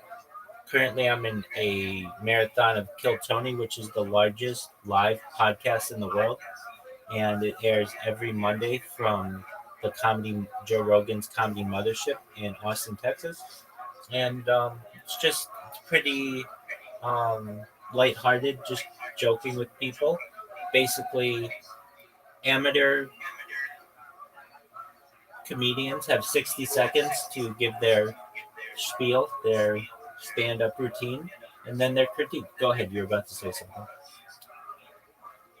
Honestly, I think this stuff you talk about is very interesting. I might more than like. Okay. Now I have to go. Absolutely. Absolutely. General Biggie, you're always welcome. And if anything, I hope that this was an interesting conversation to you. It sounds like it was. And I'm always here if you ever need anything. I'm here to be a positive person in your life. I'm here to be and have an optimistic view on the future. And I'm just here to give you hope. So feel free to come back whenever you'd like, okay? All right, well, bye. I hope the best of luck. Thank you. I appreciate it. You take care. Front is completely blocked. There's only one way to get on this stage, and I'm sure one of the great employees here, there's many of them here. How about a hand for the staff here at the Comedy Loft? Very welcoming, very nice people. There's a doorway there. Someone's going to crack that for you in just a second so that you can see where it is. But there's clearly a doorway right over there. It's a red door. It's closed right now. It probably should be open. If any staff member of any capacity, perhaps a former staff member, maybe someone that got fired a few months ago, if someone could just crack that door open so that everybody could sort of see where they're going, that'd be great. There you go. You got it. Hell yeah. A lady that is just a complete audience member took care of it. So you guys are going to walk through there. You're going to make an immediate right. You're going to take your time. Don't step on the pizza boxes or any other contraptions that are back there. Walk a straight line. Take your time. Do not hurt yourself. And then come up on this stage and get behind the microphone. You get 60 seconds uninterrupted, and then we talk with you about your life. Maybe find out more interesting stuff about you. You guys ready to start this motherfucking show? Live from Washington, D.C. It's the #1 live podcast in the world, Kill Tony. And your first comedian getting an uninterrupted 60 seconds tonight goes by the name of Marshall Lee. Here we go. So clean. Look at me, I feel so fresh. It's Marshall Lee, ladies and gentlemen. Here we go. What's up, DC? Nationals won. We're world champs. We're world champs. I like eating pussy from the back because I can smell what she ate. I got her diet. Oh, is that keto? That's good for you. I see you. Oh, is that McDonald's breakfast all day? I know they serve breakfast all day, but doesn't mean you have to eat it. It's terrible, man. Eating all that shit. I like hooking up with these chicks. For my first time, this girl had longer legs than me. I was on my toes for the first time, like ballerina feet. It was terrible. Oh my goodness, got fired from a nonprofit. I was trying to make some profit. They're like, we don't want it. Have to have for humanity, man. Fuck them. Fuck y'all. I don't need it. We're moving on. It's moving up. I was like driving the work truck, cutting people off. This guy flicked me off one time. I was like, hey man, this guy half that on the side just went to my act. He was recording me. I was like, hey, I was with this chick. She's 5'2". I'm 6'8". We couldn't 69. I was up there spitting on the pussy. And she was down there turning butter. That's my time. Thank y'all. Marshall Lee. I feel so fresh and so clean. Marshall, welcome to the show. This is clearly your first time on. Been doing it a year-ish. You've been doing it a year, but it's your first time on Kill Tony. Of course it is. You haven't been to Los Angeles before? No. No, hell no. I like your style. You came out guns a-blazing, talking about Washington Nationals winning the World Series. A very William Montgomery-like maneuver to come out guns a-blazing, pandering, getting them on your side. Is that true that you like eating pussy from the backside? That is. Really? You really do that? Yeah. Do you have a steady girlfriend that you do that with, or do you just do that on first dates? What are we talking about here? I've been on Hinge, but I've been seeing someone. You've been unhinged. What does that mean to you? Swiping right. Swiping right. Lot So you've of been first going dates. crazy, getting all the pussy that you possibly can, looking like a Timothy McVeigh, Oklahoma City bomber from the mid-'90s. It's a reference I've never used before in over 400 episodes of this show, but you brought it out at me. I love that. Anyway, so when you meet these girls and you go on a date with them, that's what you'll do? You'll say, hey, get on all fours. I'm going to eat your pussy from the back. That's not what I said. You don't say it? What do you say? I'll buy these drinks. First round. Wow, first round. Wow, and it takes one drink. What else are you adding to that drink? Yeah. Exactly. Raising the roofie over here, huh? Tall guy like you. You're the first comedian in the history of the show that's almost hit his head on the ceiling while performing. 6'8" door frames, man. I know you're a tall build yourself. 6'8"? Yeah. You're 6'8"? Yes, sir. Really? I'm 7'9". I'm the tallest man in the world. Guinness raised me. Can you even fly? Like, what happens when you try Yes, to fly? I have wings, actually. I'm very strong, very fast. You mentioned that you like eating pussy from the back. At one point, a few seconds later, you said out of nowhere, you reset, and you said, I like hooking up with chicks. Now, when in the history of the show, and it even just happened a couple weeks ago, one thing that we've noticed is when people say things that bluntly, right, that often they've had a very gay experience in their life. There's been a lot. I like hooking up with chicks. Really? There's been a lot of gay experiences? On the show. On the show? What show? On this show, he's saying, yeah, Kiltony's right. gotten really gay lately. Yes. How about with you? Any gay experiences True, I'm in your trying life? to change My that. brother's homosexual. Your brother's a homosexual. Love him. You love him? Have you ever thought about killing him? No, but you've never had any homosexual experiences yourself? No.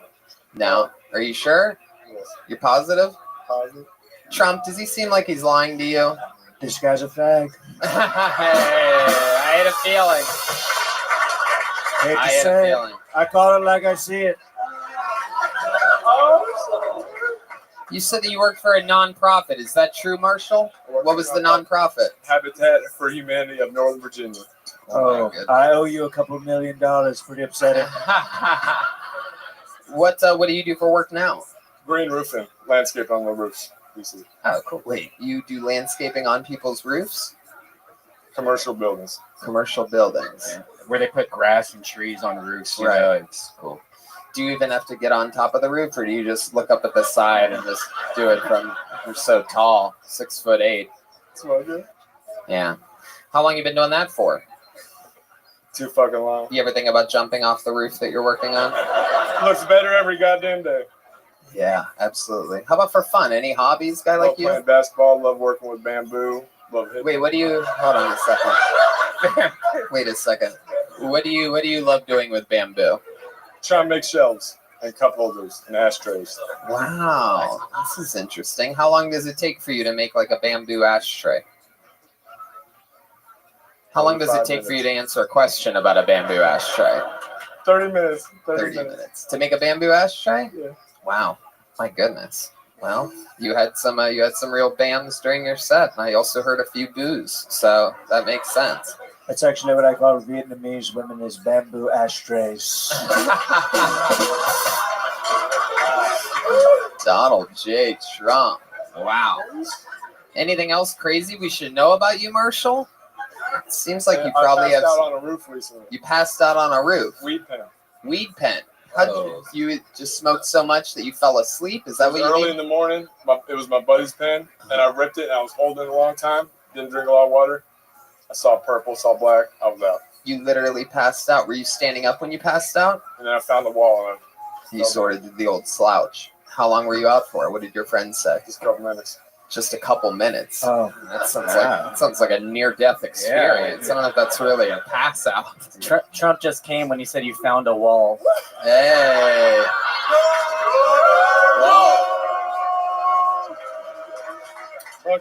You're a tall man. What's your bamboo like? Hey, Alexandra wants to know. She might want to fucking. The guy wearing heels wants to know. How dare you? And would you ever eat the representative for New York's 14th congressional district's pussy from the back? Whoa. Looks like she wants you to find her new brown deal. New brown deal? No, that sort of works. All right, Marshall. Well, you got the show started today. I mean, what can I say? You came out guns a-blazing. You've been doing it a year. You eat the pussy from the back. You can smell the things. I'll tell you this, Red Band loved it. That is his. I love eating it from the back also. Wheelhouse, of course. Red Band loves eating everything from the front and the back. Pussy, butt, burgers, fries, buttermilk biscuits. He calls it the drive-thru. But at one point, Brian was the only person clapping in the out of the entire showroom. Brian loved your part where you could smell what they ate. Yeah, I like it when the butthole's a little stained around the. Okie dokie. Wow, this is just absolutely disgusting right from the get. There he goes. Tony, I'd really like you asked me if my favorite sex position or if I have any tricks in the bed. Okay, sure. I love that. If anyone ever has a good answer, it'll set me up, and I will fall right into that trap. Do you have any special maneuvers in the bedroom or sexual positions that you like to do? I do have one. Yeah, what is it? I like to start hitting from the back, and then she strains her one leg, and then you roll over, and then she gets her legs higher up, and then you're on the bottom. And you're fucking up. You mean you like switching from doggy style to being on bottom without removing your penis? But she's facing I think that's a pretty common maneuver. I mean, I don't know. She's facing up. She's facing up. My goodness. She's facing up? Like she's facing you? She's on top of you facing you after that? I'm facing up. She's facing up. Will you please show the room with Alexandra? Yeah, I like it. Whoa. For those of you listening to the show, Alexandra just shot the fuck up out of her chair as fast as I've never. This show is getting started with a fucking bang. Oh, he's spitting on his hand. He wipes his dick. Wow, he's got her hips. Whoa, whoa, wow, wow, that's sweet. This is what you're talking about? Oh my God, Alexandra. Wow. It's come everywhere. So that's the movie you were talking about, Doggy Style into Reverse Cowgirl? My God, you made it seem like it was something entirely. I mean, I just think that's easy, transitioning from one thing into the other without taking your dick out. Do you have like a small penis or something like that? No. Smaller than normal to where that's like a hard move to pull off? 7 1/4. 7 1/4 centimeters. How exciting, everybody. Wow, that's pretty good. Has an elbow. Wow, yes. Felt bigger to me. Wow, look at that. Well, I mean, what can I say? We all learned some 10th Planet Jiu-Jitsu here tonight, thanks to you and your sex advice. Marshall Lee, everybody, getting the show started live from DC.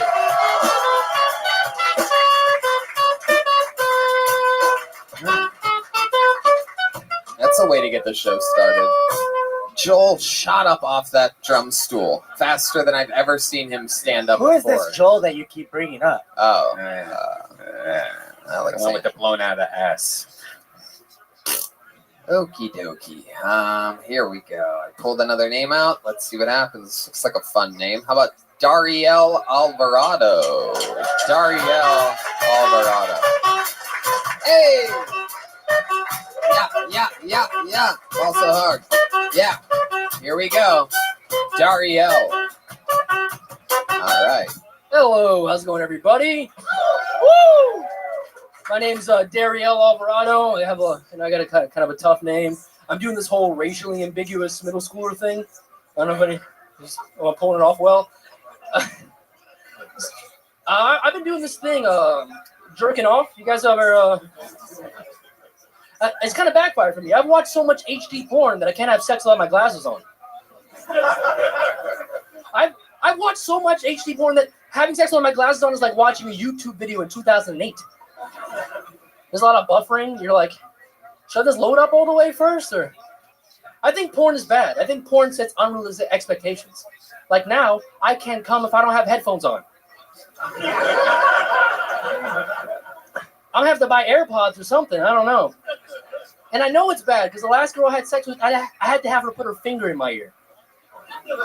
Yeah, like a headphone. Thank you, guys. All right, well, I guess that's it. Darielle. Hell yeah. All so hard. Wow. Darielle, this is very exciting. We've never had Will Smith's daughter on the show before. Welcome, welcome. The Fresh Princess of Bel-Air is here, everybody. Now, Darielle, welcome. How old are you? 22 on Monday. 22 on Monday. You doing anything fun for your birthday? I'm seeing you tomorrow. Oh, okay. All right. That is the greatest birthday gift one can get themselves is a ticket to see Tony Hinchcliffe live doing stand-up comedy here all weekend. 4 shows here at the Comedy Loft. Anyway, that's fun, Darielle. So you're 21 as of now. Yes, sir. How's 21 been going for you? Not bad, I've been, touching people. That's my favorite thing. Okie dokie. Wow. His name is Darielle, is that right? Yes, sir. You sound like the new female Black Little Mermaid that's coming out, Darielle. It's true. I loved your set. I thought you really took us into the Spider-Verse. It was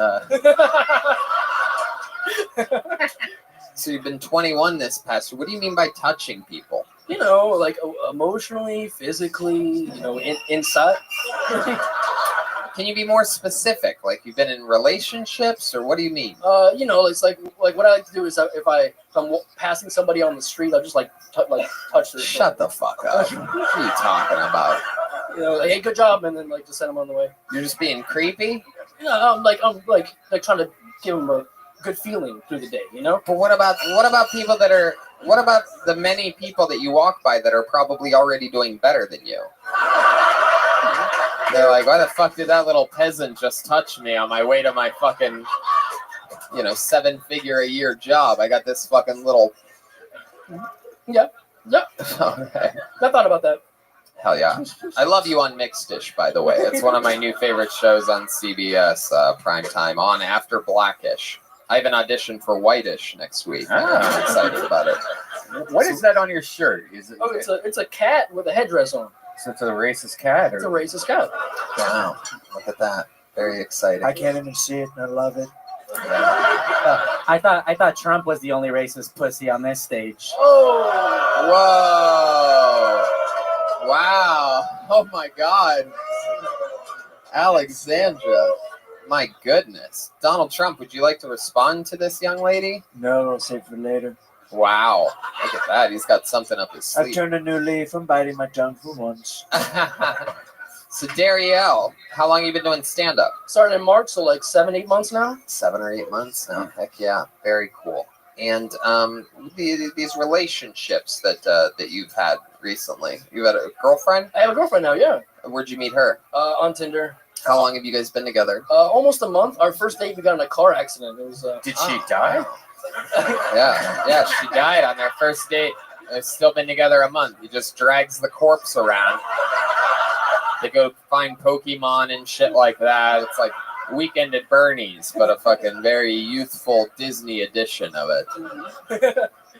So who was driving? I was driving. What happened? So there was an accident in front of me. So then we got rear-ended, and then that was the whole accident. That's how cars work. And yeah. Asian girl? Huh? Asian girl? No, actually, half Spanish, half German. Oh, very good. Sperman. Tough cookie. How do you feel about that? I like one of the halves. How about you? You have any special sexual maneuvers that you do to her? We found one earlier that was just incredible. This one guy can switch from doggy style to another position without taking his dick out. Yes, would you mind displaying it on the whore back here one more time? Alexandra, come on out. He gave you a signal. Let's fucking do this. We'll do it all night long. By the end of the night, someone's going to penetrate you. All right, so all right, let me... Oh, you gonna explain it at all, or yeah? Okay. Yeah. So I'm kind of a skinny guy. So what I do is when she's like in front of me, right, and like then we're like laying down on her. No, you have to be in front of me. Do you not know how directions work? Get in front, Alexandra. So you get in front of me, right, and then we're fucking from like here, like kind of like making. You fuck in the regular standing position. You think the pussy's where the belly button is? So we're like making out here, and then we just kind of like, then I just kind of like slide down. Oh my god. Come down with me. Oh. Oh my god. Wow. I guess the big move here in DC is to just go from one position to another. Yeah. Without taking your dick out. We're learning a lot here.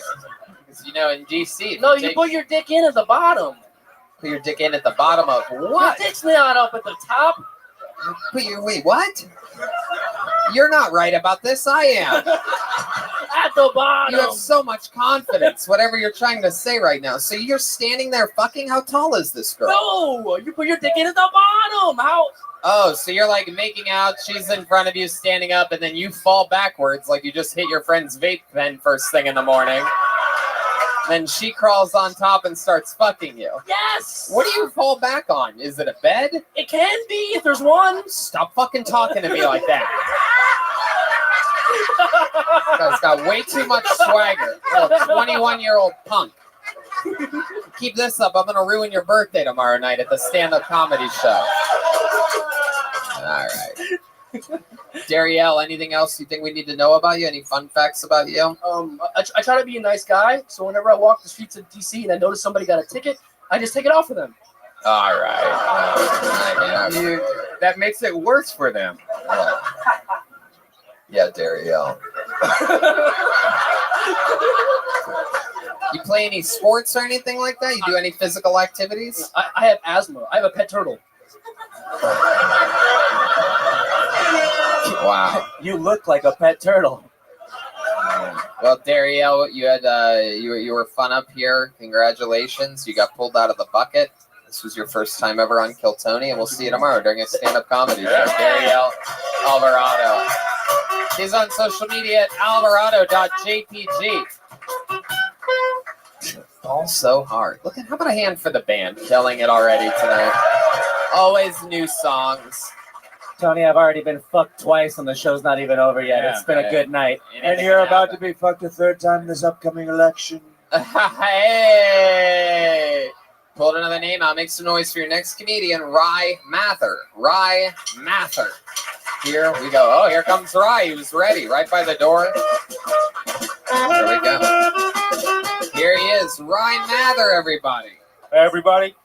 So I moved over here from England, and when I was moving over, I had to get all my vaccinations done again because I lost all the records from when I was a kid. And I was really nervous because of all this talk about like anti-vaxxers saying it causes autism. So I spoke to my doctor, and he was like, look, just don't worry about it. You can't get it twice. Living over here has been pretty difficult as well because I've got a big family back in England that I miss. And my oldest brother, he's actually 20 years older than me. And my dad had him when he was 20 and me when he was 40. And we have no idea who's the mistake. And everyone's always called me an old soul. And I didn't really know what that means until recently I learned that means you're a miserable bastard. But then I did some more digging and it made sense. I was like, of course I'm an old soul. I'm from 40-year-old jizz. I'm old from day one. Yeah, Rye Mather. Ba-ba, ba-ba. We're in Washington, D.C., so it's this kind of music.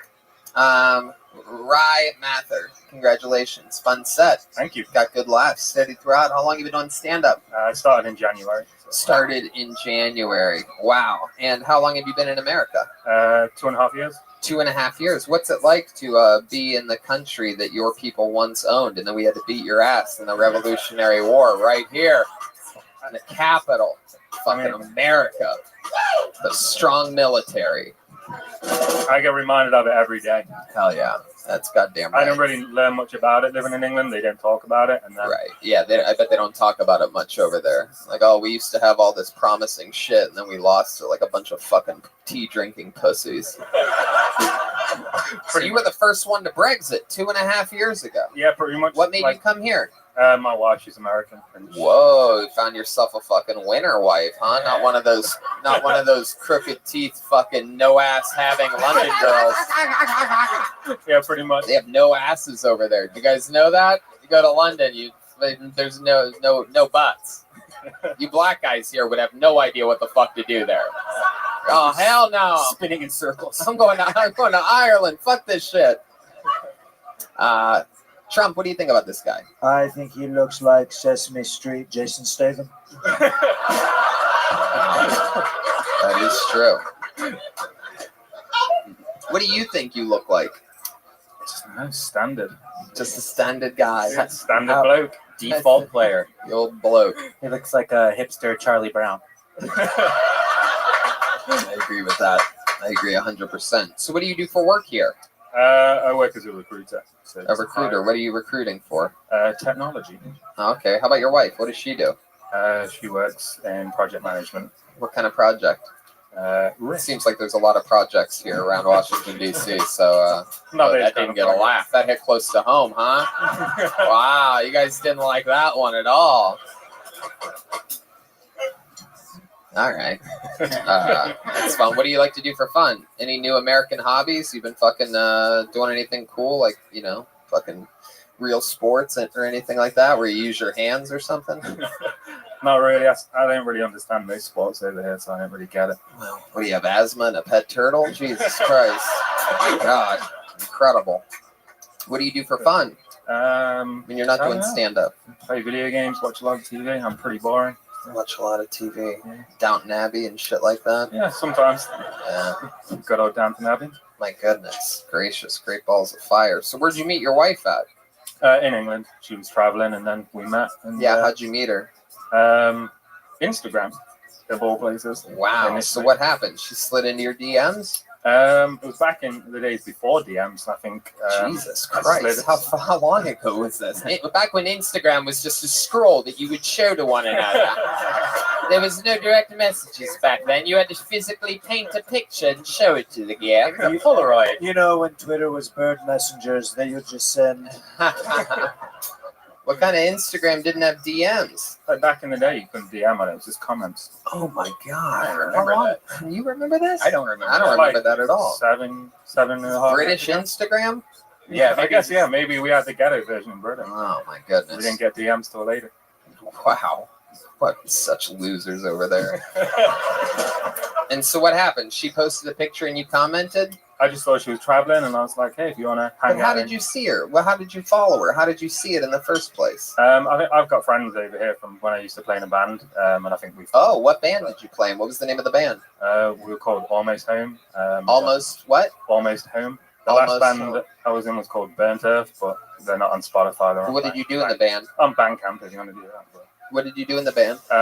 Guitar, played bass, and then in one of the last bands I did vocals. Oh yeah? Can you give us a little example of some of your vocal skills? Not How many really. of you would like to hear Ryan Mather sing us a little something here? He wasn't expecting it. He hasn't had, I'm sure it takes 6 cups of hot tea for him to tune up. It was like punk music, so it's just shouting. Well, fucking dude, you don't need to give excuses. Just jump right into it. You just gave away the whole fucking element of surprise right there, Rye. Come on, just give us a little fucking example. Stop making goddamn little English excuses. All right. It's been like 10 years. Let's just wait it out here. Rye, just go for it, buddy. Don't think about it. Don't think about it anymore. Pretend like you're an American and have some fucking balls right now. Just go right into the... Let's go right into the song. Honestly, it's been like 10 years. I can't even remember any lyrics or anything. It can literally be any song. Yeah, you can really just make any noise whatsoever. You just jump right into it. Lose yourself in the moment. You want it. Kill Tony! Wow, all right. That is just as I can't do it British as anymore. it gets It's 10 right years. there. That's why you guys are in complete chaos over there, and our economy's booming here in America right now. It's pretty much the same as here. No, it's not. It feels it. We were just there. Last time we went to England, Brody Stevens hung himself, so we're never going back there again. I'm saying it right now. That's what happens. Going to England makes bad things happen. I was in the hangover. Well, Rye, you got up good stand-up comedy. You got good beats, good delivery, good timing. You fucking did it. You did that part. Next time when someone asks you to sing, just fucking go crazy. I will. All right, there you go. Poor thing. Rye Mather, everybody. Hurrah, hurrah. There goes the fucking British guy. Hurrah, hurrah. On with the show. On to the next one. On to the next part. Kill Tony live from Washington, D.C. Pulled another name out. Make some noise for Adam Cooner. Okay, all right. Adam Cooner. That's a real last name.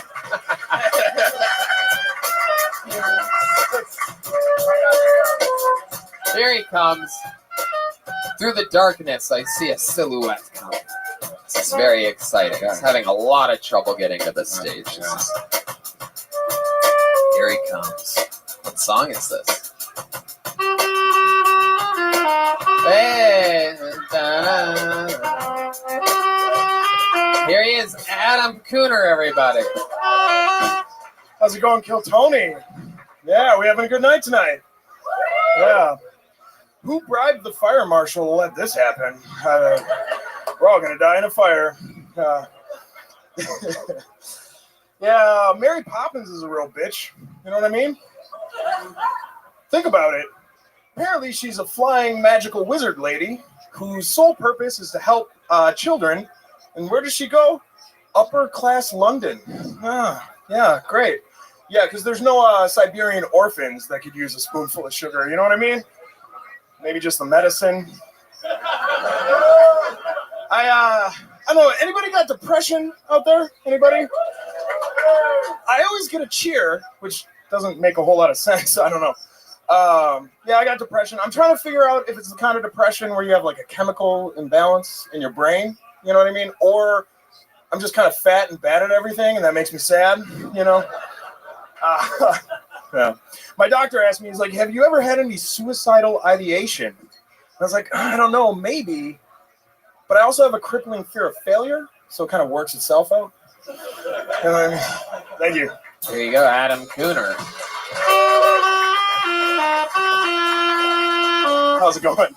How are you, Adam? How's it going? Fucking awesome, man. Huge fan. I'm so glad to be up here. I bet you are. What the fuck happened to your arm?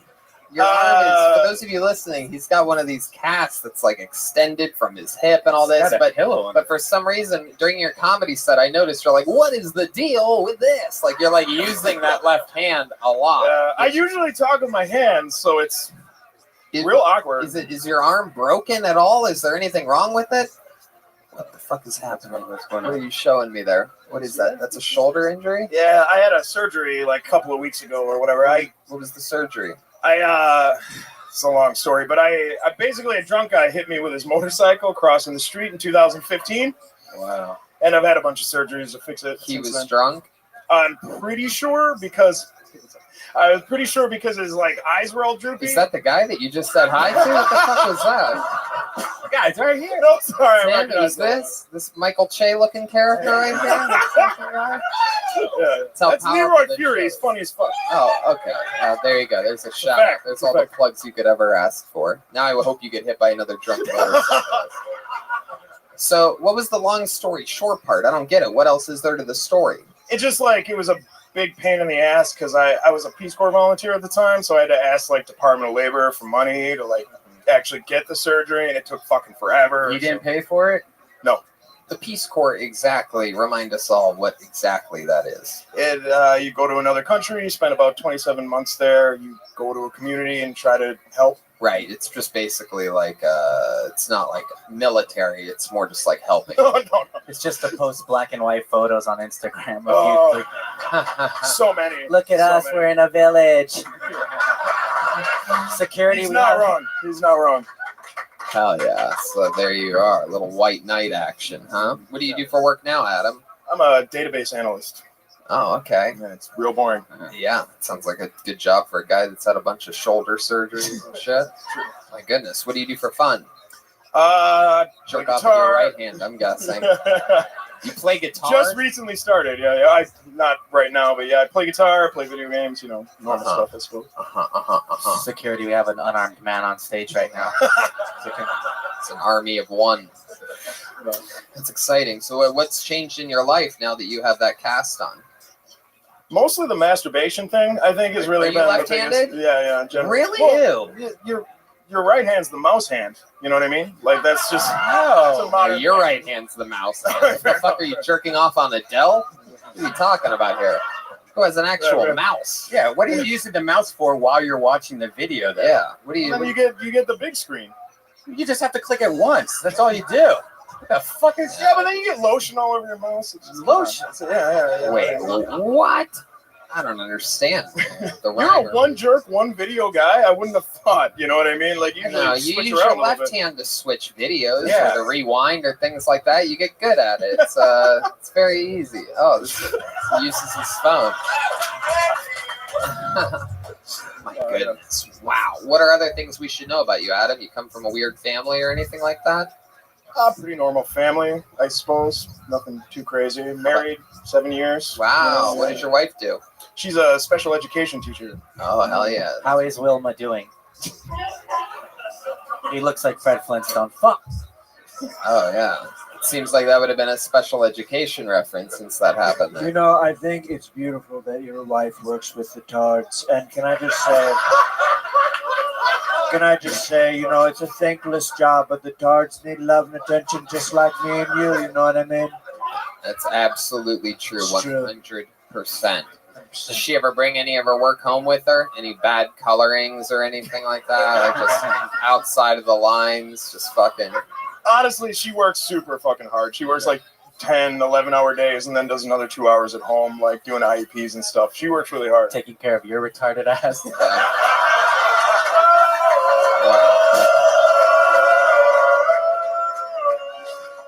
I'm starting to like this Alexandra character. Hey. Her policy is way different than what I thought from the top of the show. Just changing my mind. Wow. Adam, how long have you been doing stand-up? I think this is probably my 20th, 21st set. Oh, you count by the sets. About a month. About a month. Yeah, That's yeah, good yeah. for a month. Yeah, Oh, that's thank you. really good. That's very fun. Yeah. That makes you feel good when we say that, huh? Yeah, well, you know, I've been a fan for a long time. You Yeah. know, like you guys are my favorite. Right. Well, I wish we could say the same about you. But hey, that's how you get it started, dude. For a month, you're spot on. You came out. You didn't let the cast hold you back. You literally, in any way, you kept using your hand. It seems like there's no real injury there at all. I almost feel like it's fake. This is like when William Montgomery comes out with a neck brace on sometimes. But it worked here tonight, and you got through it. There he goes, Adam Thank you. Cooner, everybody.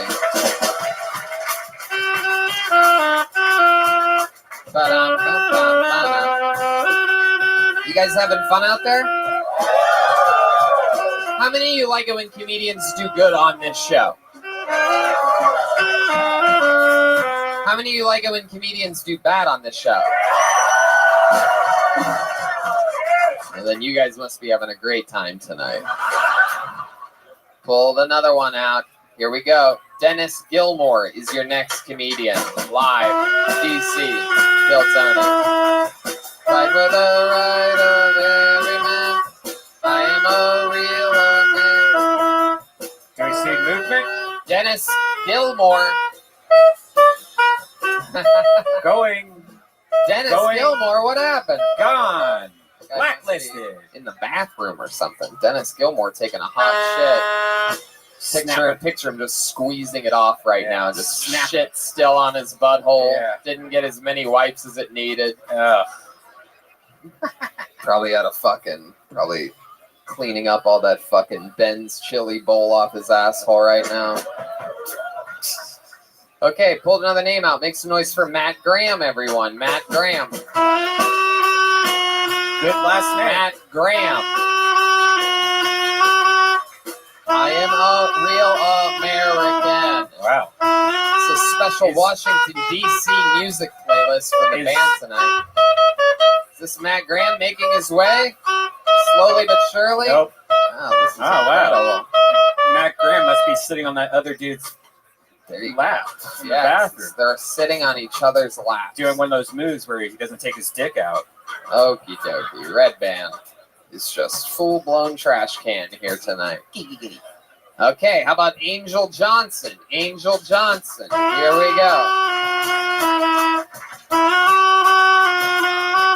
Oh, there we go. There we go. Angel Johnson. That must be Angel Johnson, I'm sure of it. She's got a purse. Doesn't seem like it could be a staff member. Here we go. This is very exciting. Angel. We've been touched by an angel, ladies and gentlemen. Washington, D.C.'s very own Angel Johnson, everybody. Dear Baron, DC, white chocolate, DC. It's not Chocolate City anymore. How's it going, y'all? I'm on Kill Tony. Looks like I'm the only black girl here that is not working here. Or, oh yeah, it's some sisters in here. We ain't all serving in here. What's up, Trump? How you doing? You ever had some chocolate? No. Anyway, y'all. Oh my God, I only got probably 30 seconds left. Super tight in here, like my vagina. Anyway, I'm 34. I'm married. I don't know much about dick. 12 years married, y'all. Don't clap for that. 12 years a slave. There you go. Angel Johnson getting it going. Grab that microphone there. I have a lot of questions for you. First of all, without a doubt, my favorite set of the night so far. You were you. You came out guns a-blazing, riffing. When you finally got to your jokes, it actually went really well.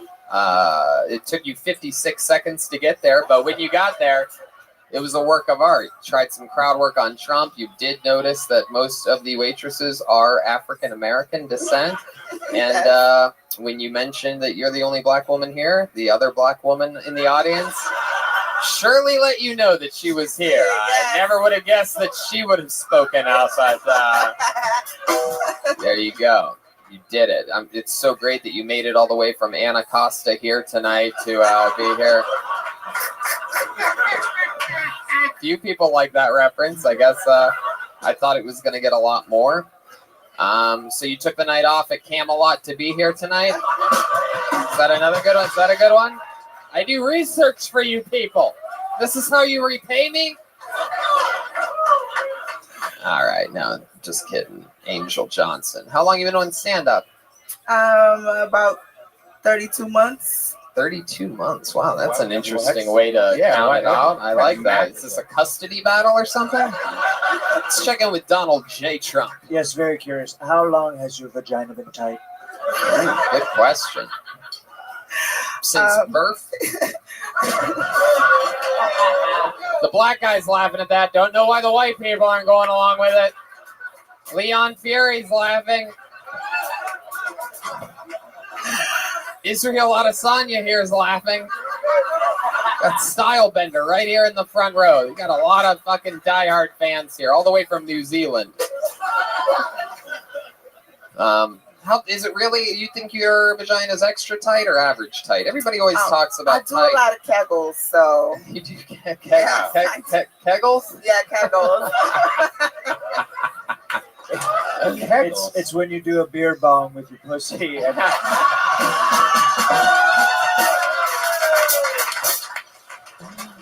I love that. So you use your vaginal muscles. You flex. Yeah, I tighten them. Yeah. Can you show us? Goodness, no. Yeah, sure. Right I actually did it 4 times while I was already up here. I thought I smelled something. Hey.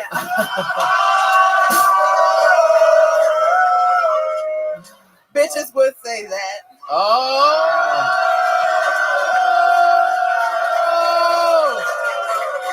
About to have a cat fight up here. Yeah, grab his fade. Do it. All right. So, my goodness. Angel, what do you do for work? I'm my own boss. I'm a secretary. Wow. Okay.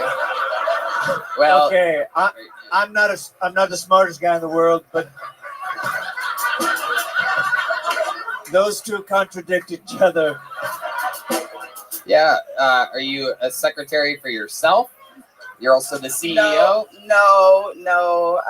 I'm a secretary for a white man that wears a suit every day. Oh my goodness. What does he do for work? Nothing. I do everything for him. Yeah. Whoa. Wow. I like this guy. I like this guy a lot. I'm a secretary, but I don't know how to make coffee, so I don't know how to. Oh my goodness. Has he ever tried anything on you? Has he ever been a little flirtatious? Like, hey, Angel. No, his wife actually works there as well, so. Oh my goodness. Yeah. Wow. How long have you been a secretary for? Probably for about 7 years. Oh my goodness, that's a long time. Yeah. Very incredible stuff. What do you do for fun? Come to bars, meet white guys with blue eyes. Whoa, you making a little move on me, Angel? I don't know if we. No, I see your wife. She looked like she could fuck me up. Yeah, that's probably true. That's probably a good move. You're absolutely right. I've been with black women before, and let me tell you something. They are a goddamn riot. Nice. LA riots. Have you been with a white guy before? Yes. He actually took my virginity. Yeah. Whoa, look at that. That's why you're still tight. Yeah. There it is. There he is. Because once you go brown, that elasticity goes down. Wow.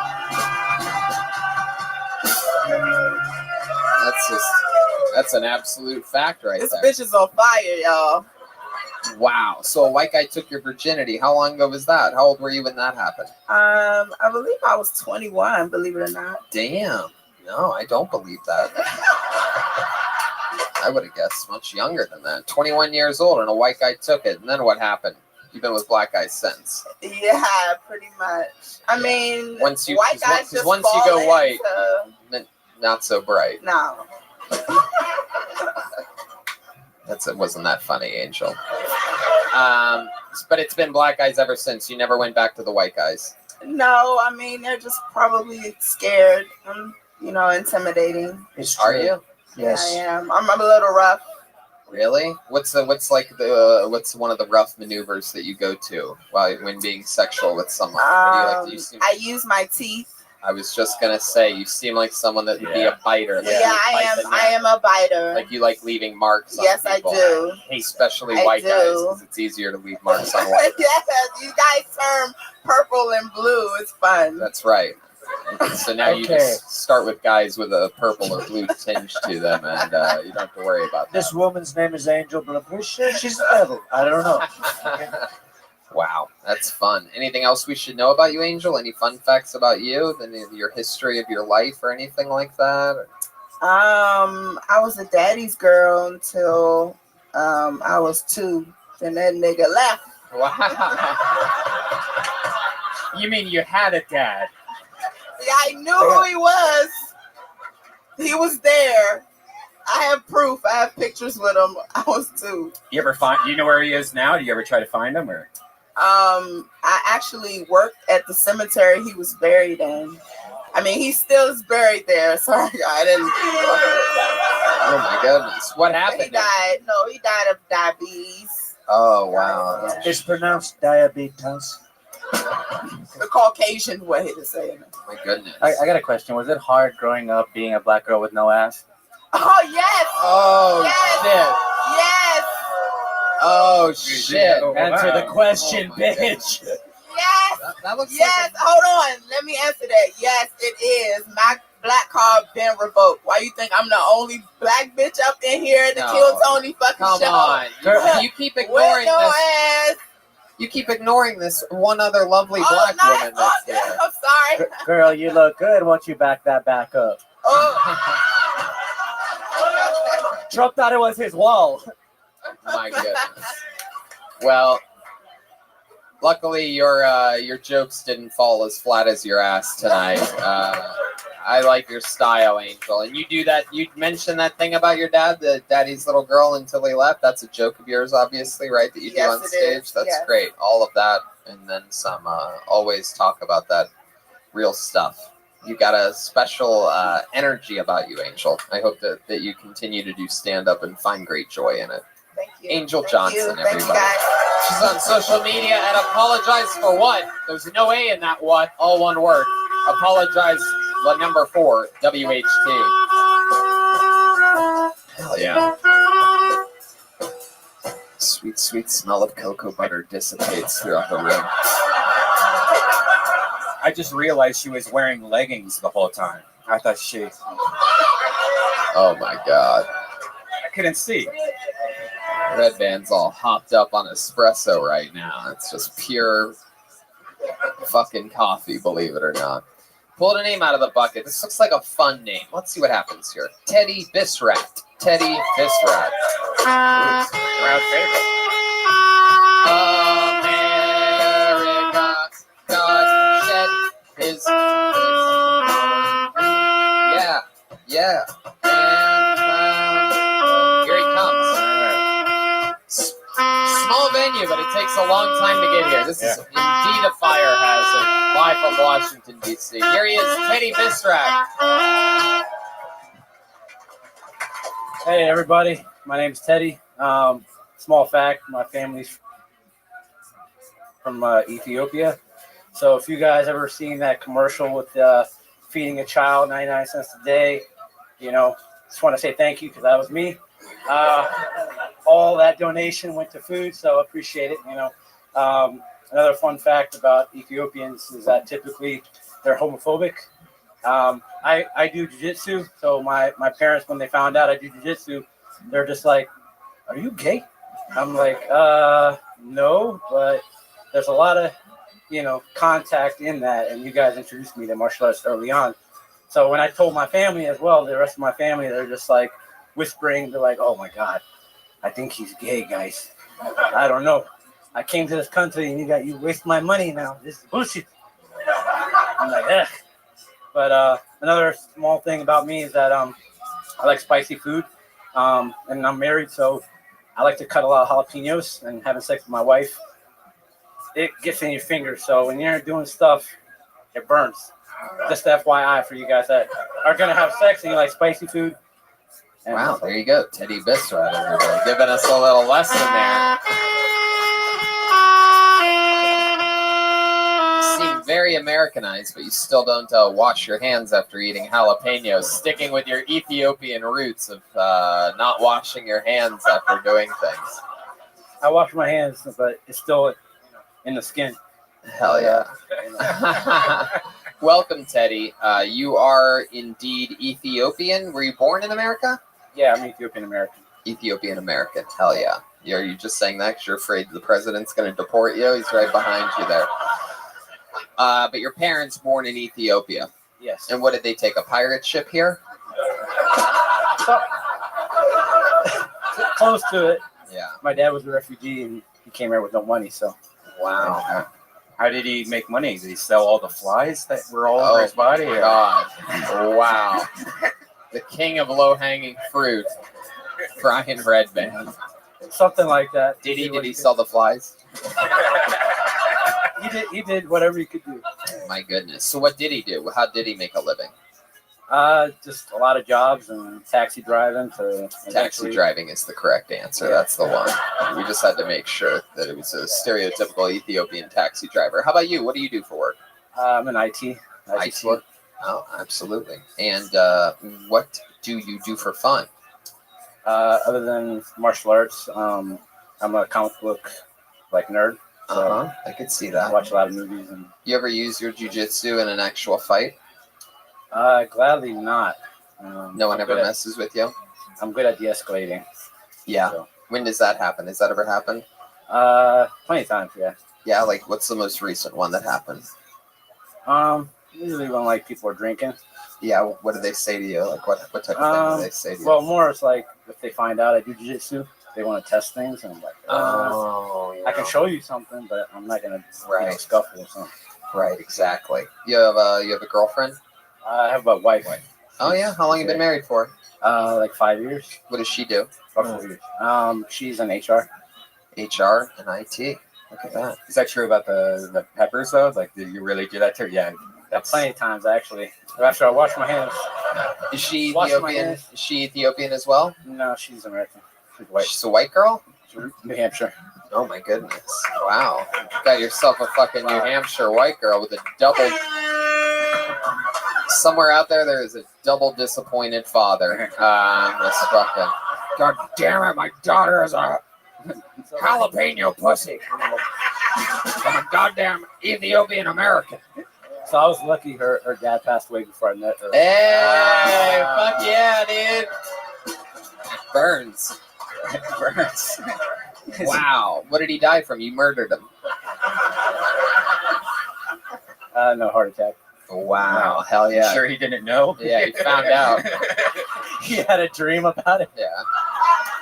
He went through her phone when she was sleeping one night. It's like, you gotta be fucking kidding me. Wow. So that's cool. You close with her mom? Yeah, I'm close. Yeah. She's cool. Yeah, she's cool. Right, because she's looking for a male figure to fill in where the. Anyway, your wife's cool. What does she do for fun? Is she an extra white girl, or is she sort of worldly herself? She's very. I would say she likes a lot of stuff. I mean, she's a good gardener, and yeah, she likes comic book stuff too. Sounds so Mexican she's like a nerd. to me. Does she grow the jalapenos that you shove into her pussy? My goodness.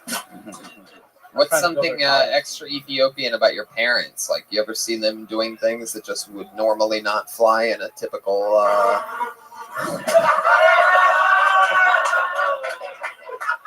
You said her family? Like, I mean, is there just any weird traditions? Or, like, you know what I mean? Do they fucking eat food with their feet or anything weird? You know what I mean? Like, anything completely different than normal American culture? Yeah, eat with their hands. Right, right. I actually live right by Little Ethiopia in Los Angeles. I normally don't give away many geographical fun facts about myself, but Little Ethiopia in Los Angeles is baller as fuck. And yeah, they give you a big, basically the size of this table, a plate of fucking food that has the bread, naan. Right? Oh, injera, that's it, right. And you break it up and you eat it, and it's fucking great. Ethiopians have surprisingly good food for being a country that's famous for not having any food. It's kind of weird. Yeah. That's true. Yeah. So that's cool. You go over there, you eat with them a lot? Yeah, I try to. And your white wife enjoys the food as well? Oh, yeah. Yeah. I think it would be a problem if she didn't like the food. But, you seem like, I'm going to tell you something. You seem very, I'll put it this way, Americanized, right? You seem like you have your shit together. You're in IT. You're obsessed with comic books, right? What do you think is the blackest thing about you, or perhaps the most Ethiopian, or most, you know what I mean? I mean, I like to watch a lot of roast me. I grew up watching a lot of black comedy. Oh, yeah. And Martin, Wayne's brothers. Wow, there you go. I guess we all are as black as you are. I once watched an episode of Family Matters, so I'm pretty black. Okay. And how long you been doing stand-up, Teddy? First time. First time. Look at that. We popped a chair here tonight. There you go. That's how it's done. Congratulations, man. You know, you sort of fizzled out there at the end with the jalapeno thing. I think we were all waiting for a punchline. You gave us a true story. You got to put a little zip on the end of these things. But other than that, I wouldn't have even guessed first time. It seemed pretty comfortable and cool to me. Congratulations, Teddy Bistrat, everybody. Let's keep moving along. Let's keep flying through this bucket. Let's see what happens next. Anything can happen. How about Dan Meter? Is Dan Meter here? Meder? Here he comes, Dan Meter. He's ready to go. Come on, Dan. Start walking. Debacle. Took the Chevy to the levee, but the levee was dry. One more time for Dan Meter, everyone.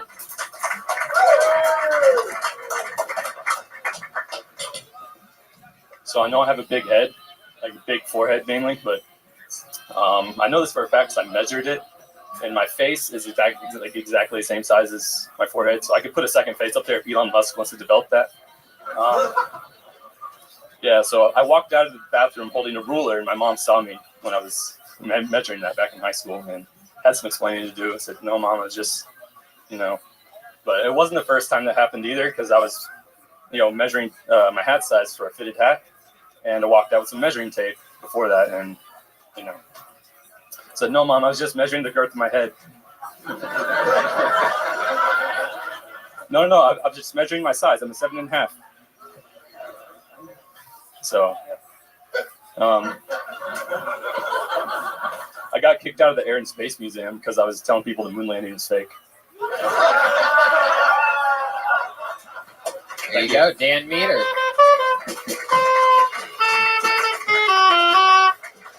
So Dan, let's talk about it. All we know about you is that you think you have a big head. I've been told that plenty of times. Yeah. People tell you that you have a big head? Ever since 7th grade. Yeah, this kid, football team and PE, he just referred to me as Big Head Boy. Well, that's so interesting. I don't know if I've ever mentioned this on the You show. I feel like you didn't even ask me what my name was. On a roadcast, you did. I did. I mentioned the big head thing. On a roadcast, yeah. Oh, Do it again, okay. though. Well, yeah, no, I will. So in kindergarten, I was known as Big Head. That was what everybody called me. That was my thing and it's true. I had the same size head. Everyone knows this that knew me as a very young child. I had the same size head then that I have now. Like I literally came out.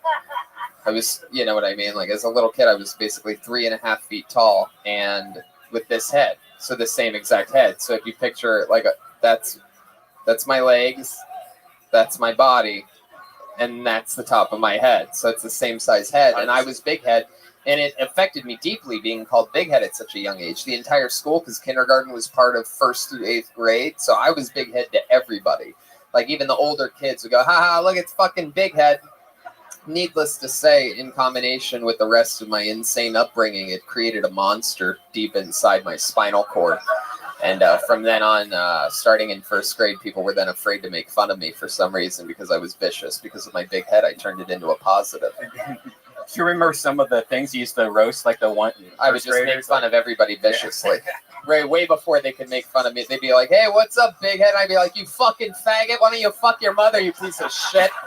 Fucking loser-ass bitch. Like, I had nothing. I had no real writing skills, but I would just say key words and attack aggressively like a fucking black bear. You ever think about just wearing a hat, maybe? If you're, I wear hats like most of the time. I don't think this is as big of an issue Yeah. as you're making it. We know a lot of people with much bigger heads and weirder heads. I mean, we're friends with people that look like cavemen and gorillas and things like this. And by gorillas, I don't mean black guys. I could feel this room. This room can't wait for this place to get racist. It's not happening here. All right. I got Leon Fury and Stylebender right here. It's not happening. You look a lot like Duncan Trussell. I don't know if anyone's ever told you that. Yeah. I'm not self-conscious. No, it seems like you are. No. It's all that we know about you. The minute that you chose to talk about, you talked about your completely abnormal head and everything about it, measuring it, everything. Well, it's just funny. Let's check in with Donald J. Trump. He's a head of a lot of things. Yeah, I have a very similar story to you as a kid, Tony. People used to call me Big Cock as a kid. I used to go to the urinal. People would be like, that's the biggest cock I've ever seen. I have the same size cock I do now as when I was a little kid. I don't know what it was. Big cock, big cock. I went home crying every day. I said, Mama, why do I have such a big cock? And she said, you're a Trump. Wow. Look at that. So, Dan, tell us more about your actual life. You have a very normal head, by the way. Thank you. You do have sort of tiny eyes for your head. Yeah, very small eyes. Small, like little beady, untrustworthy eyes. I wouldn't trust you. I would trust you with literally nothing in my life. I wouldn't let you. Do you trust me more than William Montgomery? No, I don't. Actually, no, not at all. You're asking me if I trust you more than a guy whose career I've helped exponentially. What I like, what we're doing right now is now we're giving him new complexes that he's going to take home. So, Dan, tell us more about your actual life. Tell us actual things about you. I've lived here for about a year, moved here from Tampa, Florida, home of Hulk Hogan. Oh, I know what Tampa is. Ew. All right. And, I was singing his theme song earlier. Yeah. Okay, very good. My dad grew up, and he got his ass kicked by him. Your dad got his ass kicked by Hulk Hogan. By Terry Bollea. Wow, very good. So what made you move to DC from Tampa? Work. What do you do for work? I'm a GIS analyst. What's a GIS analyst? Geospatial information systems. So I look at maps and satellite imagery. My goodness, what do you find out? Anything cool? Can you teach us something cool that only someone in your industry would know? Nothing really cool unless you are in the industry. It's pretty boring. Is it true that you have a black secretary that works for you? Is it really tight? Okie dokie. Shoehorn it all in there. So tell me more stuff about you. Go ahead. Just keep rambling on. I go to a lot of concerts. Yeah. I dabble in archery a little bit. Whoa. Wow, dabble. Yeah. Uh-huh. You have a girlfriend? No, not at the moment. No. I was in a porno. Were you in a porno? My goodness. What'd you do in the porno? I was in the background. Yeah? How can we find it? What's the porn called? Where can we find this It at? was at my job. Her name was Roxy Ray with an E at the end. Roxy Ray. ROXYRAYE. Yeah, just type in Roxy Ray. I've never seen Red Band's fingers type as fast in my You life. can't hear what he's saying, so you'll see him move faster if we can hear her. Type Roxy Ray and then what? Theme park. Theme park. Very good. I worked at Busch Gardens in college. Heck yeah, I bet you worked at She Busch came by Gardens. on the. Looks more like shaved gardens to me. Maybe Happy She Trail came by on the ride I was on, and I was right there in the background of the video. You're just on the ride? Yeah, I worked.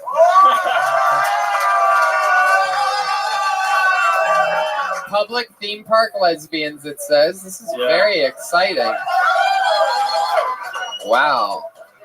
Oh my goodness. This is super poor. Yeah, that's the ride I worked on. Oh wow. Look at that. There's they're on a Ferris wheel. This chick has a little tiny patch of pubic hair. She has 2 lollipops. Is that Roxy herself right there? I don't think that's her. I think. Oh no, there's Roxy. Roxy's the one eating her. Oh shit, look at that. It's nothing better than some Ferris wheel pussy eating. Tony, can round and round we go. Where she stops, nobody knows. Donald J. Trump. Yeah, can I just say it's only... Oh wait, there goes the lollipop. She's putting the lollipop in her pussy. Oh wow, yeah. Come on, show this audience some of that. Wow. So wait a second. Where are you during all of this? I think they're on their way. They're on their way to my station. On the way. It's just gonna be you jerking off in a second. She's gonna get a yeast infection. Yeah. Yeah. Oh my goodness. That's the grossest. How is this the gayest thing we've ever done? All right, watch. I'm coming up. I love that you think 2 lesbians eating each other out is gay, Joel. That's but 5 guys on stage with boners together is. There's me. That's me. You just drive up 2 guys. No, I don't get hard. I'm a woman. Oh my god. So they just slide back to their seats and eat normal suckers like they're doing nothing. Like they're just 2 sluts in bikinis. I didn't even fucking notice. So I didn't find out till years later. A friend of mine was like, "Hey, dude." How did he find it? I don't even know who this Roxy Ray is. I've never I heard don't know. of it. Have they showed you yet? Have they already gone past your part? Yeah. This is like for guys that are into like super amateurs. Like they need to know that it's like a real dirt ball out there. Too far. Oh, yeah, you know the exact spot, don't you? Huh? Well, I just saw it. Whoa. That is a fucking big pussy right there. That porn game, you cannot tell a lie. It's like George Washington, you know what I mean? It's just, once that pussy gets blown out, it's just a real fucking disaster, huh? All the kegels in the world can't save you. Yeah. All right. Well, there you go. I love that. Very rarely do I ask about someone's love life, and they mention, well, 2 girls that ate pussy while going by me on a Ferris wheel once. Can I just say, it's really only okay to be gay if you're a hot lesbian. Can I just say that? Is that okay? Wow. Is that too much for me to say? Trump. No, Is I that don't think. too much? I don't think you can say. Can I just say that? I think I just did. Okay, cool. Oh my goodness. All right, gracious. it's okay. Wow. So that's fun. And now you live in what? Arlington? Alexandria. What's Alexandria known for? I don't know. I've only been here for a year. I mean, Old Town Alexandria, I guess, is like the historic area. Uh-huh. Yeah, a lot of bars there. And, My goodness. Wow. What do you think is the most interesting thing about you? I have a big cock. People tell me we already all the got time. your answer. You're the president of the United States. That should be number one. Oh, Mr. Trump. that was the size of my The most interesting thing about me. Yeah, anything you've ever accomplished? Like any missions? Or Last year, I gave myself a bowl cut.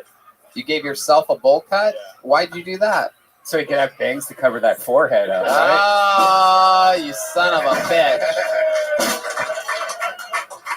Is that why you did it? No, people just dared me to, and if I say I'm going to do something, I do it. So. Really? Yeah. So if we dare you to do something, will you do it? No, if I say I do something, I'll do it. So if you what? If I say I'll do something, I'll do it. So why don't you say you'll do something to entertain this audience? There's a mustard container right there. Will you do something with mustard? Want me to just eat mustard? Yeah. How many of you guys want to see this guy eat mustard right now, huh? It's never happened before in the history of Kill Tony. He's got mustard. Wow.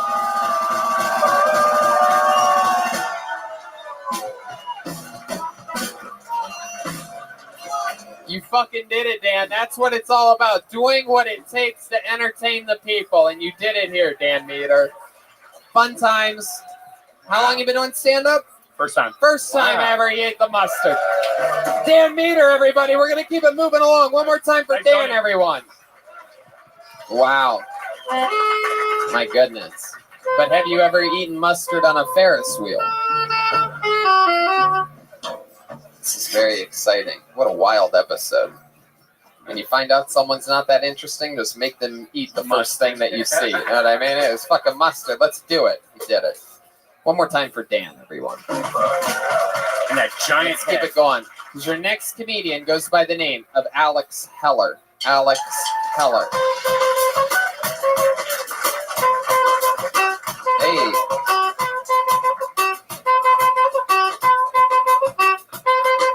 How about a hand for the band, everybody? They're killing it tonight. Here's Alex Heller. So I didn't want to get caught up first because I was really fucking baked. I haven't smoked in probably 2 months. And yeah, I took a few tokes outside. Saw you guys walk in, and I was like, ooh, I hope I don't get caught up first. But anyway, I had some white powder on my shirt, and a girl walked up to me and said, ooh, you have cocaine? I said, no, that's just dandruff. Chill out. Sorry. I've been told by some people that also watch this show I look like a William Montgomery lookalike. Slightly, sort of. I also have a thing for Zantac 75. Not because it helps anything, just helps the pain kill itself faster because I'm probably going to get cancer from it. I don't know. That's it. Are you sure that's it? Yeah. Okay. First, yes, Donald Trump. Can I just say, not a good look for the white people? Oh, man. First time doing stand-up, Alex? Yes. Very good. There you go. There's the go to the first time. It's your first time. Congratulations. You spent the first 20 seconds talking about how you were hoping you didn't get called first. I don't know how high you got before this show, but you know that you're not the first comedian pulled out of the bucket. Oh, right? I 100% know that. But, like, dude, it was like a rookie high. You know what I'm talking about? Where you're like, no. Yeah, I get that high every time I smoke pot. Yeah, I don't. When I did smoke, it was just I was fine. You know what I mean? But when I took a few hits outside, wasn't happening. Right. Well, let me promise you, you hit a very low here on stage tonight. So you're back down. You can't get lower than I am right now, man. I guess not, but we'll try our best to figure out how to do it with you here, Alex. Definitely. Congratulations, your first time on stage, right? Yeah. Have you ever been on stage doing anything before? Yeah, I actually spoke at my 8th grade graduation. Yeah. What'd you say at your 8th grade? It was the most come up or whatever award because I was a little asshole, and yeah. And then you changed. I did really well. Yeah. Wow. How'd you do that? I had an English teacher that was pretty damn good, and she would roast me. Yeah. I mean, I'd walk in. Like, what would she say about you? Oh, I have no idea. I had a big old head. I had a big old fucking head. Yeah. I don't know. I had a big old head. Again, I think all these people have normal size heads. By the time I was like 12. Right. And I was like, skinny but skinny fat. You know what I mean? Like it's one of those weird looks. I gotcha. How old are you now, Alex? 24. 24. What do you do for work? Not a damn thing right now, man. Wow. Why not? What happened? Yeah. A lot of depression, man. Depression? Yeah, my dad died. Oh, no. When did your dad die? September in 2018. How did he die? Cancer. Cancer. My goodness. And one of the things about that cancer is that I heard about the Zantac 75 thing about the carcinoma. No, that's not real cancer. Well, I heard about it, but it was just funny because he died of it, and it was one of his medications that he was supposed to be taking for his acid reflux. And it was just kind of awkward.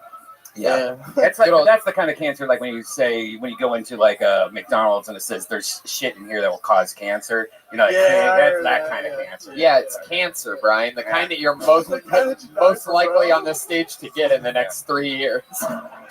It's definite cancer. I don't know if you think like, oh, I got the chill cancer.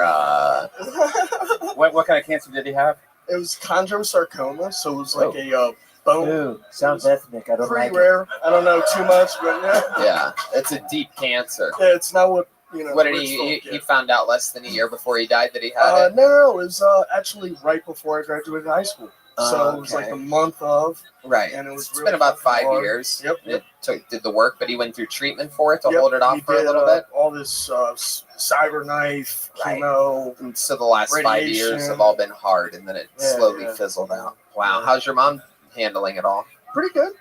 Yeah. She's done actually probably better than me. Wow, really? You think she's getting fucked yet? Yeah. Oh, yeah.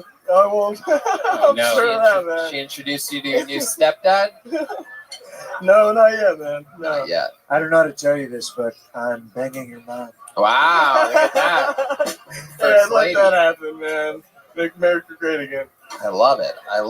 Wow. Did you get to say goodbye to your dad? Was it like did you know what was happening? Or He actually had a Caesar-induced coma right after he was told that he was terminal at the last half.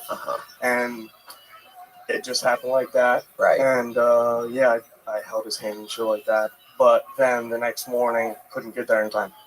Right. Well, fucking depressing, man. No, that's part of it. That's just life. Sometimes, when it actually happens and this and that, actual death started, long before that. You guys got to have some time together. It's better than him getting hit by a truck or something like that. Yeah, that's a tragedy. I always. Right. You'd be super depressed if that happened. You'd be fucked. a sad little It's like, bounty boy that you get are. in the car, it's like, That's got a fun.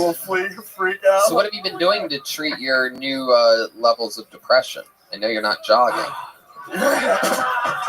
Yeah, man. Yeah, no, not at all. No. Lots of alcohol and good frozen pizza, man. Oh wow, there you go. This is the chairman of the board of that, Mr. That's not real cancer over here. Yeah, that's frozen pizza's good. What's your favorite frozen pizza? Fucking Red Baron, bro. Oh, wow. Red Baron, Look it's at cheap, that. it's easy, but it's got a good little sauce to it. A lot of people don't know this. Red Baron is actually what Red Band named himself after. He wanted to shorten it a little bit. He's a big Red Baron fan. Wow. How many Red Barons do you go through regularly? Lately it hasn't been many. Okay.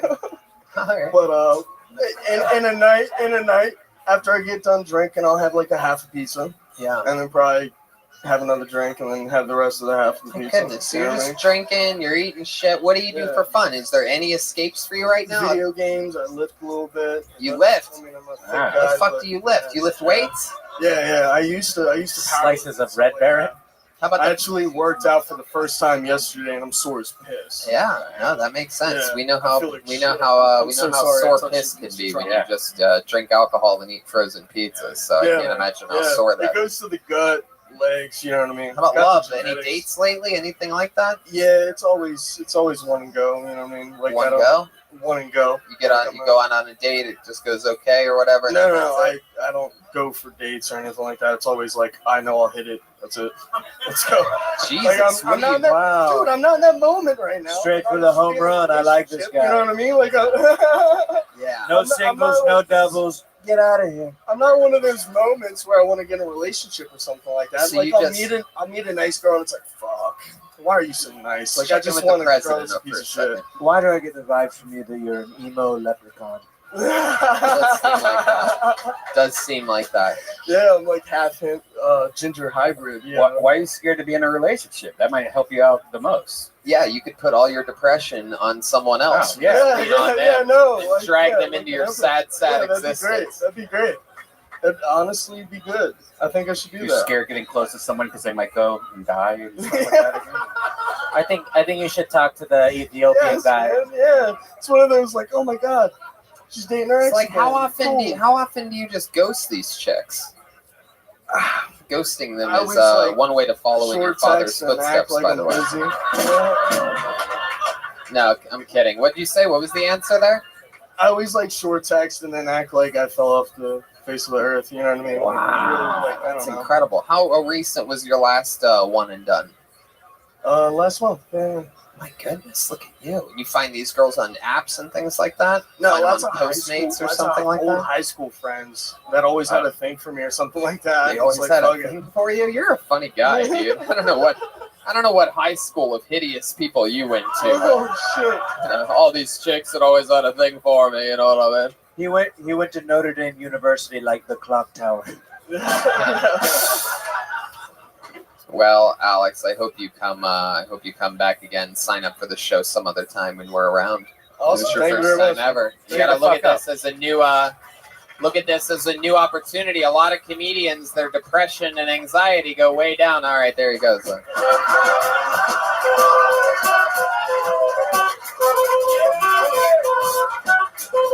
I was about to give him life-changing advice, and then he walked away on me. He's just like his father. He just disappeared.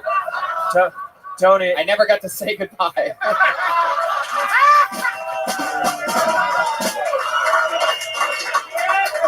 In his defense, he one and done too. Pulled another name out. Here we go. Make some noise for Caitlin Johnson. Here we go.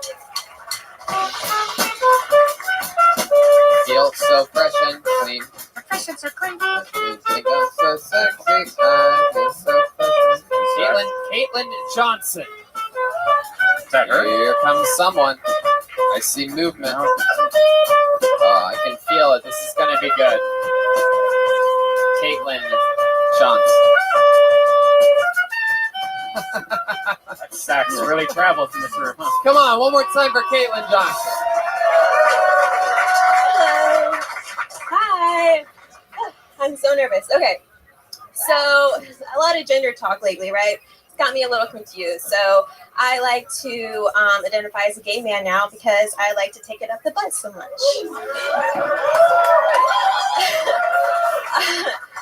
So me and my boyfriend work together.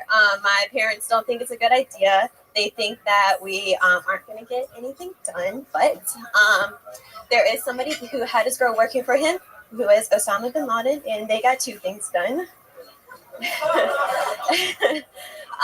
So I'm a waitress, and the most asked question I get is, "What are you?" or like, "Where are you from?" Something like that. So I like to fuck with them, and I say that I'm a Syrian refugee, and then after that, ask me any more questions. So my family, that's all. There you go. Hell yeah, Caitlin Johnson. So fresh and so clean. So welcome to the show, Caitlin. That was fun. You identify as a gay man because you love taking it in the butthole. That's a lie. I really don't. It hurts. So. Oh, red band. Come on. So I don't want to. You said it hurts, but you didn't say it hurt. Like you said you don't, but it hurts. Like it's in the present. No. My penis is so big, it's inside her right now. Wow. My goodness, Mr. President. How many times have you tried it? Have you tried going really slow and all the Yeah, I tried it in the shower. that shower sucks. Yeah, that's true. I don't know. It just hurt every time. Apparently, some girls have loose buttholes and some girls don't. I don't. So You do butt kegels? I do not. Kegels. I do not. I don't know if they make that. Kegels. Yeah, they have those little sizing things. You can like start off with a small size and get bigger. Oh, perfect. Yeah. Okay. Yeah, I'll look into it. Yeah, they sell them at Hot Topic, just like the ear gauges that. Sure. Absolutely. So, your boyfriend and you work together at a restaurant? No, that's just one of my jobs. We have a painting business, and then I am his assistant. Wow, what do you guys paint? Interior. You paint things brown when he tries to fuck you in the ass? Unfortunately. Brown and red. Wow. And you're also a waitress? I am a waitress, yes. Uh-huh. You a waitress somewhere popular, or it's like a local place? Or? No, I'm not. I'm from North Carolina. Oh, you live in North Carolina now? I'm sorry? You live there now? Yes, And Wilmington. You're just here visiting? Yes, we came to see you guys. Wow, that is so cool. How far of a trip was that? Just 5.5 hours. Oh my goodness, that is fucking awesome. Not that bad. Myrtle Beach. There you go. We're close to there, yeah. Yeah, that's also in North Carolina. It's just saying, Brian's now just saying things that he knows about North Carolina out loud. Actually, I love Myrtle Beach. Myrtle Beach is in South Carolina. Oh, yeah. There you go. Again, near North Carolina. Sorry. These are all fun facts about or near North Carolina. What do you say about Osama bin Laden? The Windy City. I said that my parents don't think that it's a good idea we're working together, but Osama bin Laden had his girl working with him, and they got 2 things done. Oh, yes. 9/11. Yeah. Oh, I get it now. Absolutely. Wow. How long have you been with this boyfriend of yours? 2-3 years, I think. Very good. Very good. What do you like about him? His name's Blaze, so it's pretty cool. Wow. Just like his name. That's it. His name is Clutch. Goodness. What's his name? Blade? Blaze. Blaze. How does he spell it? BLAISC. Whoa, that's sort of a letdown, though, right? Yeah. 'Cause that's not as cool as a Z. I mean, I thought his name was Blase when I first met him. So, but it's okay. Hell We're yeah. cool now. Tony, North Carolina is the home of Ludwig drums. Oh, wow. That's very Monroe. cool. Do you live near Monroe? Very cool. We love Ludwig. Joel's an official artist of Ludwig, and that's fun. What are your political leanings and thoughts? We don't ever ask anyone this, but I'm interested because you're a girl from North Carolina. North Carolina things are a little bit different there. It is way different than here. Just tell the truth. Don't be afraid of what all these poor Washington, D.C. people think about your political leanings. Just tell the truth right down the barrel. I like Trump. Hey, look at that. Look how the fucking, I just love watching the non-movement of audience members staring at Yeah. Hashtag I'm with her. Wow. My goodness gracious. Your boyfriend also leans to the right? He does. Wow. Yeah, he does. My goodness. He's a very big, he has a MAGA hat too. Wow, that's cool. What's the most racist thing you've heard him say? I don't know. I mean, I'm not sure. If you were to guess. I don't know. He says the N-word a lot.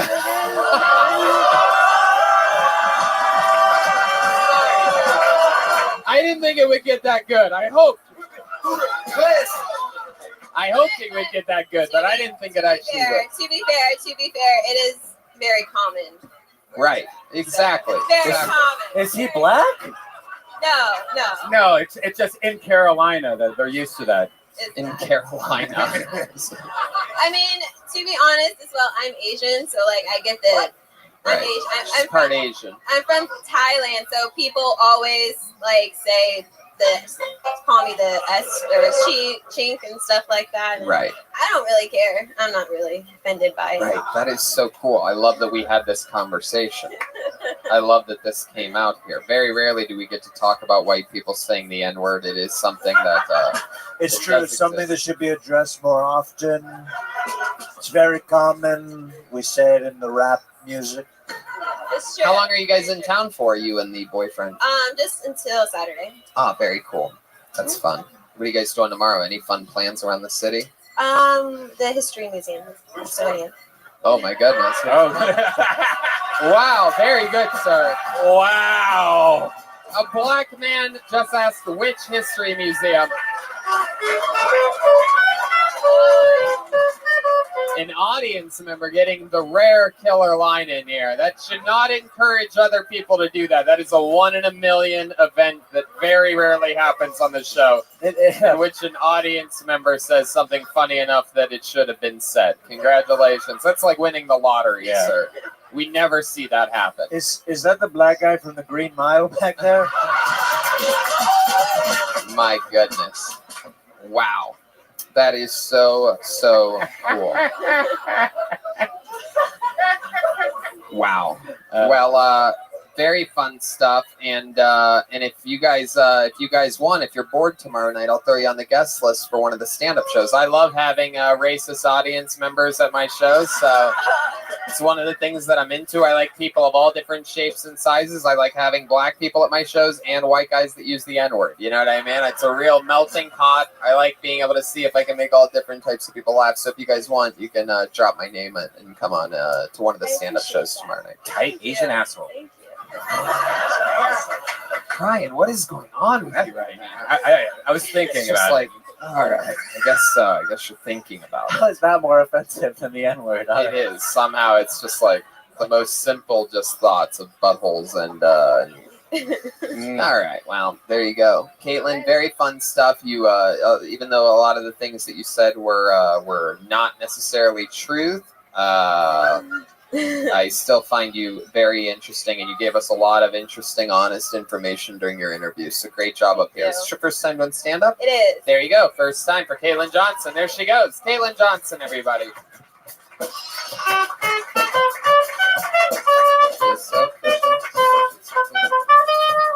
What do you guys think? Should we go to the bucket one more time, huh? Just one more time? See what happens here. I'm going deep in the butt. Little known fact about this saxophone, it's normal size. I'm such a huge man that it looks very tiny in my hands. Wow. Okay. How about Marin Phillips or Marvin? Marvin? Wow. Oh, wow. Oh, shit. Holy shit. The place goes crazy. This guy is dancing his way to the stage. Wow. Wow. Shit's about to go down. I can feel it. Come on, make some fucking noise. You want to tell everyone, I'm a substitute teacher. So one day I'm at elementary school, next day I'm in middle school, the next day I kill myself.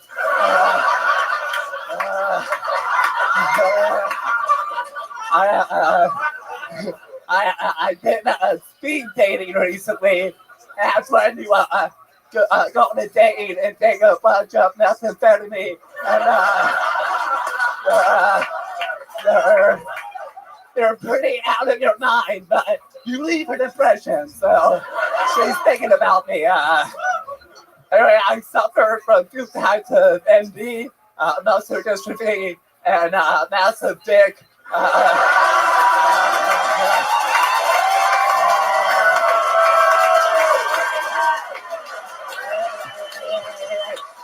Hey, it's not funny. I'm gonna have lower back issues. Wow.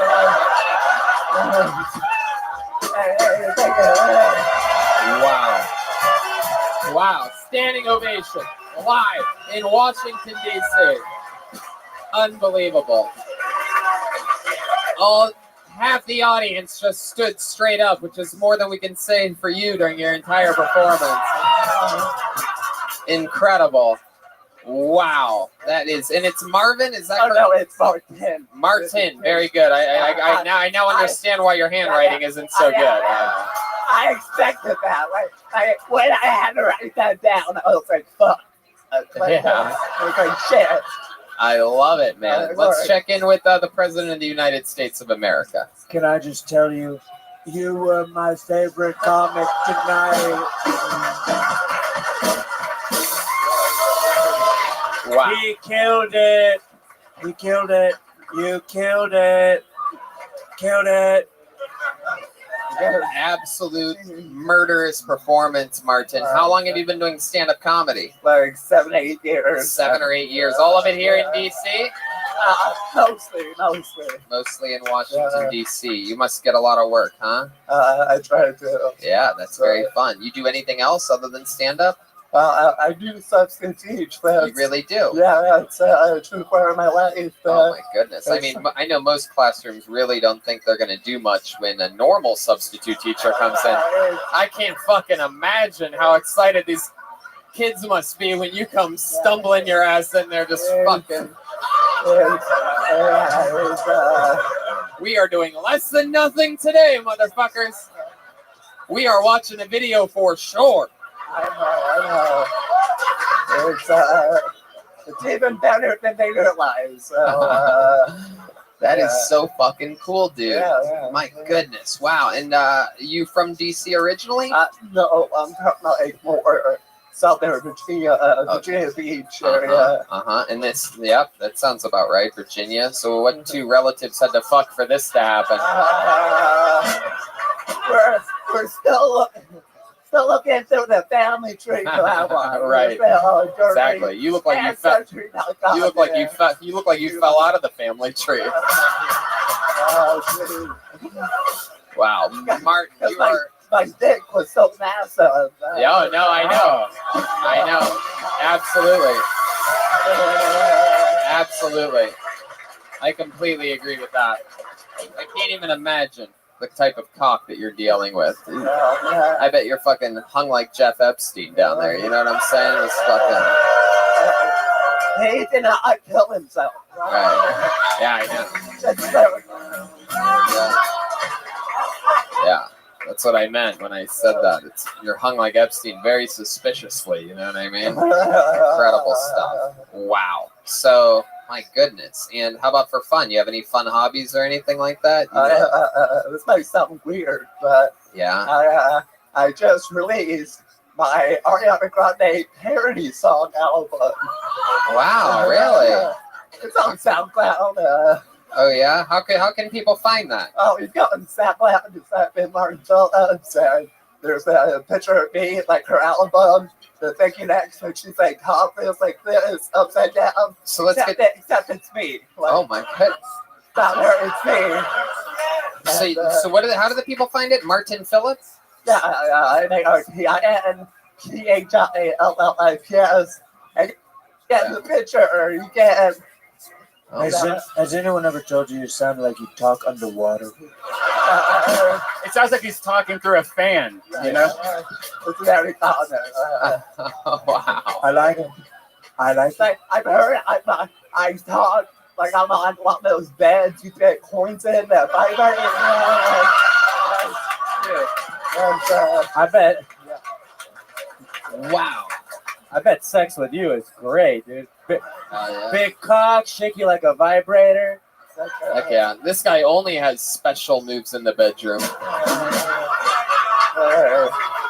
bet it's just when they auto-tune your voice, it just sounds normal.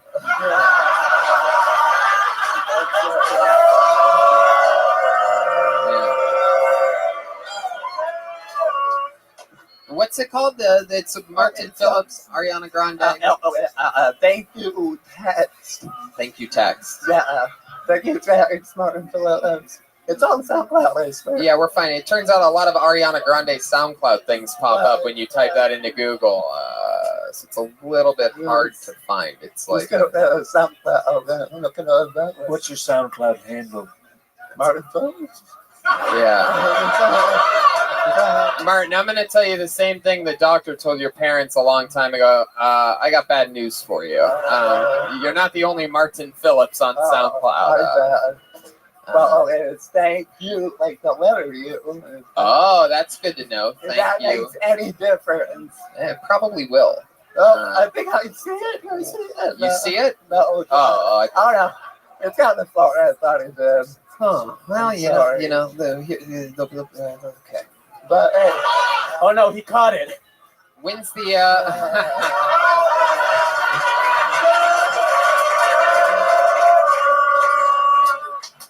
When's the last time you ever been with a woman sexually? Not too many times. Not many times. But it's happened. So how much did it cost? I like that. Well, you know, your mom is pretty cheap, so.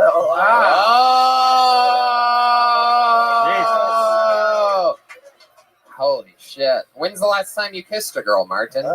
Like last year. Last year? My goodness, wow. I mean, I don't know. Maybe there's a girl here that might want to... Is there a fan of the show? What do you say we end this episode with a fucking bang, huh? Is there a Kill Tony fangirl here that'd be willing to... Wow, look at this right here. Oh my goodness, straight over the top. Whoa!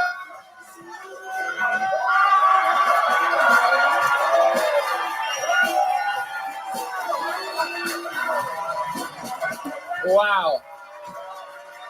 Making dreams come true.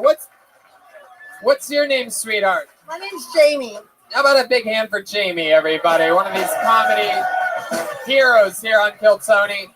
And you know what? Before we do that, let me just say one more thing. We have one more Kill Tony after this. How many of you are coming to the second Kill Tony?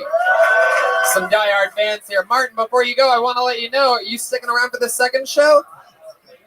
Yeah, let's do it. Why don't we give you I want to see another new minute from you on this second show. We're going to go back to back here. Thank you very much, Martin. Very, very fun performance. How about one more time for Martin Phillips, everybody? DC Zone. 8 years in the game. That's a real fucking comedian right there. Shout out to the Karma of the Bucket of Destiny for giving us that to end the episode. Very exciting stuff. Thank you all for coming out. We have another show after this. We got to turn it and burn it for 10 p.m. And we have 4 stand-up shows this weekend. You could join the many great DC people and some good old North Carolina racists and see some stand-up comedy shows this weekend. See the judges become the old defendants here as we work out our own material here in DC before heading to another show on Sunday in New York City. Anybody gets excited, Nancy, why not make the short train trip with us to New York City on Sunday for the Gramercy Theater? Don't forget Columbus, Ohio, Pittsburgh, PA, and Cleveland, Ohio, right around the corner here in December. And right after this show, as fast as we can, we're going to be signing posters and shaking hands, taking very, very, very quick pictures. If you're coming to both shows, do not come to this meet and greet. Come to the one after the second show because we have to get through it really fast and then reload the room again. So, and we'll have more time to say hi to you if you do it after the second show anyway. You could tell us how big of fans you are, how I'm your favorite top young rising comedian in the world. You could say anything you want to me, really. You could get it all out there. How about one more time for the one and only President of the United States, Donald J. Trump.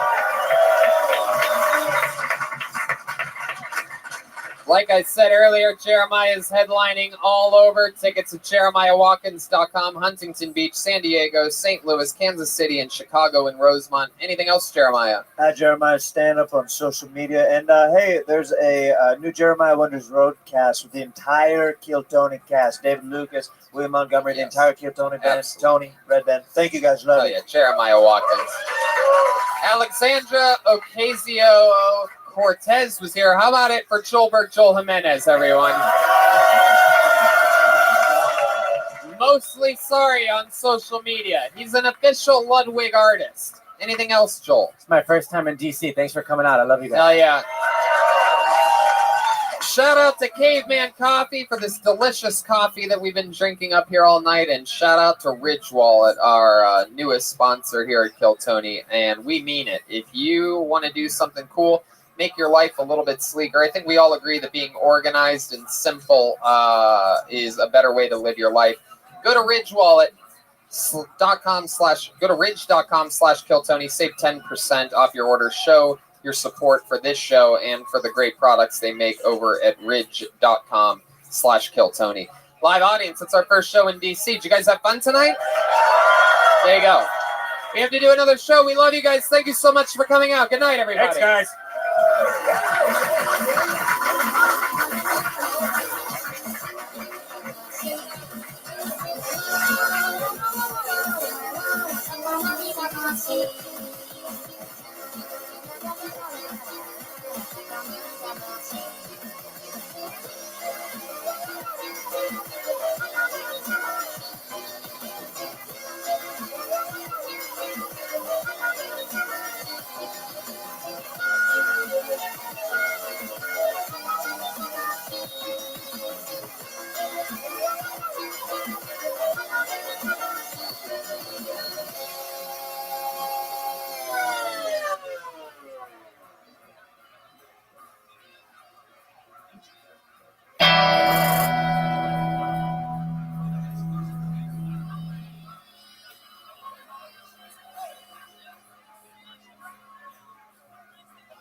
What's up?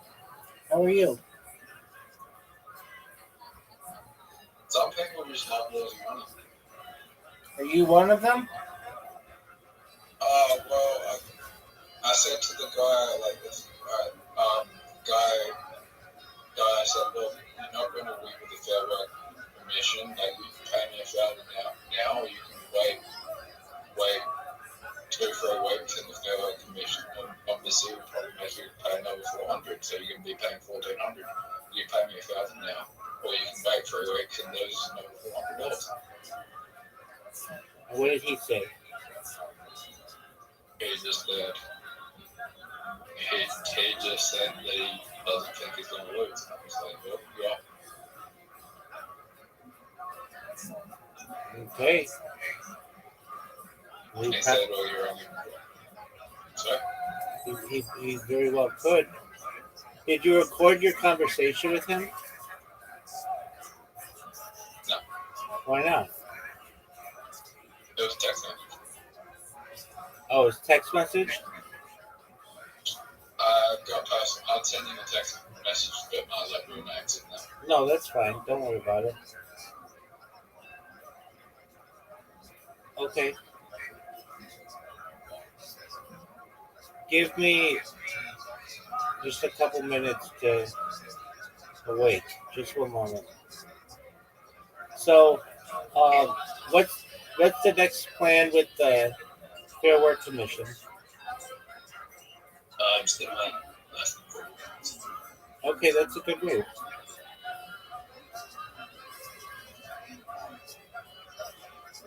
But yeah, he's stupid because he can literally save $400 like 3 weeks and pay me an extra. The longer he waits, the more money he loses. Right, now. Obviously, but deal with the phone calls. Now, why aren't you going for 2,400?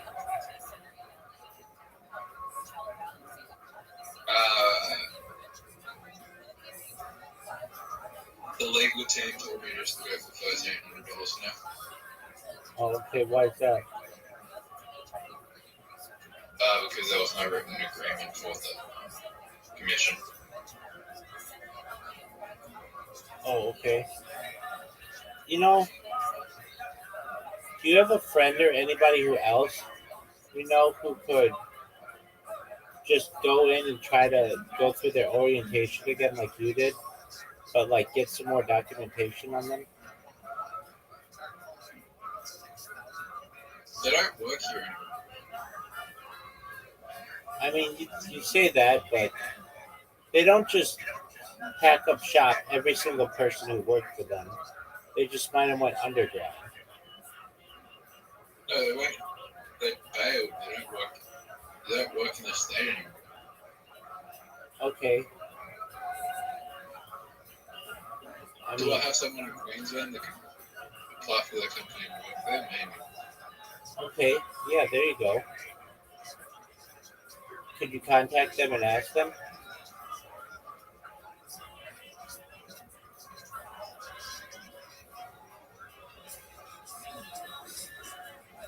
Yeah. Hey, Rabbi, What's up, Pim? I've got a challenge for you. What's that? This challenge will make you a lot of money. What is it? Figure out how the dating app algorithm works and then build a profile that only gets matches. Okay, I mean, that's pretty easy. As a male. That's pretty easy to do. Do you want to know what it is? What? Be over 6'6". Be like 6'6". Like 90% of women would date you. That's not true. Yeah, it is. I've seen a statistic on it. So all I gotta do is put 6'6" in my profile and then everyone's gonna measure it. Yeah.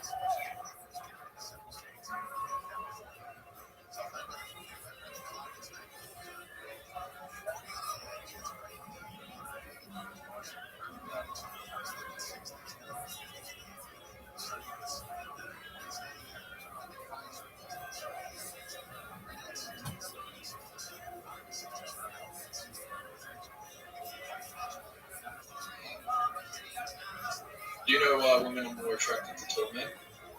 Yeah. You do? Yeah.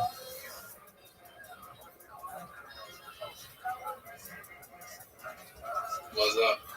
Taller offspring. No.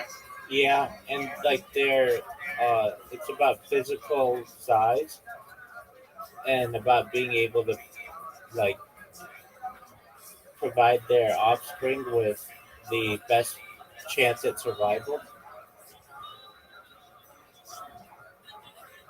No, you're wrong. Because tall men get shorter lives. Yeah, that used to be more true, and it's not really that true. Uh, like there are tall people. Usually, that's true above 6'7" or so. That's why 6'6" is kind of the sweet spot.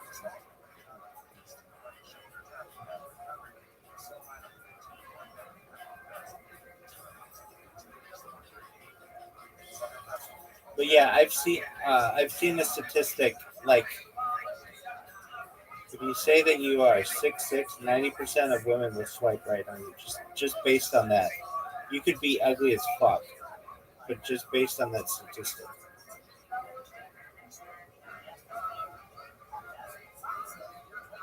All I gotta do is put 6'6" in my dating profile. Yeah, why don't you try it? And what about when I show up and I'm not 6'6"? No. You don't show up. You just if you want to test it, just put in there 6'6" and you get a bunch of really hot chicks.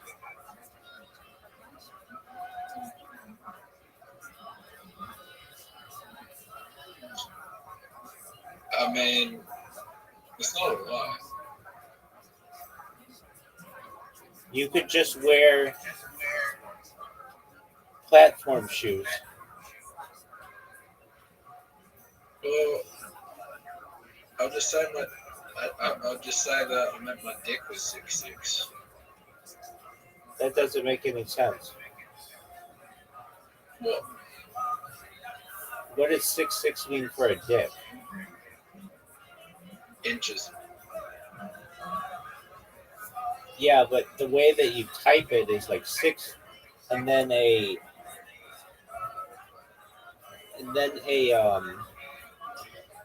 single apostrophe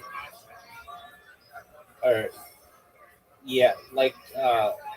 single apostrophe and then another 6, which indicates 6'6". If you were talking 6 inches, it would be like 6 and then double apostrophe. My dick's actually 6'9", but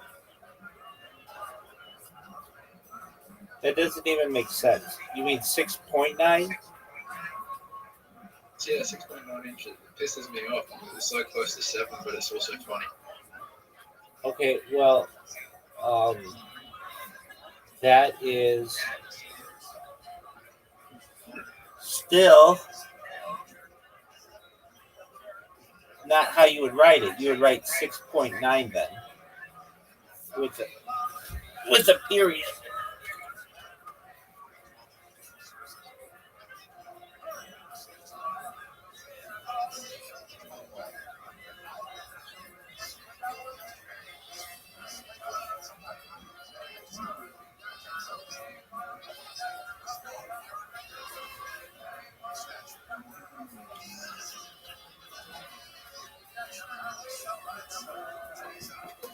All right, you shitbag. Ready to lose? What? Are you ready to lose? Yeah. All right, just for a moment. Let me get my bearings.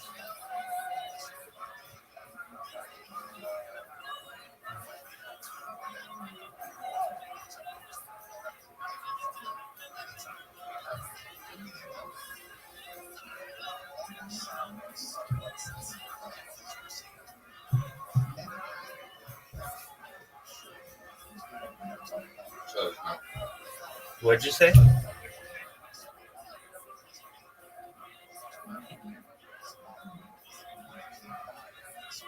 What'd you say, Zoo? I'm ready. All right, well, just one moment. I'm not. I'll be there. Give me a few minutes. I just need to get my bearings. I'm awake now. I'm like sitting up, which is huge, giant.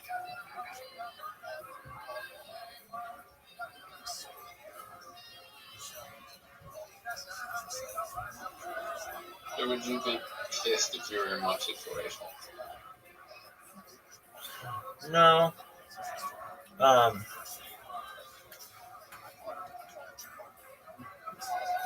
You got the text message to the guy, right? And he didn't deny that you worked there this time around. Is that correct? I did. I mean, he's just gonna. That's his plan. They just keep saying that to anybody who brings in a complaint. That basically like, oh, we don't have any record that you work here, and since they don't make you sign paperwork, it's a pretty good scam.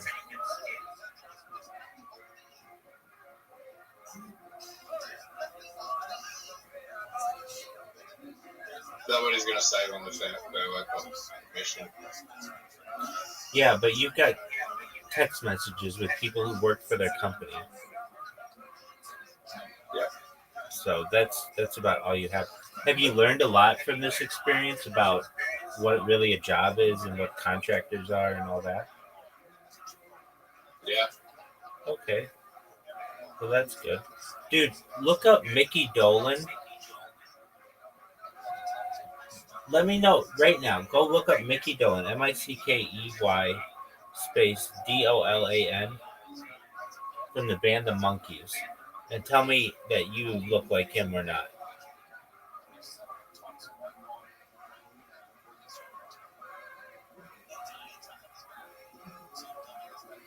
Well, he fucked up because he said that only alphas work there. He said only alpha. I've got proof that I work. He said only. I've got proof that I work there. He said only I've alpha. got text messages. I've got text messages of alphas. What's alphas? Alphas. That's somebody's name? Yeah. Okay, so he admitted that alphas work there, and then you have text messages with alphas. That's what you're saying, right? Yep. Okay, well that's good. What happened to alphas? They weren't answering my phone calls. Okay. Does he still work there? No. But what happened to him? They quit. When you went to the Fair Work Commission, did they tell you how many complaints they had about this company? No. But they just said you're not alone? Yeah. Okay.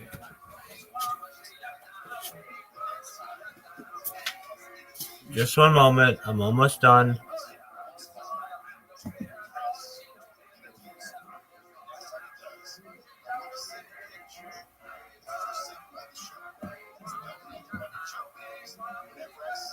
You think I'll get more money? If you keep pursuing it, there's a chance.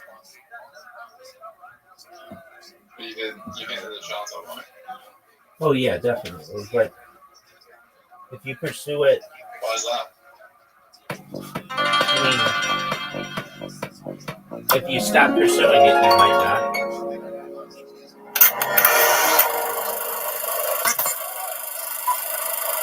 You think I'll win? That's a tough one. But I think so.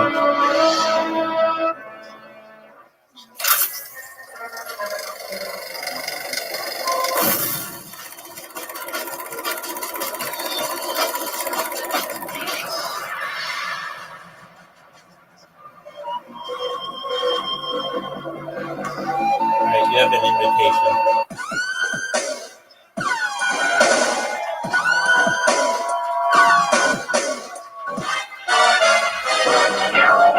Hey, this is Rabbi coming to you live from Washington, D.C. for a brand new episode of Kill Tony. Give it up for Tony Henchman.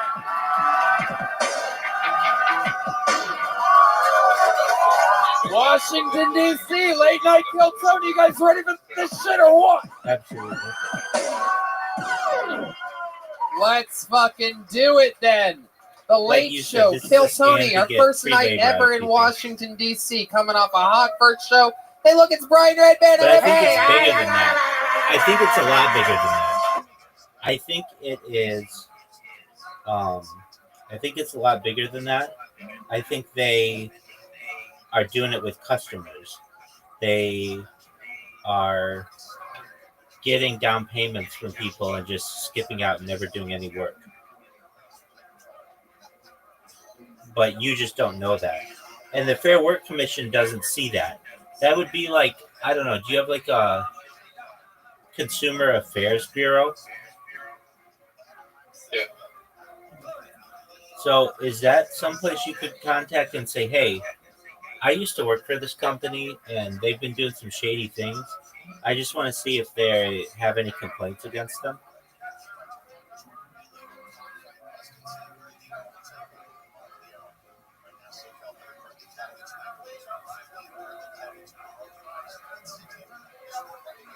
How did you get this job? Like, was it on Craigslist or something? Yeah, we're on a website called Take.com, which is like it's a where you find jobs. All right. Well, do you have the posting? Yeah. Okay. Well, isn't that like evidence as well that like, hey, they were hiring at the time? Yeah. All right. Well, that's good.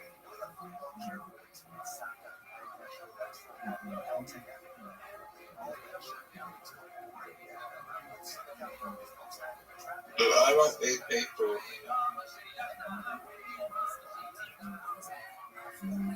I want these people to pay me, but also if they don't pay me, I also want that company to fucking go to. Go to shit. Yeah. I understand that. I would feel the same way. If they pay me, if they just pay me tomorrow, then I wouldn't fuck it. Like, as soon as it's over and I get the payment, then I'm going to move on. But the DOA commission says no. I'm going to write a lot of fucking bad reviews in that company. That's basically what the only thing you can do.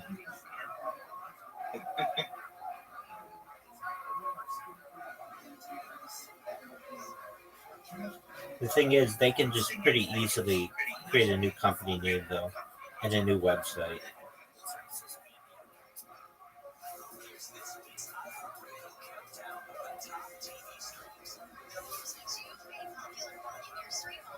Yeah, but it's going to cost them more. It's going to cost them more than it would if they just pay me. Right. I mean, you can call them out and be like, Chris there is a scam artist, and all these other people are scam artists.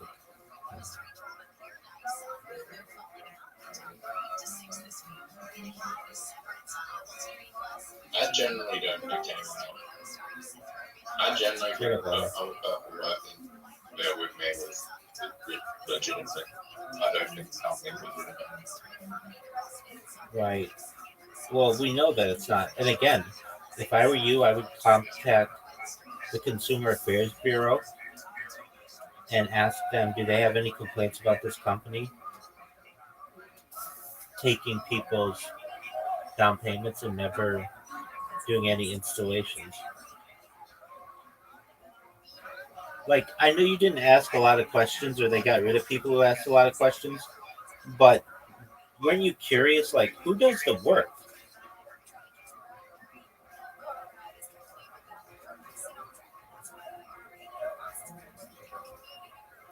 You know what I mean? Like, you're selling solar, okay, and they promised, like, good.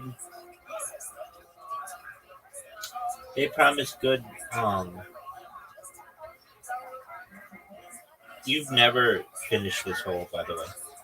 They promised good results, but who was it? Who was supposed to be doing the work?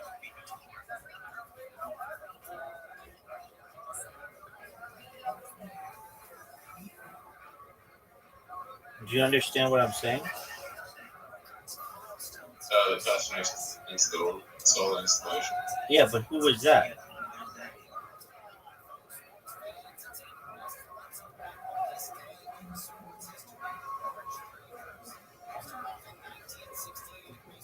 Who was that? Not sure. Exactly. So I bet that person doesn't exist. And plus, like, to install solar, you need more than just one person. It's like a team that does it. Yeah, well, Yeah, but you don't know any of the people on the team. You don't even know if they existed.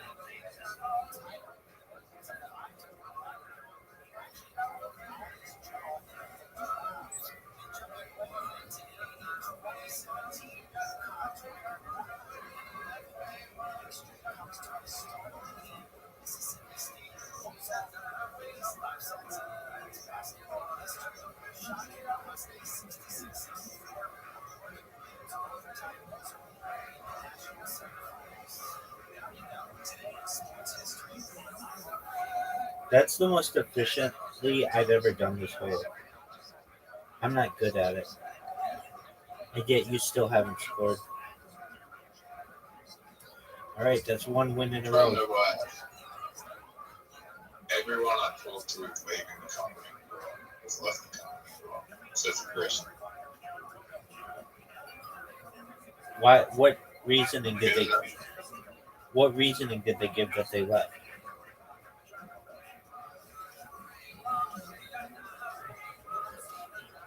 Like, didn't you say some girl worked there?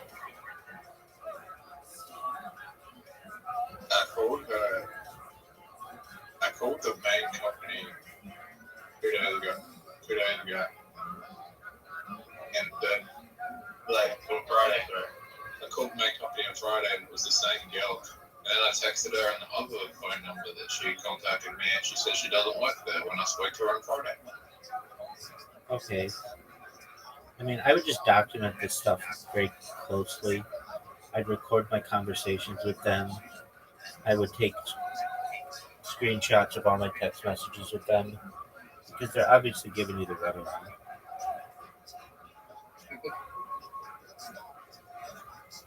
Now, when I go to the Fair Work competition, I'm wondering,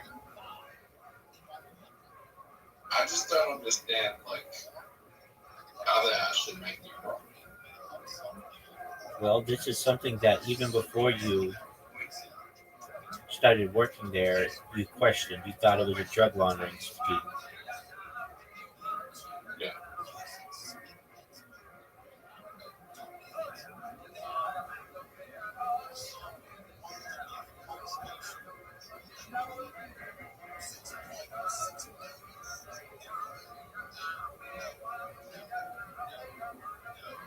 I don't think they're doing that many things.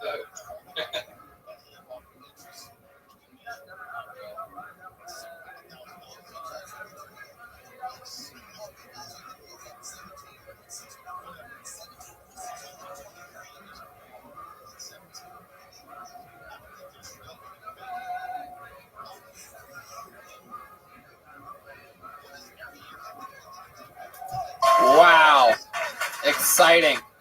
History was made hours ago when we had our first ever live Kill Tony in Washington, D.C. How exciting. You guys pumped for the late show? They say the late shows, historically, late shows are always better than first shows. We're excited. Life is good. We're on the road continuously. 4 stand-up shows this weekend, 2 tomorrow, 2 the next night, right here. Catch the new hour-long set from me, including spots with all your favorite Kill Tony members, Red Band, Jeremiah, Joelberg, Joel Jimenez, and then we go Sunday to New York City, live from the Gramercy Theater for our 3rd time this year. Very exciting stuff. We are the #1 live podcast in the world after all. Crazy.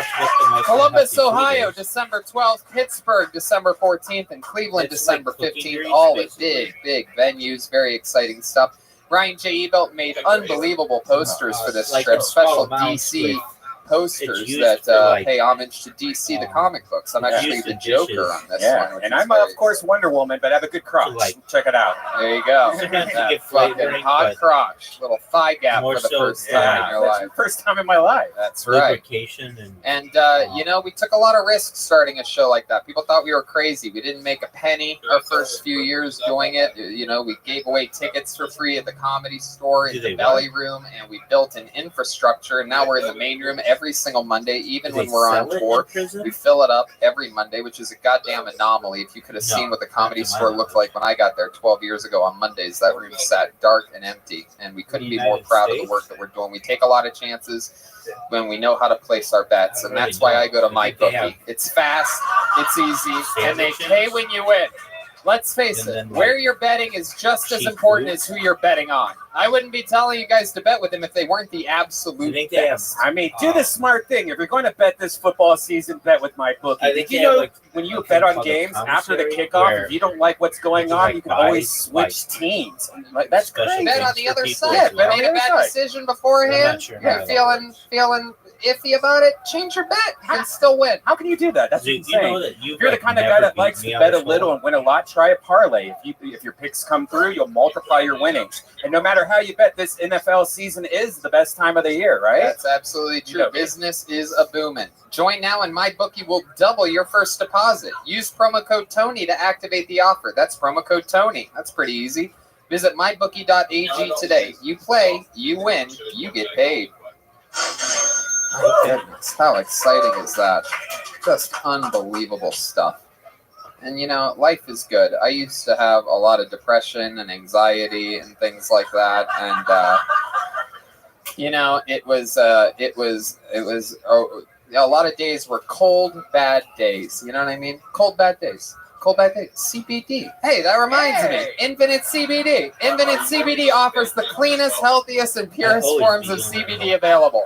Hemp grown organically in Colorado. Pure CBD isolate testing over 99% real CBD. That's None, depression. none of them. That's obvious. Wow. That's depression, anxiety, and insomnia. Those are three things that CBD can help you out with. They have. This month we are highlighting the gummy bears. Man, I love these gummy bears. They got some new flavors. What's that? These gummy bears, they got sour grape, sour peach, sour watermelon, sour blue Maybe raspberry, something sour like that. strawberry. I don't And for think the you're better seasonal than I am apple at it. pie, they have real But apple I'm cider vinegar in it. That's crazy. Oh my goodness, made with real apple cider, not the vinegar, just real apple cider. Go to infinitecbd.com. That's infinitecbd.com. And if you use promo code Tony15, you get 15% off. That's infinitecbd.com. Use the promo code Tony15, get 15% off. Obviously, I don't really care. And that's good. It's good to be able to save money and do good things and great. have a lot of fun Amazing. doing that, right? And you know what you could do with the extra money What's your that you take on save? You could put it in your new Ridge wallet. That's what we have. That's what we use. I used to have an old janky wallet, those old bad Midwest East Coast tendencies of having this thick wallet with every business card and food card, right? Yeah, But, like Clips cards, Subway card, Subway cards, McDonald's card, Wendy's card. You have all the cards. Yeah. The Ridge wallet makes it easy. It's sleek. It's made out of right, Jim, titanium you or ready for carbon Scrabble? fiber or aluminum, and it's really thin. It keeps you in check, and life's just simpler and more beautiful when you're organized. Yeah, I think it's cool when we got it. Like, I think you immediately figure out, like, hey, this is way better, and you don't want to put extra shit in your wallet. Like, Right. it's so nice and cool. It's like having a new iPhone or something in your pocket. You don't have to put it in your back pocket where it's hurting your back while you're sitting on it. You just have this little thing in your front pocket. It's great. It's easy to travel with. It just makes life a lot better. And you'll never believe this, but you'll get 10% off today with free worldwide shipping and returns. And again, you get free returns if you don't like it. And there's a lifetime warranty if you do like it. It's a win-win situation. I would bet on them at mybookie.ag. But instead, I just have one. I use one. It's a product that I believe in. I'm getting my entire family them for Christmas. My family doesn't listen to Kill Tony, so I can say that. Go to ridge.com/KillTony. Use the code KillTony, and make sure you use that code because that's how they'll know we sent you. Get 10% off. That's ridge.com/KillTony. Not going to lie to you. we read 3 ads today because the band had to get ready. There's a band here, ladies and gentlemen. We brought them with us. It's their first time ever performing in DC. Tonight is. So let's see what happens. This last episode, you know, they're always different characters. This last episode, we were graced with the presence of the great Donald J. Trump and Alexandra Ocasio-Cortez. We never know, and that's a perfect example. That's our first time having Alexandra on the show. Donald Trump, clearly a return guest. We've seen him before. We never know what's going to happen. I had to face this direction the whole time because we were sharing a green room back there. They've been getting ready for a long time. Let's see what the verdict is. Let's see what they are tonight. They're going to be with us all night. It's the best damn band in the land. It's the Kill Tony Band. Jeremiah Watkins and Joel Jimenez. Here we go. Wait, what? Oh my God, what? You work at Blockbuster? What the fuck? What the actual fuck? This is incredible. This is the first time these guys have been on this show. I'm positive of it. This is very exciting. Clearly, Blockbuster employees. And I'm guessing you must be Sonic the Hedgehog? What's your name? No, my name's Spencer. Spencer? Yeah. Wow, Spencer. Very interesting. Just got my learner's permit. You did? Oh, you're a young guy, huh? How old are you? Yeah, 15. Wow, Spencer. Look at you. My goodness. This is your first time on the show. And my first job, man. Don't screw it up. Other than Blockbuster, you mean? Yeah, Blockbuster was my first job. Yeah. Well, welcome, Spencer. This is a very exciting thing. You work, you're from here around the DC area? There's only one Blockbuster left. And that's in I can't say the exact location of it, but why can't you say it? Oh, I don't know. All right. And then, wow. I don't know where I work, man. I'm just a teenager. My goodness. And back here, clearly you brought with you what appears to be a beautiful young woman. I don't know what to say about that. I wish I could have fast forwarded to the end of that punchline, dude. Well, that's a good Blockbuster. I get it. It really isn't a freaking problem, dude. The name's Kyle, dude. You really just look like yourself today, Joel. So that's why I had trouble thinking of anything that I haven't said a million times before. You really think my hair's this thick, dude? I don't know. All right, I guess so. Blockbuster employees. I'm starting to see why they went out of business. Yeah. Wasn't the customer service. Can I say, Spencer, I've never seen anyone with a smaller forehead than you in my entire life. I don't know. Yeah, it's a condition. I love it. We got Spencer and Kyle from Blockbuster. We got Red Band Soundboard, which brings me to this, the fucking dirty DC bucket of destiny. Right here, the birthplace of America, the capital of the greatest nation on the planet. Heck yeah. This is one of the original buckets here in Washington, D.C. This is one of the original buckets ever made in America. Not a lot of people know that. You guys know how it works. I pull a name out of it. Someone gets to come up and do 60 seconds of uninterrupted stand-up comedy, and then I interview them after their time is up, find out more about their lives. You know your 60 seconds is up and you hear the sound of a kitten. That means wrap it up then, or else you're going to bring out the angry DuPont Circle Bear. That's where we are. And we are here in DuPont Circle, from what I've been told. So the bear is very close, and it's ready to come out. So make sure you do your time. Oh, by the way, to get on Yes, stage. very good. There's only one entrance way, only one way up. You must be wondering how, because the whole front's covered. You have to go through that door all the way over there. You have to make your way over there. You go through the door, make a right turn. Take your time walking through there. There's a lot of crazy things to your left and right. Don't look at them or stare at them. Get immediately to the stage. Cool? You guys ready to start this fucking show? Be careful coming up to the stage if you get called. And for those of you in the aisleways and whatnot, tuck your feet in when people are getting through. Come on, be polite and be a team player. You guys ready for this? Here we fucking go. The final DC Kill Tony of the night, show number 2. Put your hands together for your first comedian. Getting us started. Make some noise for Ethan Young. Here we go. Ethan Young.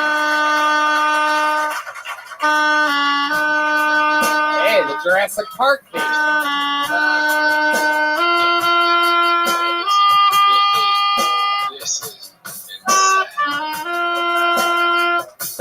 Here he is, Ethan Young, everybody. Hi, everyone. I'm Ethan. I'm originally from California, if you couldn't already tell by what I look like. My friends, they tell me I look like Ellen DeGeneres, and I just don't understand why. I mean, they label me as the trans in the group. Okay. Like, I look that much like a woman, right? I mean, I used to have long hair, like, past my shoulders. And I think that when I decided to cut my hair, as I was in the DCA airport, I won't call it that asshole's name. I was in the DCA airport, and I was walking in, and this guy was walking out of the men's restroom, and he goes, "Oh, excuse me, this is the," ooh, and he walked off, and I was like, "Oh," he was about to say, "This is the women's restroom, and I shouldn't be going in here," and I felt a little awkward, so I decided to cut my hair. But there's benefits of having short hair. There's benefits of looking like a woman, you know. Lots of gay men and lesbians buy you drinks in bars. I gotta say that. So thank you. Fuck yeah, Ethan Young. Ethan Young. I'm gonna be honest with you, Ethan. I missed about the first 35 seconds of your set because I was laughing hysterically because for the first time in the history of the show, I turned to Jeremiah, the saxophone player, and I said that sounded like shit when he played the Jurassic Park theme, and we had our own little laugh. Every once in a while, you got to break the monotony up of the show. Step away from the tone. I'm in high school. I'm still taking lessons.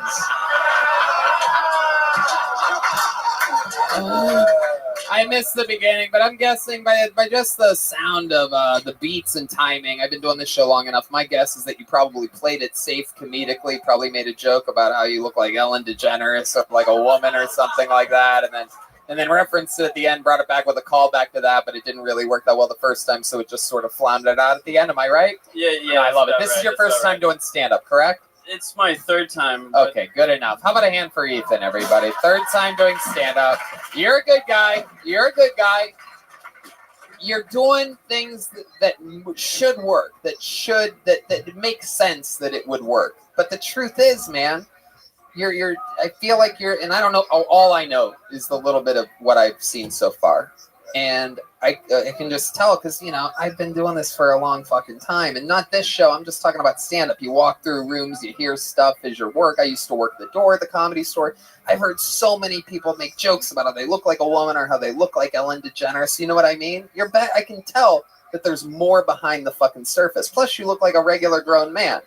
You sort of have, you have very Bull Dykey haircut going on, but other than that, you look like you could be a fucking surfer dude or something like that. Like, I'm not really seeing the Ellen DeGeneres thing. Me, I look like a bitch. You know what I mean? That's just a fact.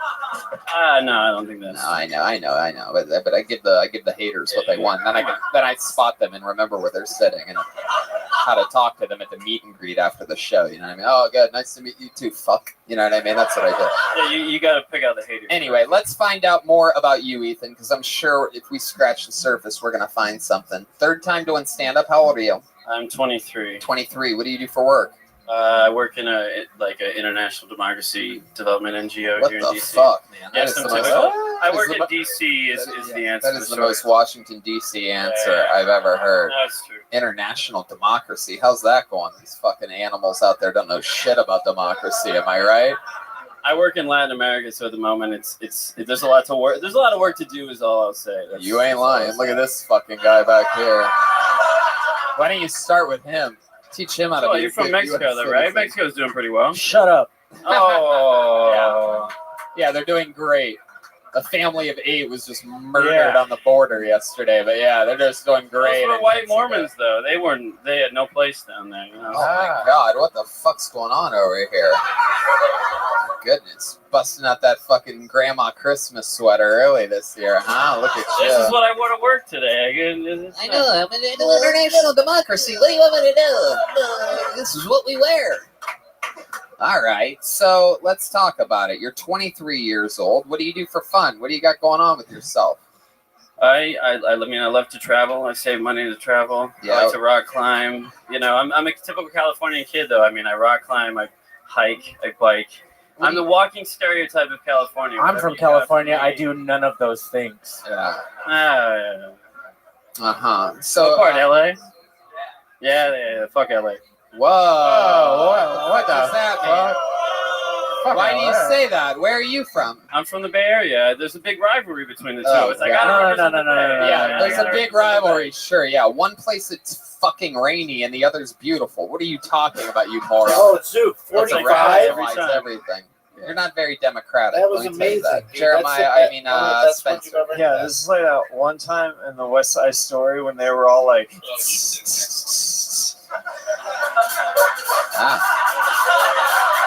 Seems like a very wise reference for a high school video store clerk. Yeah, it's an old movie. Wow. So Ethan, tell us something. Tell us some things that are more vulnerable about you. You know, everything you're telling us is other than that you look like a woman. You know, what's some like embarrassing stuff or something? You know that maybe some deep Spencer. shit. Go ahead. Yeah, my girlfriend started her period and I actually said ooh. All right. There you go. And All right. Ethan, how about you? I'll open up. I mean, my dad gambled away all his money and had to flee to Canada. That was rough. Red Band. What did he gamble? What did he gamble it on, Ethan? Oh, what didn't he gamble it on? I don't know. What didn't he gamble? Sure, answer either one of the questions. We got. Do you think he went to mybookie.ag and used the promo code Tony? If you want to be like my dad, go to mybookie.ag. Okay, Ethan, stop taking creative chances on this show. It's not working. It's not working. So your dad gambled all the money away. How long? Is him and your mom still together? Oh no! Oh god, no! Oh no! They divorced then when he gambled all the money. I thank God they divorced when I was 2. So my mom had her money and he just gambled away his money. Oh. So, yeah, no. My mom's a smart woman. So Yeah. What does she do? she's a school teacher right now. Oh yeah. Yeah. Well, I mean, Didn't really have much money to gamble. Yeah, exactly. Oh yeah, well, it's hard to gamble when there's a fucking 15 minimum on a roulette. Yeah, just talk whenever you want, you fucking idiot. Sure, go ahead. Don't. You asked me about me. Yeah, okay, Ethan. No, it's okay. Now just say whatever you were gonna say because the joke won't work that I was gonna make. Go ahead. What were you gonna say? What'd you? I was gonna say she went from Wall Street guilt, so she made money on Wall Street, and she was like, "Shit, I got to do something good for the world." Public school teacher. Right, bottom of the barrel. That was like the money. What's your dad doing now? Is your dad alive or? Oh yeah, he's alive. Yeah. What's he doing now? Consulting Canadian marijuana businesses on the side. Wow, adds up. Risky business. That's in our crime section. So what's your love life like, Ethan? It's fine. I mean, it's DC. It's good for a straight man that looks like a lesbian woman. Back to that again, huh? How long have you lived here? About 4.5 years now. 4.5 years. And you came here for work? School originally. I stayed for work. What school? GW, George Washington. Whoa, look at that. Wow, I can't believe that chick graduated from anywhere. That's incredible. Doesn't sound, that wasn't a very educated whoop-de-whoop that I heard. Wow. So, I mean, you said that you'd open up and that you would tell us some more vulnerable stuff about you, but you really just said that your dad gambled all the money away. Anything else you can think about? You have any weird habits or anything you do? You like, you do anything fucking goofy in your daily routine that you think, oh, man, I hope people don't find out about this? Other than dress like you're from the Middle Ages? I don't know if that's really middle-aged attire. Yeah, What kind of you Middle mean? Ages are you talking? Shines shoes for like a knight or something. All right. Anyway, back to you in the studio, Tony. Thank you. We are back. A kid in King Arthur's court, the family section. Oh, Jesus. Okie dokie. So, Ethan, anything that you can think of that's a little bit, not that we would all think it might be weird or interesting or anything like that? Well, I mean, I've always had this thought that getting pegged wouldn't be the worst thing in the world, Like, wow. I really think men need to be more open to their prostates. this Ellen shit and that on top of it, I think we all know where this is going. Yeah, I think so. Am I pigeonholing myself? Is there a guy that wants to give this guy a kiss for the first time in his life? Have you ever kissed a man before? Oh, man, a couple times. Oh, Wasn't okay, really forget for it me, then. so- Wow, there's a lot of people that wanted to give it. All of them raised their hands. I know. All right, everybody relax. We don't need this fucking family feud style show going on over here. All right, Ethan, I'm going to let you get back out there. There's a lot of people drinking. Thank Well, you. maybe Thank one you of them very will butt fuck you. Ethan Young, everybody. There we go. Interesting way to start the show. In my opinion, I think the pegging thing at the end was a Hail Mary effort to show vulnerability. I don't even believe him. Yeah. I can always tell when a guy really wants to get butt fucked. Yeah, You yeah. know what I mean? Yeah. He was eager. That was the old bluffaroonie, just like his dad at the poker table. You know what I'm saying? It's a bad bluff. I could read him like a book. Okay, this looks like a good name. Put your hands together for your next comedian, Monford Davis. Monford Davis. Here comes Monford. It's about to go down. We are live in D.C. for Kill Tony. Hey! Yeah. Wow.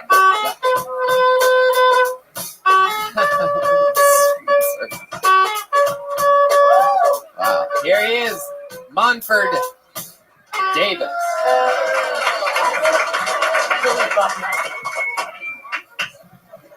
What's up, Kill Tony? I like feeding my girlfriend while she's sleeping. Just something easy, just like Reese's Pieces. She's unconscious and it's irresistible at the time. She's sleeping, just that's so good, give me more. But she gets mad because she starts getting acne and she starts gaining weight and she says, Munford, why do you do that? And I respond by saying, don't you know what the game plan is? I'm trying to make you fat and undesirable for any other potential suitors. So we broke up. Who's the asshole that's always holding the door open for me when I'm just one too many steps away? Catching any time I got to speed walk up to the door and shit.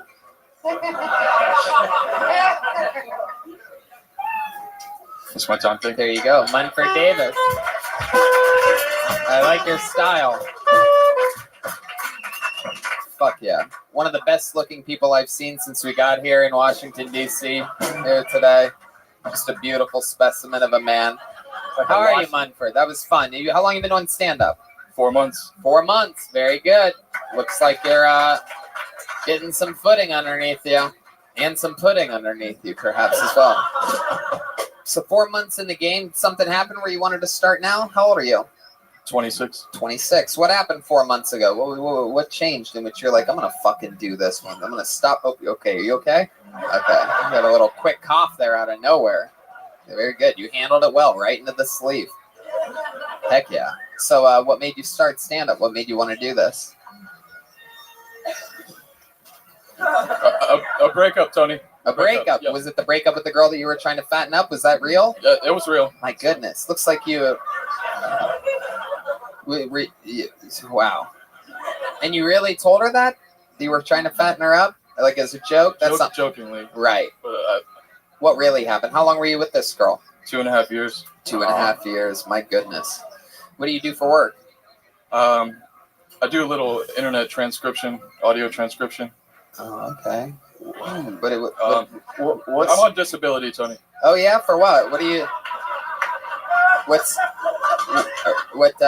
it? Schizophrenia. Oh really? Oh fuck yeah! This is shit. Just got even more exciting than I ever could have. Imagined.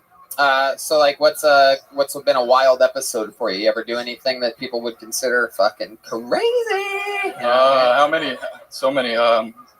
One time I thought that I had children out there, and no basis for that whatsoever. Well, I mean, you have been. I think I would completely disagree because you have looked pregnant for most of your life, I'm guessing. How many children did you think you had? I thought I had at least one, and I acted on this delusion, and I got a vasectomy when I was 21. Wait a second. What? Oh my God. I've never. My God, dude, you're the coolest guy I've ever met.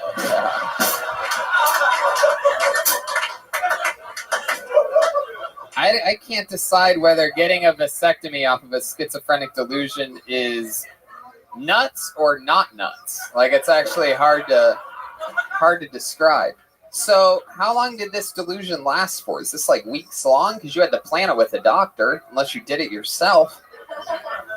Yeah, a couple months after that, I had the break and was in the hospital. Oh, okay. How long were you in the hospital for? 30 days. 30 days. Hell yeah. And that's how you became to be the Penguin. One of Batman's arch nemesis was at Arkham Asylum. Did you have to pay any late fees after that 30 days? Oh, the Blockbuster employees in a different time. That's fun. You see any cute girls when you were in what they call the loony bin, correct? Tony, actually, I love it when people's answers start with Tony. That always means a great answer. I like it, Anthony. Somehow better, 100% of the time, but go ahead. I was getting ECT treatment, electroconvulsive therapy. Oh, yes. Wait, they still do that? They still do that, and the 30 days felt like 3 days. I lost a lot of the memory, but apparently But you didn't lose any of the weight, and that's what matters the most. You know what I mean? No, you lost a lot of the memory, but I guess I. Okay, there's Brody Stevens. Shout out to all mental health illnesses. A lot of people tell me that we help their depression a lot. I tend to think it's more the infinite CBD. You know what I mean? Like anxiety, depression, all the first telltale signs. Anyway, you close with your family? Yeah, I'm close. Yeah, everybody's nice. Your brothers and sisters? I have a younger sister. Does she have any signs of schizophrenia as well? No. Oh, No, she's wow. good. That's interesting. Do you think it was, do you think it's just, perhaps onset by a moment of your life or anything like that? Or is there... I dabbled pretty hard in psychedelics. Right. Oh, yeah, that shit speeds it up, right? Yeah. But apparently I still have the gene. Right. Hooah! Oh, wow. Look at that. That's a wild reference out of nowhere. You've been hanging out at the Blockbuster, Spencer? Maybe. When was the last time you had like an issue? Like, It's been like 3-4 years. I've been good. I live on my own. I drive. Oh, that's great. Heck yeah. There you go. I love that. Very cool. What do you do for fun? What are we talking about? You just plan school shootings but never go through with it? No, I'm kidding. That's a joke. I know. It's hit open mics. Bowling for Columbine documentary section. How about other than stand-up comedy? Anything else fun? You have any hobbies or anything like that? I like going out in the woods and picking mushrooms. Wow. oh, so you're still doing this shit? But you don't eat the mushrooms that you pick. Microdose. Oh. No, stop it. No, that's a bad idea. Spencer. Have you ever seen the movie The Blair Witch Project? Yes. Did you like it? All right, Spencer. But like, don't you think that's a bad idea though? Like that can't be good for you if you're. I'm mainly just like hunting them and finding them. Right. Eating them and tripping and furthering your schizophrenia. Stop it, please. Red Band's very concerned because he's scared for anyone that eats fresh vegetables of any kind. Have you tried a Dave's Double yet? Hey, Munford, I'm gonna tell you something. I love your style, man. And for 4 months, you're playing with fire. You have something really special, and I say lean into this thing. Use the open mics as your own fucking awesome. We all use it as therapy for numerous fucking undiagnosed mental disorders that we all have. And a lot of the best are absolutely fucking wild men. So use it, fucking focus all that energy, and when you feel bad, that's when you should write a joke, because if you can write a joke when your brain's wanting to bring you down, that's going to make your writing muscle much stronger. So it's a time to embrace that. Positive push. That's right. How about one more time for Munford Davis, ladies and gentlemen? He's on social media at Munford Davis. All one word, Monford DAVIS. 100% true. That's deep.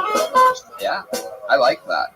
I always like fucking. It's always so fun to me how many different shapes and sizes and styles of different comedians we get to sign up for this show. You guys having fun out there?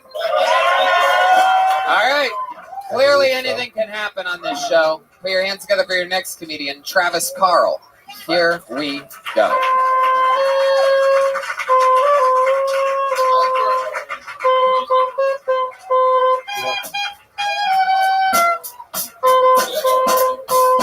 Step back, that ledge, my friend. Step back from that ledge, my friend. So I was at my friend's house the other day. Gotcha, big dog. And he was telling me that he walked in on his 10-year-old son watching porn on the family computer. And he was very upset by this because he was worried that watching porn at that young an age was going to like warp his son's mind. And he was just like, man, we didn't have this when we were his age. We couldn't just get online and pull up any level of pornography. I don't know what that's going to do to his head. And I'm a good friend, so I went, hey, to be fair, that is true. We didn't have a Pornhub. When we were his age, if we wanted to see a naked woman, we would have to go to a Blockbuster. Go through the horror section, and then try and find a movie that had tits in it. My point is, every woman I jerked off to until I was 15 years old died horribly 10 seconds later. There you go, Travis Carl. Absolutely. Oh, I love that. Hello, Travis. Hi. How are you? I'm good. Heck yeah. A little nervous. I bet you are. Yeah. Can you hear me now? Yes. All right, good. You caught him. So, Travis, how long you been doing stand-up? About 10 years. 10 years. All of it here in D.C.? No, I'm from Virginia Beach, Norfolk area. Oh, very cool. Jesus Christ, dude, relax a little bit. Got that all right? Virginia meth right God, there. who gets that excited for anything in Virginia? My God. Is that where you were born and raised, Virginia Beach? I was born in Phoenix. I was raised in Phoenix. How'd you end up out there? Well, I ended up moving to San Diego to be a civilian contractor with the Navy, and then flew out. They transferred me out to Virginia Beach to work. So that's what you are. Those shipyards, yeah. You work with the Navy. Well, no, now I am a underground utility contractor. Whoa, hell yeah. We're an underground podcast. Oh, nice. What does that mean, underground? I take hydrochloric acid and I flush it through pipes to take out the Walter buildup. White settled Yeah, down, a little bit. You know what I mean? Wow. My goodness. And 10 years doing stand-up, and you do it all around these areas? Yeah, I try to. How do you know about this show? I'm a fan. I went and saw you in Philly when you were there. Didn't make it on, and saw you were coming here, so we drove up. Awesome. I love it. Who's we? Who'd you drive? It's me, my friend Vicky, and Keller there in the back. Ooh, Vicky and Keller. Oh my God, is it Helen Keller? All right. Don't start that again. Yeah, nothing but trouble. Another viral video. You know what I'm saying? Anyway, Travis, tell us about you. What are some fun facts about Travis? Thank you. I was almost arrested once for attempted rape on Vicky. Oh who's my in the God! back. Wow. Jeez, that sounds about right. How did that happen?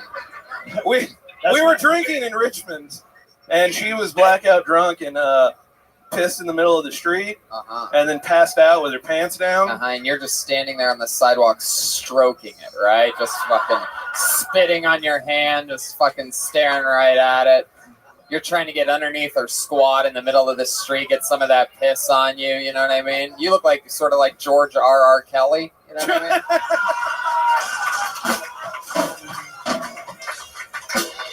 No, I tried to put her pants back on. And wow. Welcome to another episode of This Is Rape, everyone. The old reverse rapist. No, I'm putting her pants back on. Also, my mom was there. Who? My mom was there. Oh, Mom was joining in on the rape? Wow. One in the Vicky, two in the Sticky. You know what I'm saying? my god! I just learned the Cosby theme. Wow, it's very good. My goodness. So what happened? Did the cops let you off? Yes, but it was a long, long conversation in which I had to introduce my mother to them. And oh my goodness. Yeah, no one rapes in front of their own mother. well, maybe I was trying to pull her, and a cop like turned around the corner, flashers go off. Let's check in with Spencer real quick. Yeah, can I just say, "Attempted Rape on Vicky" is my favorite Sublime song. All right. Okay. Wow. My goodness. You ever end up hooking up with Vicky or doing anything? No. We're friends because she used to date my best friend, and then we were all roommates, and then he killed himself, and then we have a long, complicated backstory. Oh my god. He killed himself while he was living with you and Vicky? Yeah. Wow. How did he do it? Pills and Miller Lite. Oh my god. You know, I don't know about you guys, but I don't even think he needed the pills. I think it was just the Miller Lite. You drink enough of that shit. Anyway, that's exciting. Wow. So how long ago did that happen? 5-6 years ago. My goodness. You guys still all live together? No. He's in heaven. No, I know. I'm not asking about the dead guy. Oh, you guys like that? Oh, you like it? Sons of bitches. Seventh Heaven, all seasons 1 through 9 in the family section. Yes, I know he's dead, but do you still live No, with none of Vicky? us live together anymore. Right. That sort of ruined the whole part. I'm sorry. No, it's okay. There's nothing worse than apologies on my goodness gracious. So what's your living situation now? I'm currently a 35-year-old man living with my parents. Wow. That's fun. My goodness. You have your own bedroom? Or? I do, yeah. Is it above? Is that it's second floor bedroom, so yeah, I'm out of the basement. Wow. Your Star Wars toys collection must be amazing. Fuck! God. So how do you get the girls upstairs to rape them? Like, is it? Like, yeah, on the street. That's why I have to do it in the street. You ever bring a girl back to your parents' house? No, not yet. Wow. When's the last time you've been with a woman sexually? Well, it's been a couple weeks. My girlfriend said we're on a break ever since I accidentally said "ooh" when she got her period. So yeah, that sounds familiar. So a couple weeks ago, what happened? Where'd you meet that girl? Oh, I hooked up with an ex. Oh, look at that. Oh, you dirty dog. Oh, wow. Yeah. How did that go down? In a car, because I live with my parents. Wow. So you had sexual intercourse in a car, full-blown sex? No, oral. What kind of car? Did you give oral or did you just receive? Just received. And what kind of car was it? It was a Ford Edge. Wow, look at that. That's a rape car if I've ever heard of one before in my life. Ford Edge says one of your friends just killed himself a few years ago. Yeah. You know what I'm saying? It's just the type of car you buy when a friend kills him. So you guys luckily don't have to worry about these types of things. When Brody killed himself, we all almost bought a Ford Edge at one point. It's true. It's a weird thing. I ended up... Okay. All right. Unbelievable. All right. Well, Travis, we love it when veterans of the comedy game come on and flex their muscles. 10 years in the game is a compliment to us on this show that you even have the balls to sign up for it. It's only a minute, but you were unbelievable. Great interview. That's what I love. Appreciate it. Travis, Carl, Instagram, Travis _S_ Carl. Theo, get off a On roof. that ledge. Yes. How about a hand for Spencer and Kyle over here? Kyle still finding his footing a little bit here tonight, huh? A little bit of the iceberg here tonight. Hey, man, be kind. Hey, sometimes it helps. It makes them the underdog if I lower the expectations a bit. Anyway, now that I've done that, it probably won't work at all. Pull another name out. How many of you like it when comedians do good on this show? How many of you like it when comedians do bad on this show? Bunch of animals here tonight. Put your hands together for your next comedian, JP. JP. Whoa, loud guy. This dude's been loud all night. He's about to get some energy out right now. From the loud guy in the front row to the man behind the microphone. Hey. Look who's in the front row right here. You remember these guys? Some celebrities from New York are here, everybody. Yeah. The juggler and his lovely wife. Here he is, JP. What's up, DC? So you guys probably know me as the loud guy from BB. So guys, have you ever masturbated so many times in a day that your dick gets rug burn? Well, it's not okay. Well, that didn't work. So I started dressing better. It's a shame because although I look nice, I still have a small dick. So I went to culinary school and I like to cook. And recently I found out that the secret ingredient to every meal is pot. And the weed smokers out there, that's right. People say you are what you eat, so that makes me a huge pussy. So I usually get made fun of the way I look, my beard and such. People like to tell me I look like K. Arthur. Honestly, I look like K. Arthur and Saddam Hussein had a baby. There you go. JP. 60 seconds. Uninterrupted. Wow. I mean, you should run for office, dude. That's what I think. You did a lot of jokes, and you got people to literally verbally agree with you on a lot of those things. I've never really seen that before on a comedy show where someone's like, hey, you ever jerk off so much you get rug burn on your dick? Guys in the audience are just like, yes, yes. Then you moved on to another thing. I thought the heat was coming. You had everybody right where. Oh, there you go. I guess From the looks of you, it was prayer rug burn. Yeah. Schulberg! Schulberg! Yeah! There it is. Look at that. Look at that. Look what happens. Sometimes you gotta knock them down to bring them back up. You know what I mean? It's fucking Urban Meyer right there. You gotta fucking be a leader. Anyway, JP. Aladdin, Yes, the sir. A section. Hey. So JP, this is clearly your very first time ever attempting My stand-up. fourth time. Fourth time. Let's just say it's your first time. Sorry. Normally I just say, oh, okay, that's this is your first time. There's the go to the first time. Don't try to cut its head off and sacrifice it. Oh God, I was ready. JP, what ethnicity are you? I can't. I'm not Indian Okay. or any Middle Eastern. I'm a mutt among mutts. I'm a Native American, Cuban, Puerto Rican, African American, as well as French. Oh God. Oh, Brute French. Hey, fuck you, Brute French. I think they were booing all the races you named. Name them one more time. Black. Name them again from the beginning. You So- said you're a mutt. Go ahead. Name them. So my mother is Puerto Rican, Cuban, and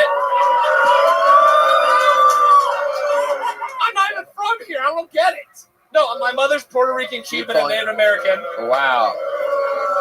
Okay, hey, I don't speak Spanish. Don't get mad at me. JP, stop. I'm sorry. And my father's African American, Native American. Bacon soda. That's right. Give me the bacon soda. Yeah. No, African American, Native American, and also French Canadian. Wow.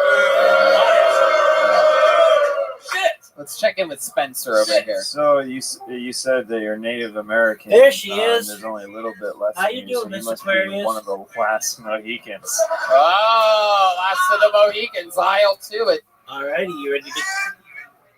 Are you ready to go?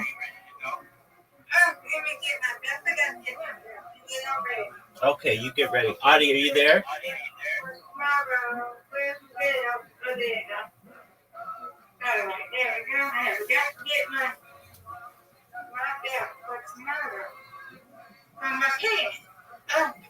That's important. Okay. Excellent. Just one moment. Audie, are you there? She might be asleep. So, if she's asleep, then it's just a twosome.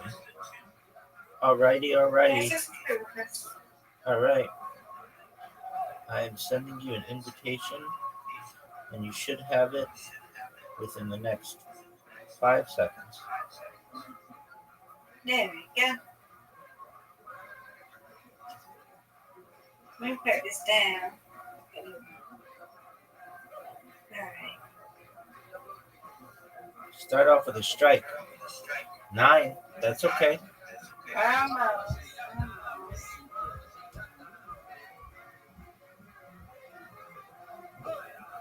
Perfect. Hey. Nice spare, girl.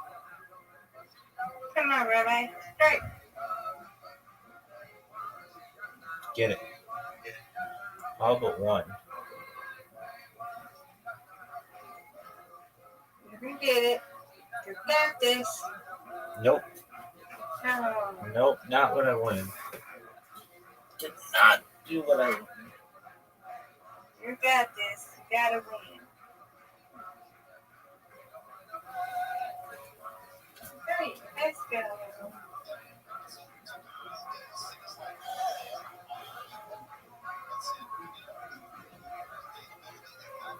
All right.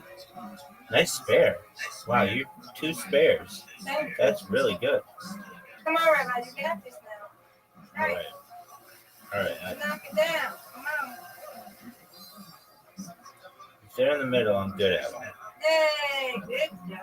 Thank you.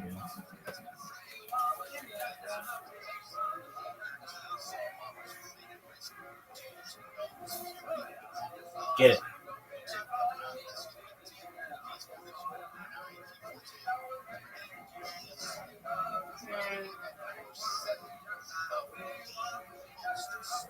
Get it. All right. All right. Come on, Rabbi. You got this now.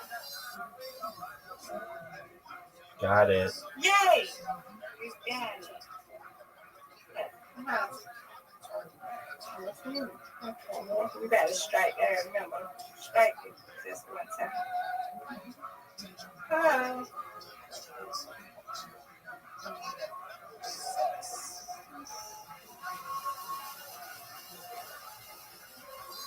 Oh. Get it. You got this, Rabbi. Come on now. Get it. Yeah. Go, Rabbi. Go, Rabbi. Get it. Got that spare. Good job. That's what I'm talking about. Woo, woo, woo, woo. Good job. Thank you.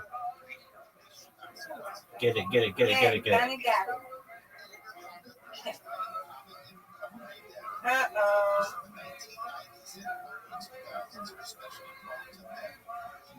Get it. Come on, Rabbi. You take the lead. I got this one. She takes the lead, folks. No. That's okay. That just adds to your lead. Adds to your lead. 66. Okay, I need 7 here to tie. Get that 7. Oh, I got it. Yeah.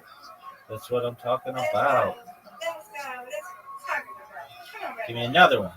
No, that's okay. Still in the lead. Still got it. Yay. Come on, Rabbi. Oh, gutter ball on the last one. Still got it, though. It's okay. You got it. That's all right. Yay, Rabbi. Good job. I'll take it. Got it. Yes, we did. Come back. Come back. I'll take it. Yay. I win. You win. You win. I win. Absolutely. Still win. 100%. Undefeated. Proud of you, Rabbi. Thank you, Mr. Aquarius. We are undefeated in bowling, undefeated as friends. We are all undefeated. Me, you, and Adi. There you go. Anyone else that plays. Let's go. Good shot. 9. That's a good one. Positivity. That's right. 100%. Oh, that's a good one. Look at nice. Yay. That was perfect. Come on, Rabbi. Got it. Get it. All but one. I'm not good at these side ones, though. Okay, I can go over with you. Yep. There you go. That's what I'm talking about. That's what I'm talking about. Yep. There you go. You got it. Now we're tied.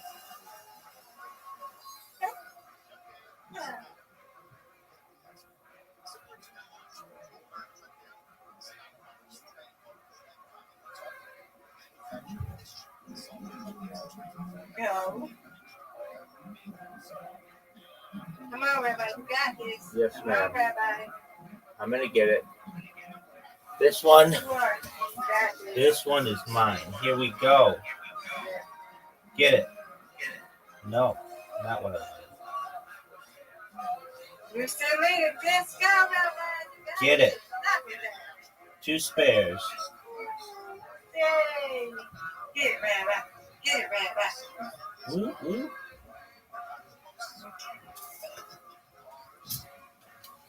Oh, that was okay.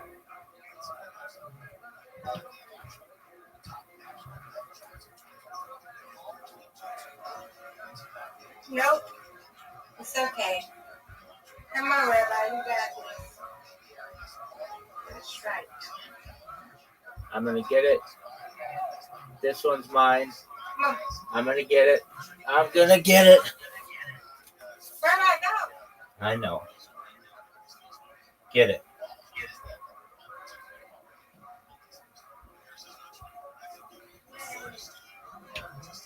Get this. Oh.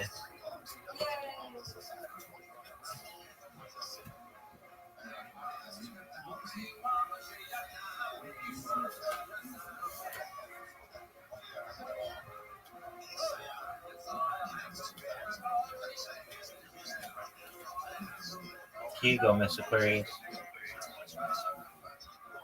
There you go. Get those 2. That's one. You got one. That's all right. All right. Come on, Rabbi. Get it. That's what I'm talking about. Yay. Mm-hmm.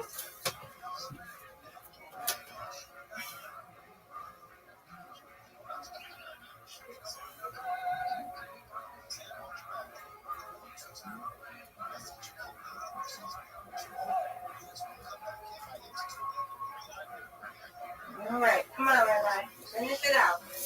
Here we go. Nope. Nope. Nope. Nope. Nope. Get him. You get these 2. Go. I got him. Good job. All right. Thank you. Yay. Oh, last one. Not what I wanted. But that's okay. You're winning. I win, you win. Okay, we'll do one more. Yes, ma'am. You're going to get me this time. I got a feeling. If I don't, I still win with you. That's right, ma'am.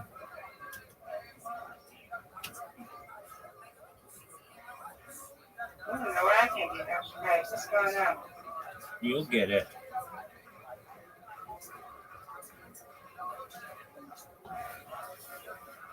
Oh, look at that one. Oh, man. Just barely. Get it. All but one. But I can get this. I'm good. I'm good at this. This is the strong part of my game. Straight on, easy one. That's what I'm talking about. Welcome. Yo, what's up, Rabbi? Wait, are you are you like the one in, so like you're in this one, but are you also the one that's in the similar world in the past few weeks? Oh, yeah. I live stream my life in many different Discords. I'm live in like a dozen different Discords right now. So how do you even like manage so many? Oh my god! What the fuck is that? It's a ghost in my room. How old are you?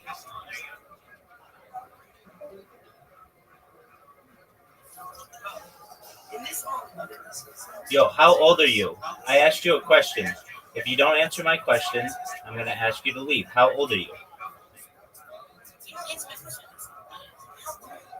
All right, you got to... If you're not 18, you can't be here. Exactly, there you go. I'm distracting you, sir. That's the same here.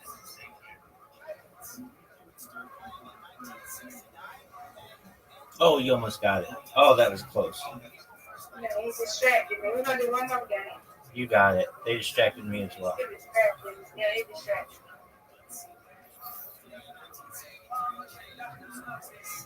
Okay, Rabbi, get it.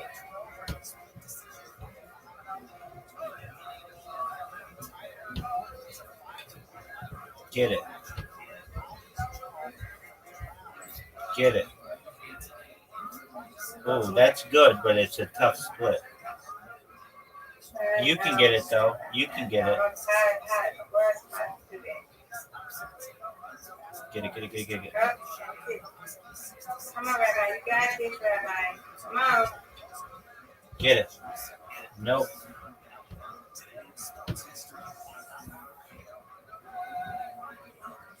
Right down the middle. Whoa, you're gonna get me. You're gonna get me. Yeah. Okay.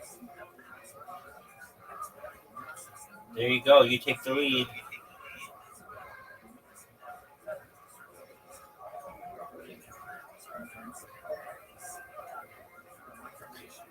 Get it. All right. She takes the lead. Come on, Rabbi. You got this. Get it.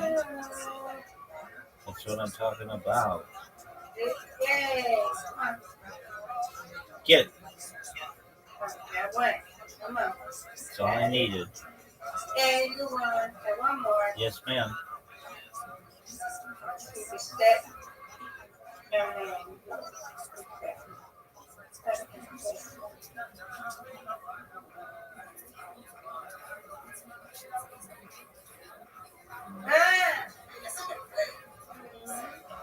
That's okay. You got another shot. You got 6. And they're all in the middle. They're easy to get. There you go. There you go. That's okay. That's as good as I would have gotten.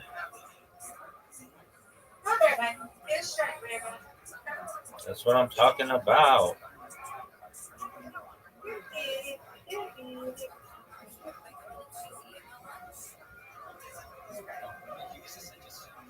Get it. All but one, but you can get this one.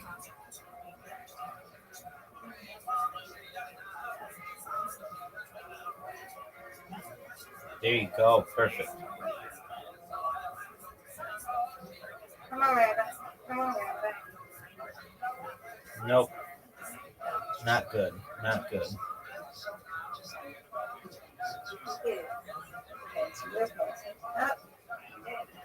That was bad. Nope, you're beating.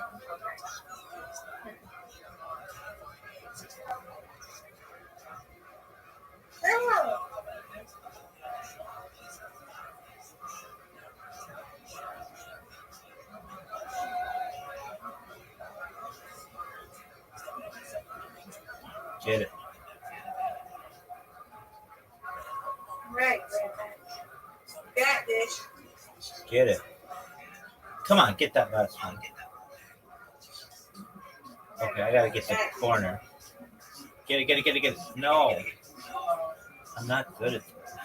Yes, okay. You got the lead, Miss Aquarius. Get it, get it, get it, get it. Yay. Nice strike. That's gonna get me. That's gonna get me. Oh, I countered. I stayed alive. I stayed alive. Get it. You get this one. You got it locked up.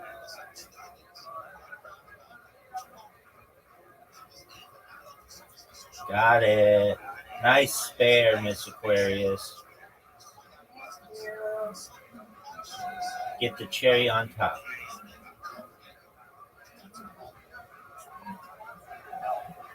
Come on, Rabbi. That was good. That was good. Get it, get it, get it, get it, get it. Nope. I'm not good at these. Get it. You got it. No. Miss Aquarius, you got me, girl. I win, you win. That was wonderful. Good job. Good job. All right. Well, it's time for your beauty rest, my friend. Yeah, it is. I gotta go to bed. You did really well. Okay. Good job. Sweet dreams. Thank you. I'm gonna practice some more, and I gotta practice mini golf. Maybe I'll practice with you tomorrow, just me and you. Sounds like a plan. Okay. Sweet dreams. Take care. Merry Christmas. How about you too? Bye-bye. Bye-bye.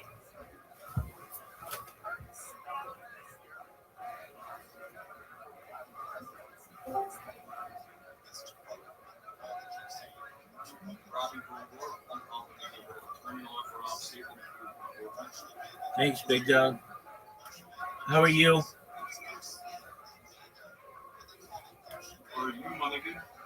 I'm living the dream, dog. Do you know what Kill Tony is? Do you know what Kill Tony is? We're gonna watch Kill Tony. Here, enjoy. Do it, your local Blockbuster. Yeah, it's $3.99. Wow, that's a pricey Yes, thing. ma'am. Hell yeah. So, What'd you say? Yo, this guy looks like Ronnie McNutt. This nigga looks like Ronnie McNutt. Please. Oh my god, he does! Oh, that person's back. Oh, okay. How old is he? 26?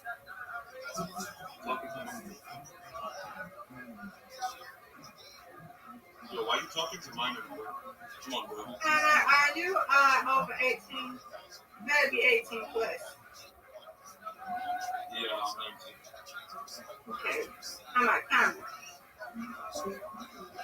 All right. Good night. Go to bed, sleep. Take care. Well, let's talk about it, JP. Other than your disgusting blood that flows through your body, is it true what you said about having a small dick? You have to ask my girlfriend. Honestly, I think it's small. No, how big is it? Show me with your fingers. Oh, No, okay, Hey, no. Wait. She's the one with the big pussy, though. Remember, he said that she has a big pussy. You said that. I am what I eat. Right. Yeah. So how big is her pussy? No, he didn't say she has a big pussy. He just says he eats a lot of pussy. Yeah, but she has a big pussy. There it is. Did you say she has a big pussy during your? No, she does not have a big pussy. I have to answer your question. Right. And I it was live my life. Yeah. You got Enjoy it. it if you want. Top young. JP, shut the fuck up. Okay. No, what do I'm you not do here for to work? answer your questions. If you have questions I for work me, in insurance. right in I the sell above, our there's a company's section. website You ask me to any question different you want, and companies. I'll answer it when I have time. Wow. God damn. These people hate you. They hate me. What do you do for fun? You have any fun hobbies? I do a lot. I used to coach and instruct judo. I've never seen this before. You're one of the most unliked people in the history of the show. It's unbelievable. Let me try again. I played D&D. Oh, now you're going right into it. Is there something you can tell this audience that will make them like you right now? You are on the chopping block, my friend. This is incredible. Honestly, I didn't think I'd be on the chopping block. I really enjoy. I really enjoy hanging out with my friends. How many of you want to see me murder this man right now? I'm not going to talk to you right now. I'm watching the show. We If gotta you'd give the ask me people a what they question, want. Ask it in the Ask Rabbi anything section, and I'll answer it when I have time. No, you know what? I'm gonna let you slide here on this one. Honestly, thank you. I'm not gonna kill you. But I do interesting things. I've instructed judo for kids before. I recently got into orbiting. It's sort of like a flow kind of thing with music. JP, we're going to do something special that we've never done before in the history of the show. You're sitting in the front row. You've been loud all night since the show began. You finally had your opportunity. You finally had your opportunity to have uninterrupted time and get to speak your mind. And it turns out you're one of the worst people in the history of the show. So, my friend, I got bad news for you. Look at your disappointed girlfriend while I do it. This is so funny. Sad face Jenkins over here. And by the way, let it be known how fitting this is that with the Blockbuster guys, this type of tape is happening right now. There he goes. Tape on the mouth, JP, everybody.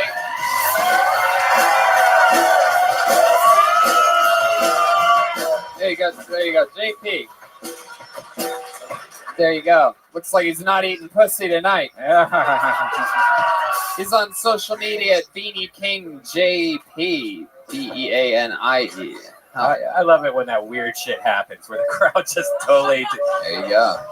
They turned on him. But I will say this. Let me remind you all that during Comedian 60 Seconds, don't heckle or agree or say things in between their jokes. Let the tension build and break. And then when it's done, you know, and if you really hate someone, you could fucking yell whatever you want. You know what I mean? But just give them the 60 seconds. I know we're having fun, right? Cool? Okay. Great. Your next comedian goes by the name of Nick Gianni. Nick Gianni. Here he comes. He's excited from the second row. Said, yes, sir, the second I pulled his name. He's ready. I can feel it. This guy is ready.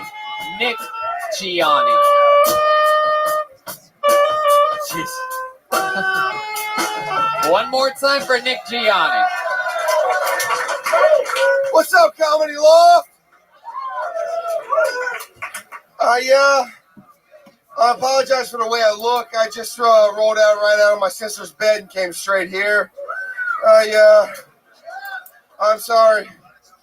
I gotta get a new hobby. I do. I gotta get a new hobby. I gotta stop going to orgies.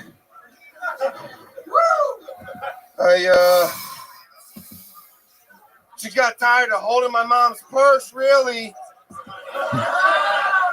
My dad always giving me fist bumps and whatnot. I had to get out of there. No, but the closest I did ever get to an orgy was having sex in the same room about 5 feet away. Was a young woman and another man.